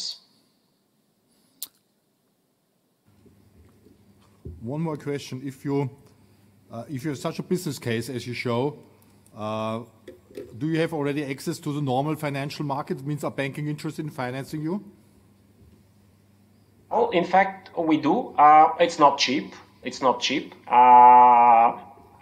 And we don't look at today's event as an access to cheap financial resources. We would like to make a wider professional network, to enlarge it, and to pop up on the radars of other companies that might be interested in our products and potentially partnership with us. Okay, thank you very much, Todor. Thank you for your presentation. We are running a little bit late, so we're going to make a quick coffee break and we'll start again at 3:15. 3:15, please be back on time. Thank you very much.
In experience ecosystems, if you were, meaning that people, companies, organizations, offerings will be much more collaborating to together figure out how they can create impacts for all different individuals within the manufacturing ecosystem.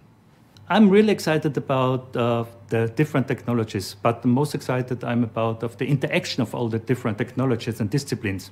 So that means it's like a football team. You need a goalkeeper, you need a forward, you need the defense, and so on. So everything has to go together to make it happen, to make a successful manufacturing happen. What I find truly fascinating is Li-Fi, it's light fidelity, basically.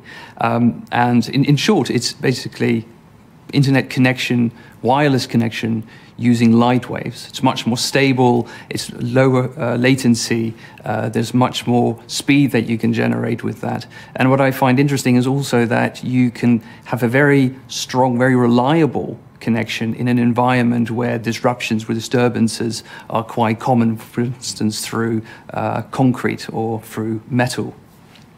The future of manufacturing in Europe is a clear task. We have to combine the research and science abilities where we are very strong.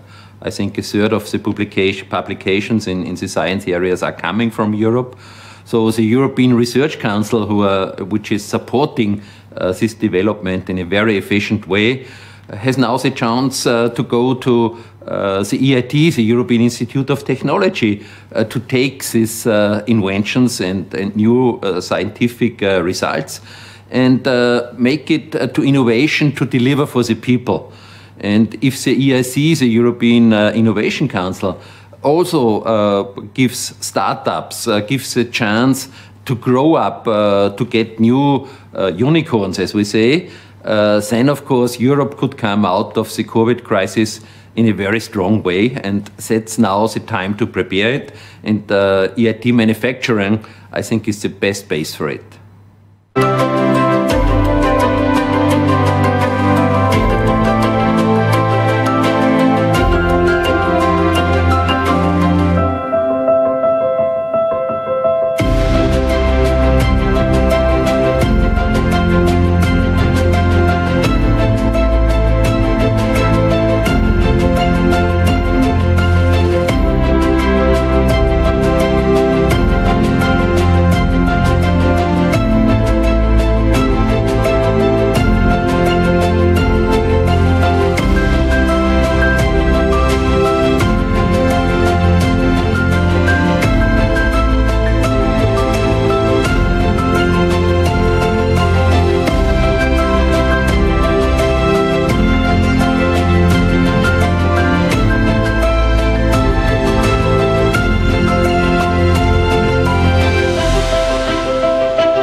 manufacturing is changing due to a lot of different factors. For example, globalization, individualization, digitalization, and therefore the companies really have to adapt their products. The product variety is totally increasing. The volumes are going down. They're falling down almost to one. So they have to be really dynamic. They have to be flexible in their production systems. And this is what will be the big changes in the future. So the merge of human and production into intelligent system, this will be the main issue for changing in the manufacturing. What I find particularly interesting is that I see that there's a convergence of the physical and the digital interactions through interactive intelligence, basically, in experience ecosystems, if you were, meaning that people, companies, organizations, offerings will be much more collaborating to together figure out how they can create impacts for all different individuals within the manufacturing ecosystem. I'm really excited about the different technologies, but the most excited I'm about of the interaction of all the different technologies and disciplines. So that means it's like a football team. You need a goalkeeper, you need a forward, you need a defense, and so on. So everything has to go together to make it happen, to make a successful manufacturing happen. What I find truly fascinating is Li-Fi, it's light fidelity, basically. And in short, it's basically internet connection, wireless connection using light waves. It's much more stable, it's lower latency, there's much more speed that you can generate with that. And what I find interesting is also that you can have a very strong, very reliable connection in an environment where disruptions or disturbances are quite common, for instance, through concrete or through metal. The future of manufacturing in Europe is a clear task. We have to combine the research and science abilities where we are very strong. I think a third of the publications in the science areas are coming from Europe. So the European Research Council, which is supporting this development in a very efficient way, has now the chance to go to the EIT, the European Institute of Technology, to take these inventions and new scientific results and make it to innovation to deliver for the people. And if the EIC, the European Innovation Council, also gives startups, gives a chance to grow up, to get new unicorns, as we say, then, of course, Europe could come out of the COVID crisis in a very strong way, and that's now the time to prepare it. And EIT Manufacturing, I think, is the best base for it.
And we are back. We are still at the Accelerate candidate for our competition here at the BoostUp East Finals.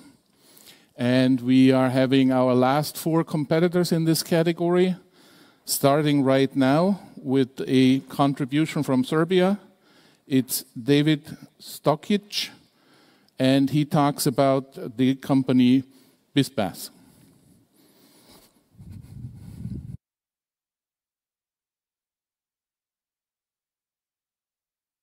Hello. Hello everybody. It's a privilege to be here. So thank you very much. My name is David, and I'm here to present you Bees and Toys, the healthiest toys for the babies and for the nature. Do you know that 90% of all toys are made of plastic, which cannot be recycled, and some of them contain toxic chemicals with serious impact on our children's life? As a father of 3 children, I have huge problem with this picture. That is what we want to change. That is why we created Bees and Toys, a plush toy with inner layer made of natural beeswax, which transforms this toy in a toy with elements like modeling clay, where children can make shapes and forms as they wish and imagine.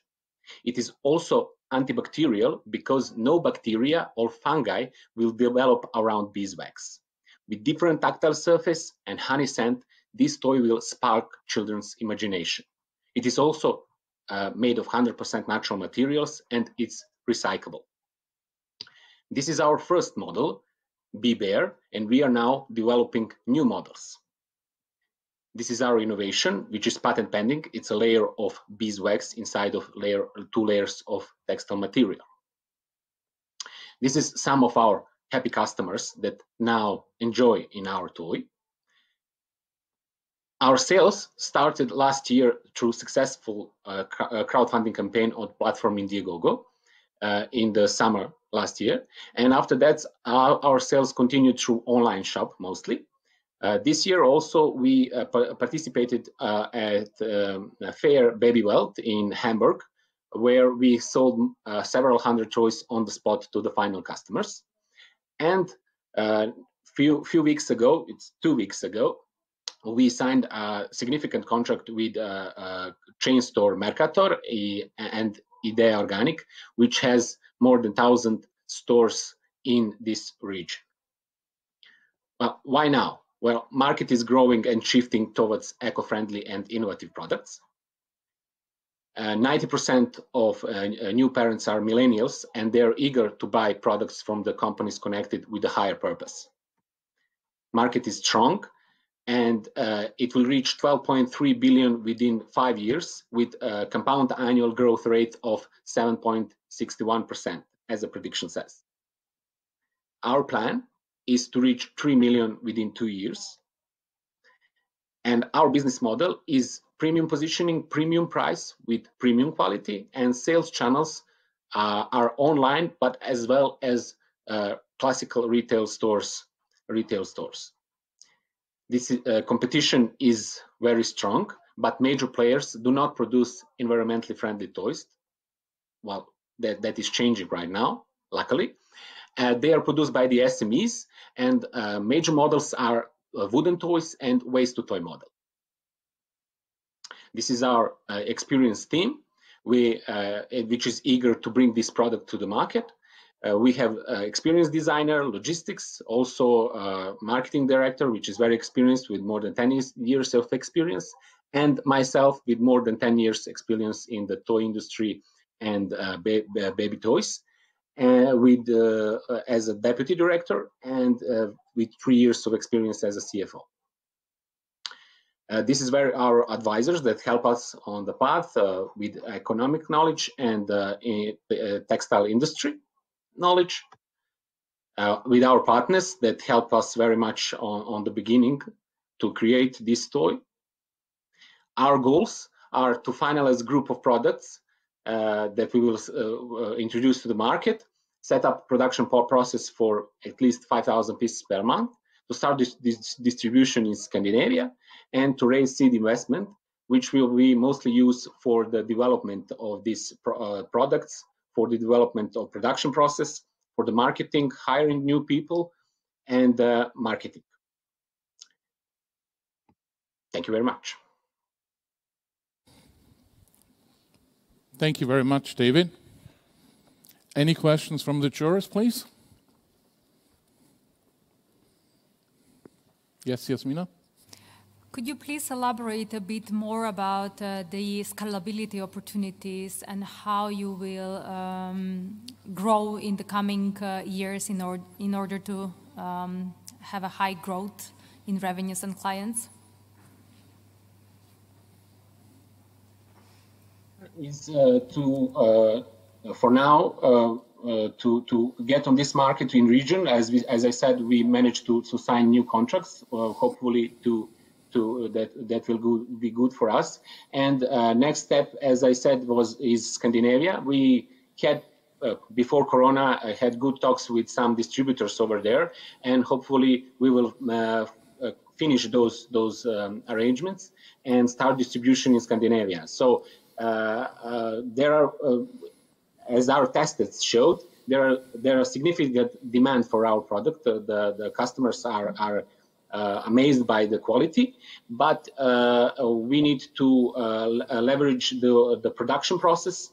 That is what we need to develop now, and in the same time distribution. So we have questions for the distribution, but we need to set up a good production process. Thank you.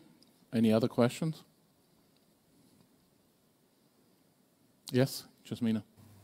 So, what are the biggest risks related to your business and to your growth strategy? The biggest risk is potentially copycat.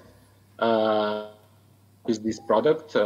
Yes, we have patent pending, but this is not something that we should take as a strongest element. For us, the strongest to enter on the market, and production process is what is our biggest challenge. Because if we don't have a good production process, we cannot deliver what is demand. Thank you. There's one more question. Are you thinking about setting up your own production, or would you like to go with another company? I would do both if I could. For the starts, we are setting up our production process, but we don't need to do that only. We could also do outsourcing. We have a project for our production, and it is easy to transfer that on the other side, on the other continent, if there is need. Well, thank you so much for your presentation, David. And we are moving on to our next competitor, this time from the Czech Republic, Timo Wolin-Elkovský, talking about his company, Expansion House.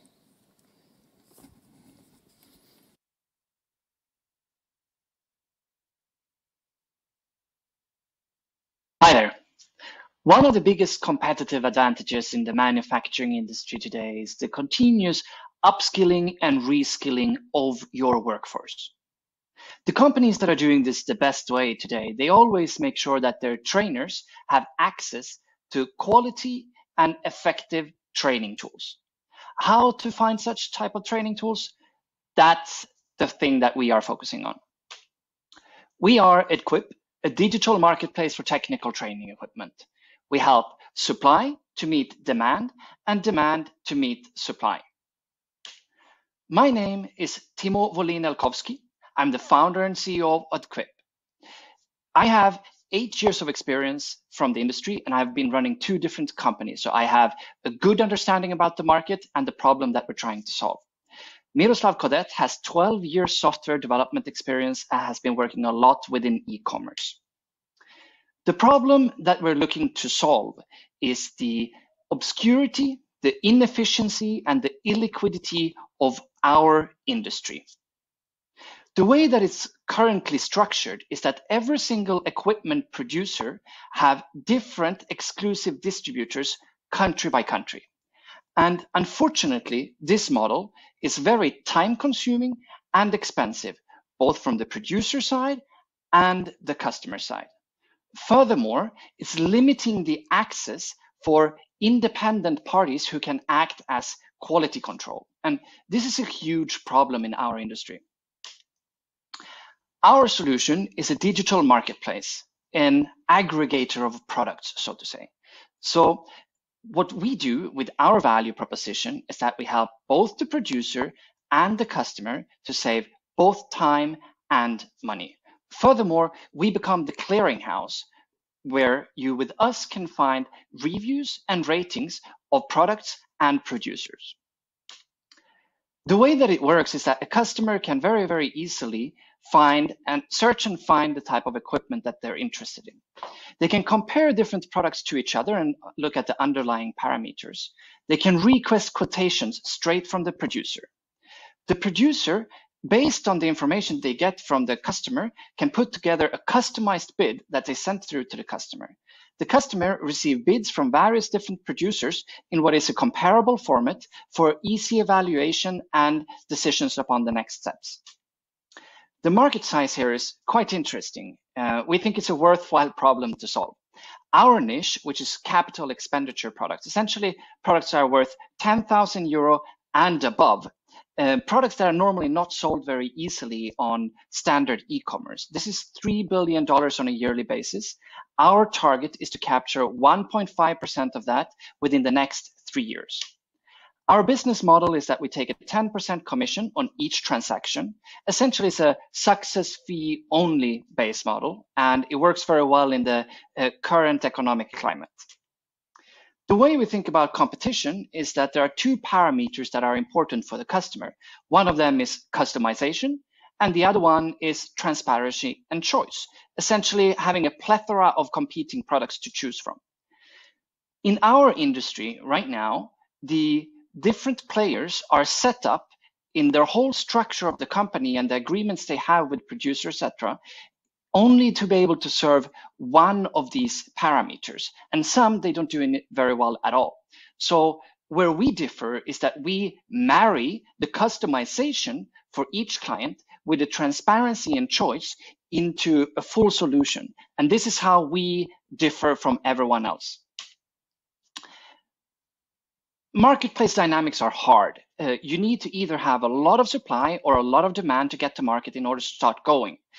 We chose to focus on the supply side of the business. So what we did is we reached out in May, started building traction, and we have so far signed up 21 suppliers so far. These are excellent companies, by the way.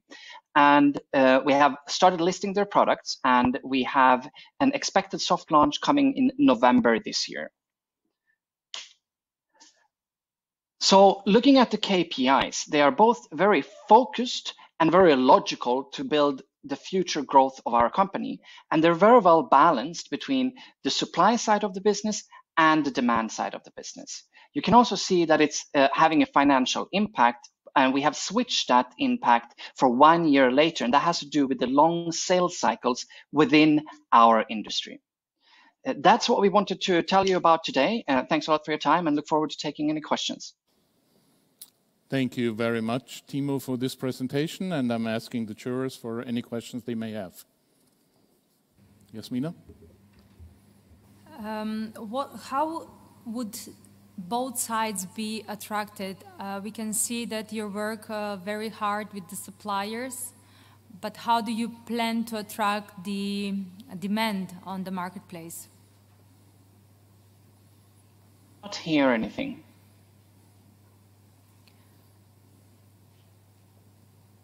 Can you hear me? So how do you plan to attract the demand on the marketplace? You're working hard with getting suppliers on board, but what are the measures that you take in order to attract the demand? I'm afraid I can't hear anything.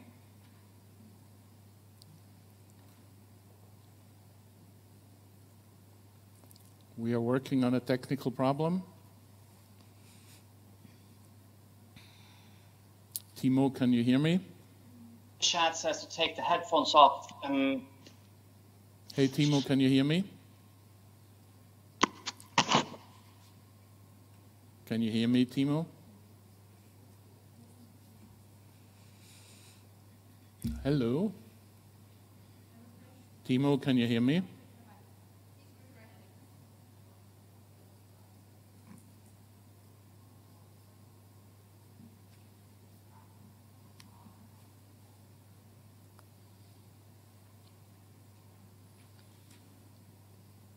I refreshed everything. Can you hear me now? I can hear you. Can you hear me, Timo? Timo, can you hear me? Yeah. Hello, Timo. This is EIT Manufacturing, CLC East, live from Vienna. Try with the link that you just sent. Hello, can you hear me?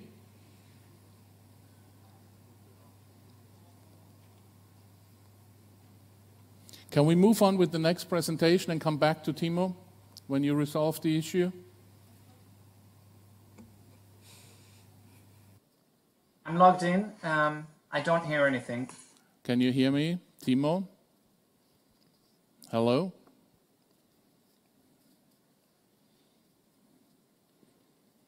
There's a commercial about bad internet connection in the United States. Can you hear me now? Can you hear me now? Can you hear me now? I hear you. Great, we're back to my headset. Sorry, Okay. Something has been going wrong. Happy to take any questions. Can you hear me, Timo? Hello? I can hear you now. You can hear me now. Perfect, excellent. Jasmina had a question for you. Welcome back, Timo. So my question was related to the demand side on the marketplace. How do you plan to attract them? Good question. So what we did initially, before we started designing everything, we put together a good long Google form asking a bunch of questions such as how do you buy equipment today? How do you normally compare different underlying parameters, etc. And we reached out to over 300 people on LinkedIn. We got a lot of feedback back, and that's what we've been using in order to design our solution. So we have these 300 people to go after. We already have 500 plus people who are following us on LinkedIn because they're highly relevant people for us. Of course, we have 8 years of experience from the industry, meaning we have a lot of network already in place.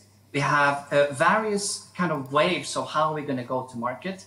Initially, it's really slow with these nearest people to make sure that we run all the processes, make sure that they run very well before we kind of throw fuel on the fire. And that fuel on the fire would be normal SEO marketing, normal SEM marketing, and also some traditional stuff which is happening specifically with our industry sector. Thank you. Some other questions from the jurors? Yes, Peter? How are your customers or potential customers, how are people responding to your solution? What is it that they say about it? So we are not live yet. On the supply side, people are signing up. So we have 21 contracts so far. That's already making sure that we know that we tick that box. On the demand side, we have designed a product which is based upon the feedback from the demand side on what they are in need of. So we are very close to soft launch, and that's where we're expecting to get a lot of more input and make sure that we can tick the boxes in terms of proving the product market fit. Thank you. Any other question? We have one from the online jury, from Mr. Peter Steindrich. EdTech seems to already much larger than you in the competition chart. So what sets you apart from EdTech Impact, a company shown in that landscape slide? That's a very good question. So EdTech Impact was launching when we just had the idea, and that was about 18 months ago. And what we do fundamentally different is that we don't focus on the digital applications. They do digital applications only, and we focus on what is really hard initially, and that's the hardware. This is equipment worth 10,000 euro and above. So you need to look at the way that you organize the bidding process around that, and the sales process is totally different than what you do with normal edtech. So they do the edtech side, we do the vocational training equipment side, where we're also going to add on AR, VR, and the software solutions as well. Thank you very much, Timo. Thank you for your presentation. And we come to the next competitor. This is another contribution from Serbia, Janko Pavlovic, talking about digital works. Hello, everyone. My name is Janko Pavlovic. I'm a co-founder and CEO of Digital Works. We are a startup oriented toward helping small and medium factories to become smart ones. We have two offices. One is in Belgrade, and I'm representing this one, and we have another one in Stuttgart. So we are comprised of 10 people. We have project manager, who is Natasha. Then we have Mirko Ros, who is a co-founder, and he has over 15 years of experience in entrepreneurship. We have Lukashin, who is our tech leader with the background in software engineering, and myself, I'm a power engineer with some experience in business as well. Next to us, there are 6 software developers, so we have experience both in business and in software engineering. We've started with one product, we called it Gemba Walk, and basically it was a lean manufacturing tool. So it was meant for like enhancing overall equipment effectiveness in factories. So we went for the market, and then we had some kind of bad feedback. So market needed something else. So we listened basically what they needed and decided to pivot. Do you know for Trello or Asana? Those are the workflow management systems. And we want to build one specific for industrial SMEs. So that solution is basically benefiting to our customers by increasing their efficiency. It is lowering delays, costs, things like that. It is adding competitive advantage and increasing their market potential. So regarding our market, Zion Research evaluated the market to be 5 billion in 2018, and that it is growing with the compound annual growth rate of nearly 23%. So we believe that this market is driven with the ever-increasing dynamics, which are pushing SMEs to invest into solutions like that in order to increase their like operational costs and things like that. So basically what we build is so-called tact. We want to give tact to the organization. And on the left-hand side, you can see a project manager who should plan the activities and assign them to the workers over the fully digital model of company assets and business processes. So the worker gets his own work orders, he's executing those and reporting them in the real time, and then manager is getting those reports. He can monitor what is going on there, and he can long-term analyze. Since we have all those contributors in place in a digital model, our plan is to develop an AI-based automated scheduler, which is going to automatically schedule all the activities and therefore completely automate the project manager role. So we plan to apply this solution to production and maintenance. Basically, there are some different applications in logistics and so on. Regarding the competition, it is vast. Current situation is that basically majority of companies are using spreadsheets, either Excel, even Google Calendar.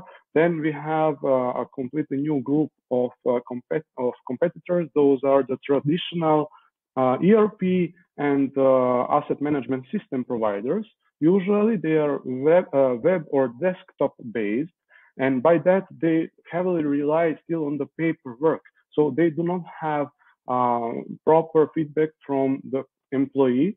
There is still this gap. And on the other hand, there is a new group of competitors which are actually so-called workflow management system providers, which are mobile-based as well, however, non-specific. So they do not model company assets, nor they actually get any feedback or connection with those assets over IoT platforms. So regarding our business model, we started with the sales. We are in a position of MVP. So basically, we have a direct sales and we have software and we have partnership sales. Sorry, our long-term plan is to go into partnership with bigger players such as Siemens. Next to it, we are offering software as a service and one-time cost solution. There is on-premise and there is a cloud solution. Our target markets are DACH, basically Germany, and next to it, Balkans. So we are actually planning to establish 10 sales in 2020. We are in a position of 4 at the moment, and our plan is actually to establish 1 million annual revenue in 2 years' time. So right now we are actually having this investment from Innovation Fund of Serbia, and it is 100,000 euro. Next to it, we are in program with EBRD. It's called Star Ventures, so we are supported by them, and we actually cooperate with Institute of Manufacturing, University of Cambridge. Some of our clients are listed here, and of course, not all of them are using PACT, but some of them do. Those others are actually from service department. We cooperated with them already. Thank you very much for your attention. Thank you very much, Janko. Do we have any questions from the jurors? Jasmina? Could you please elaborate a bit your client references and explain how many of these are related to the new solution, and how are you getting on board the clients from your service department? So basically, there are a few questions. Let's start from the competition. Our competitive advantage lays in a specific approach, which is actually toward industrial SMEs. We can model their processes. That is the first thing in comparison to other modern workflow management systems. On the other hand, we are better than like all traditional ERP solutions because we are affordable at first, and then we have actually what they need, because it is a good user experience, it is user friendly, and other stuff. So that is regarding the competition. And then we actually have plenty of our existing customers from service department. We are actually in communication with them for software development, and then we are offering them TACT as for the customers as or as for the partnership opportunities. So that is the idea. Of course, we are having a lot of traction with them, and all those 4 sales are inside that pool. We are usually quite present in conferences as well. However, with Corona, it's not that easy nowadays. So we are actually targeting them directly. And right now we are in a good communication with Siemens Serbia to establish this cooperation in sales. Excellent. Thank you very much, Janko. Any other questions? If not, then thank you so much for your presentation, and we are moving on to the next competitor, the last one in the Accelerate category and the last one for today. This is another company from Austria, Radikos Technologies, presented by Bernhard Heibel.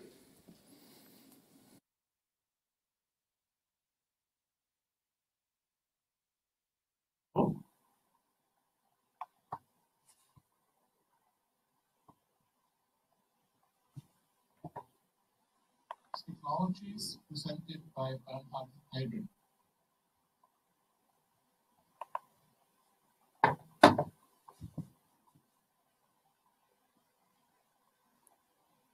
Hello, my name is Bernard. I'm co-founder and CEO of Radikos Technologies.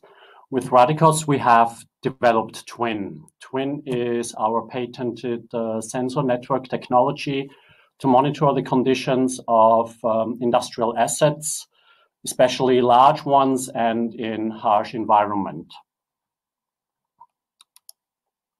We've been through several years of development, now having 2 applications ready with distribution partners.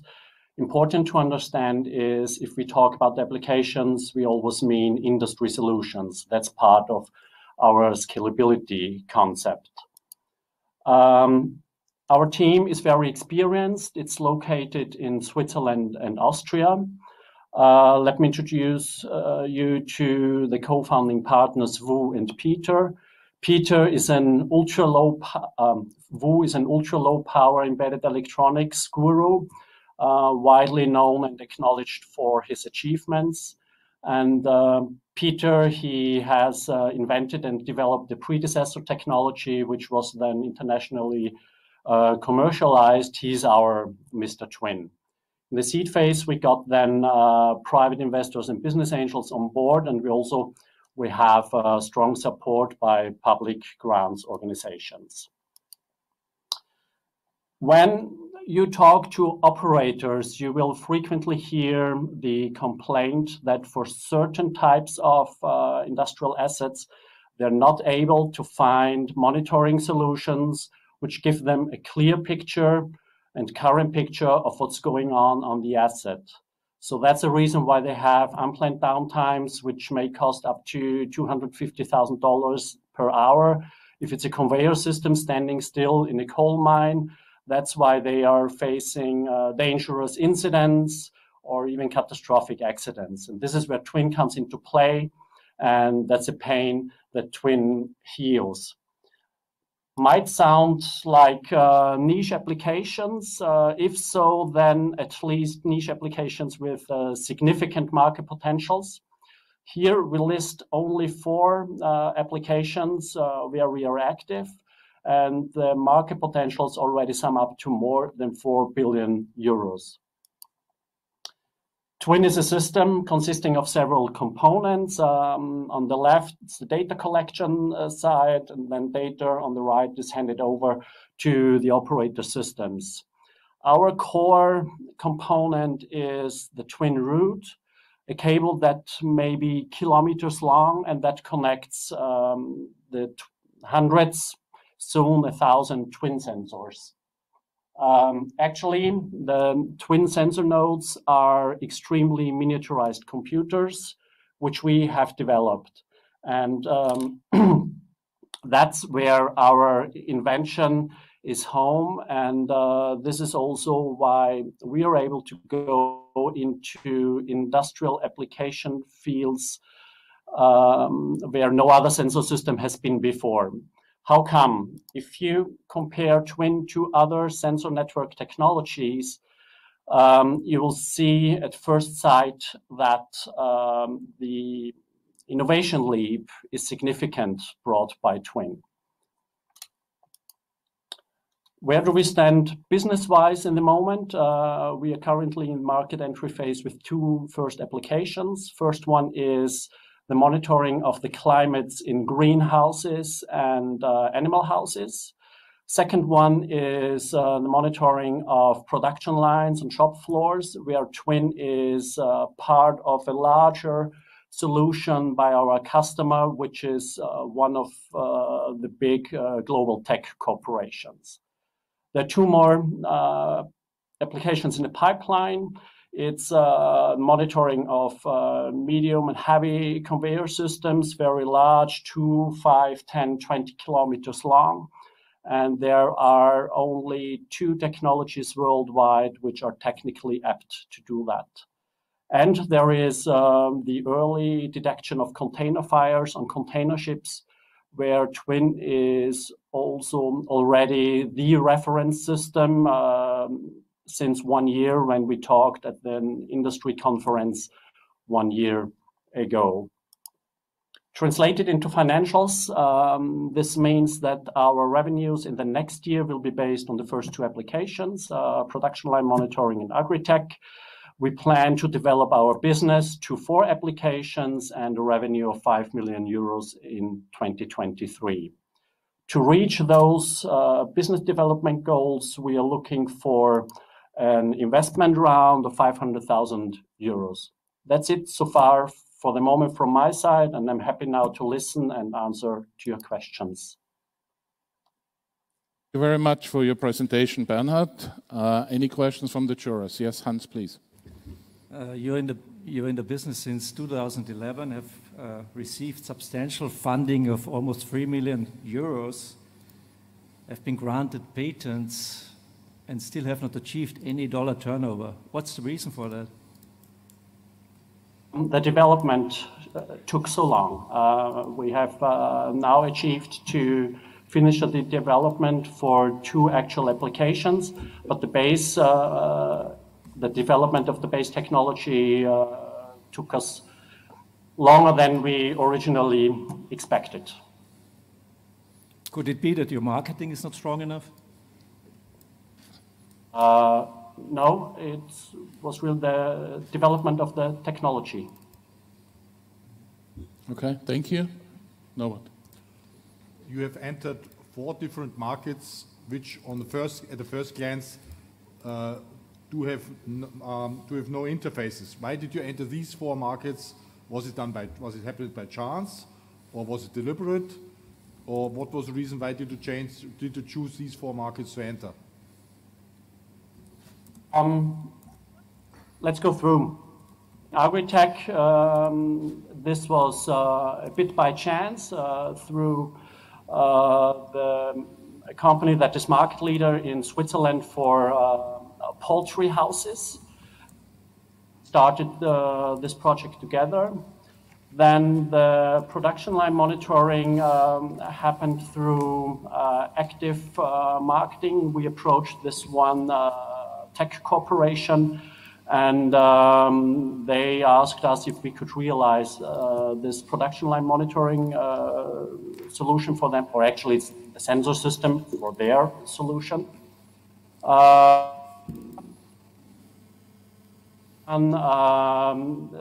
Container ships, it was active sales and business development by us. We did a first pilot with a German shipping company years ago, and last year we were invited by the largest insurer of container ships, and now we are the reference system. So it's both. We take opportunities and have been working actively on approaching potential customers for years now. Sales cycles are long. Very good. Any other questions? If not, thank you so much, Bernhard. Thank you for your presentation. And that concludes the 16 pitches in the Accelerate category for this day. When you work like me in the hidden champion area for all your life, the one big problem is when you talk about your job to somebody outside, you have to really explain what you're doing and the company you're working for. This is a problem that our next keynote speaker doesn't have, because he's working all his life in Formula One. So very little to explain what you work for if you work in Formula One. Mark Gallagher started his career in Formula One in 1983, became a consultant to the Philip Morris team, joining Eddie Jordan's Grand Prix team in 1990. He was a member of the management board, running the day-to-day marketing and commercial activities. Then he became part of the newly built Red Bull Racing management team in 2004 and was invited to lead the Cosworth return to Formula One as an engine and technology supplier in 2010. During his career, he has worked with many of the sport's leading drivers, including former world champions Ayrton Senna, Michael Schumacher, and Jenson Button. Today, he is still working with major stars, including David Coulthard, Mika Hakkinen, and Jacques Villeneuve. And I hope we have him live. Mark, can you hear me? Yes, I sure can. Hannes, it's a pleasure to see you. Hey, Mark, good seeing you. I met Mark the first time 5 years ago in 2015 in Dresden when we had him talk to us during one of the production conferences. So Mark, how is it going in Formula One right now?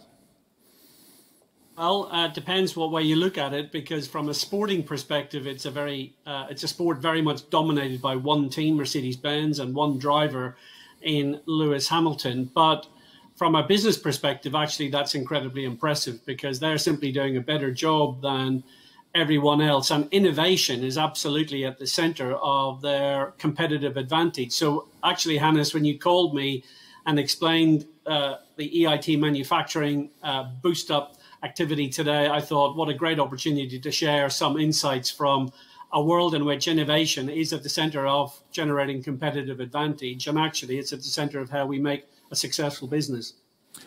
We are so excited to have you here, Mark. And I remember one of the discussion we had 5 years ago was, could there be an e-Formula One race? And back then it was like, how does that look today?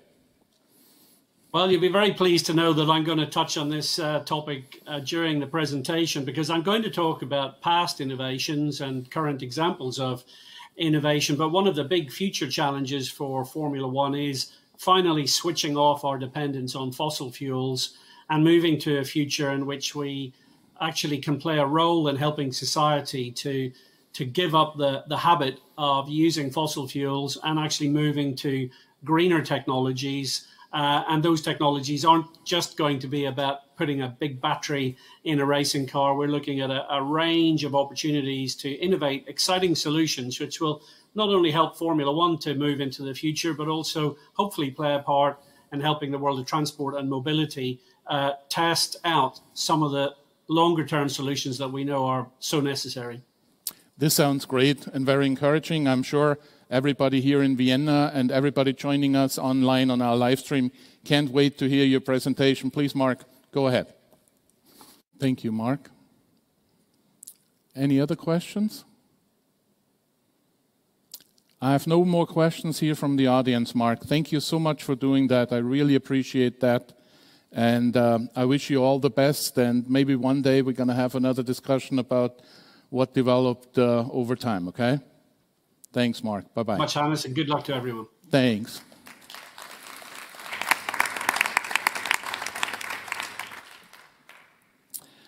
So,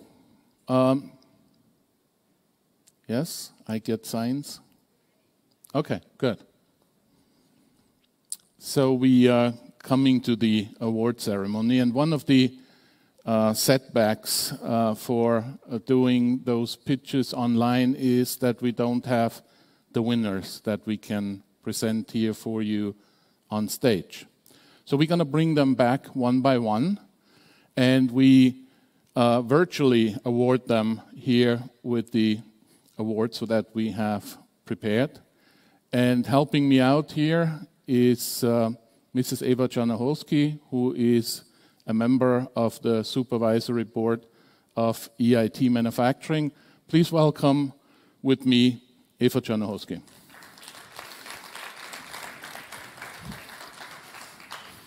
So, Eva, you're working also for the Vienna Business Development Agency. Yes, indeed. For quite some time now. And she was elected and served and is still serving on the supervisory board of EIT Manufacturing. How is that? How is your interaction with EIT Manufacturing on the supervisory board?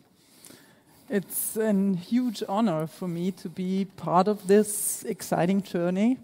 It's a great pleasure to see how the team is performing. I see an approach of high commitment, of collaboration, of openness, of looking into the future as something we can design and create together. And I'm really happy to be part of this. And I believe that this initiative is built on a very strong basement. Hence, manufacturing is still a USP of Europe, and there is so much potential in innovation and in emerging technologies. And it's our common goal to make use of this and to keep manufacturing strong in Europe. we are clearly thankful for all the support we are getting here from the Wirtschaftsagentur, which is fantastic. Thank you so much for that. And thank you so much for your personal commitment to EIT Manufacturing. The same to you. Thank you. You are helping me now to announce the 4 winners, and we start from the back going up, and we have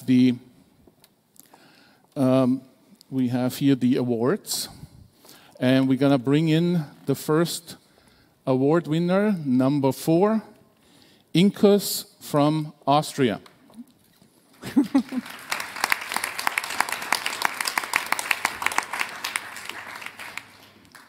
Do we have representative from Inkus here? Yes. Yes, thanks so much for the awards. Thanks so much for the honor. The whole team is excited, and we're definitely gonna celebrate. And we hope to continue the good work and maybe find some projects together with EIT Manufacturing. And of course, we wanna also make a good impression on the next round as well. So thanks so much to the juries.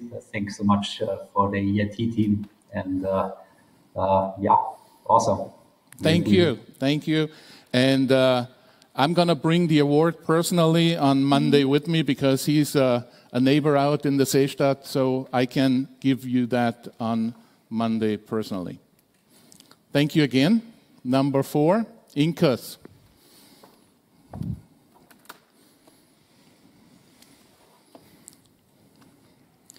Number 3 is a participant from Slovakia. Please put your hands together for the company Twinso.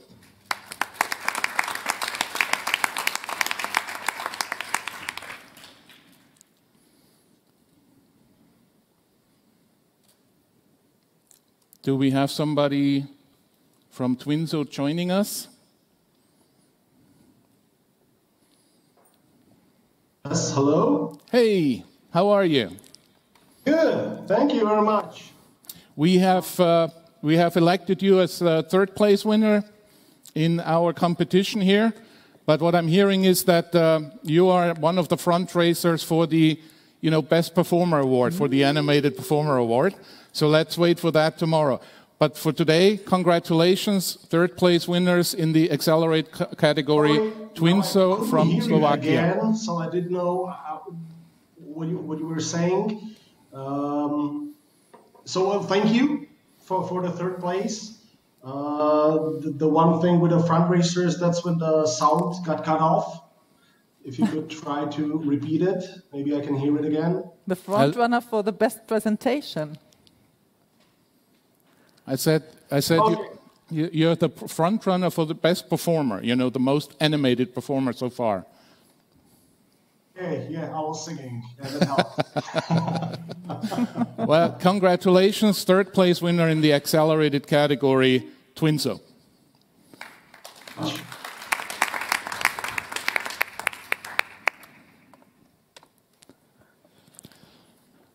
Let's bring in number 2. Number 2, the 2nd place in the accelerated category, Radikos.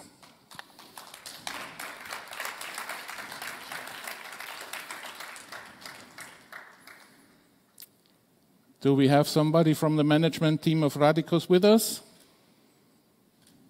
Yes, Yes, hello. Hi, thank you. Hello. Congratulations, 2nd place winner in the Accelerate category, Radios from Austria. Thank you. And now, a drum roll, please. Can you do that, guys? A drum roll? Oh, that's very good. Thank you so much. Really appreciate that. Our number 1 and winner of this category is D-Cube from Greece.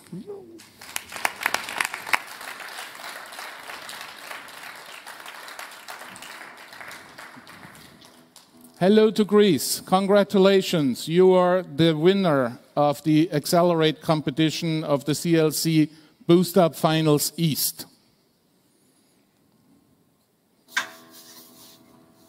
Okay. You lost your words.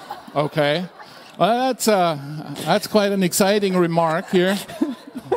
Yeah, it's well. Thank you. To be honest, I didn't expect that. It's obviously an honor to get such a reward. You know, we have been taking a really close look to EIT manufacturing from the beginning of 2020, and there is a huge gap that is filling up. And all this mix of skills, talents, and all the objectives, such as the social and environmental sustainability that it supports, I think it brings a new culture that all of us, from the technology part and of course the manufacturing part, have been anticipating. So thank you very, very much for all your efforts, and let's hope that we will all keep towards this direction.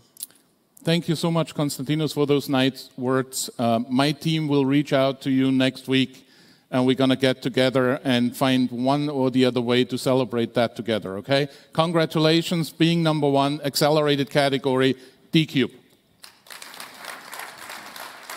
Thank you. And let me show you, Konstantinos, let me show you something.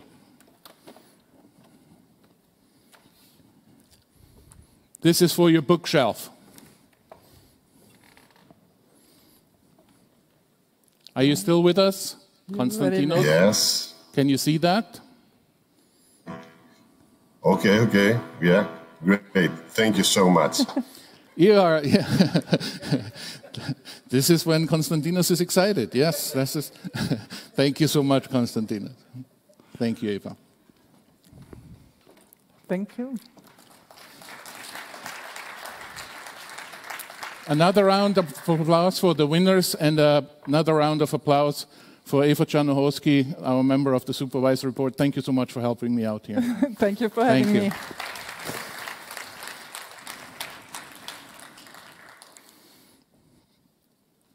Before we adjourn for today, let me tell you a little bit about the location we have chosen here. The Novotel Vienna was one of the potential locations we could have chosen. And one of the reasons was that the way they see things, what's important to them, is really reflecting also what's important to us. And I give you some examples. They currently employ 66 females and 58 males from 20 different nations in this hotel. They have committed and engaged their guests in a sustainable experience. What does that mean? They work hand in hand with local communities for a positive impact. They move towards carbon neutral buildings. They are striving for zero food waste and to eliminate all guest-related single-use plastic items in all hotels. And they are nice people. So we are extremely happy to have chosen Novotel for this conference for us. And I really would like you for an applause, because that team here did a wonderful job with us. Thank you.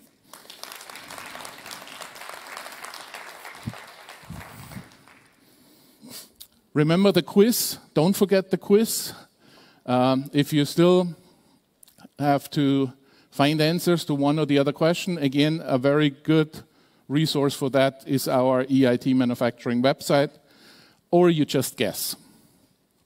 So tomorrow we will give an award to the quiz champion of our educational part of this event. So this is it for today. Thank you so much for joining us. It was really a pleasure having all of you here in Vienna and with us online via our live stream. We start again tomorrow at 9 o'clock. Thank you so much. Have a pleasant evening.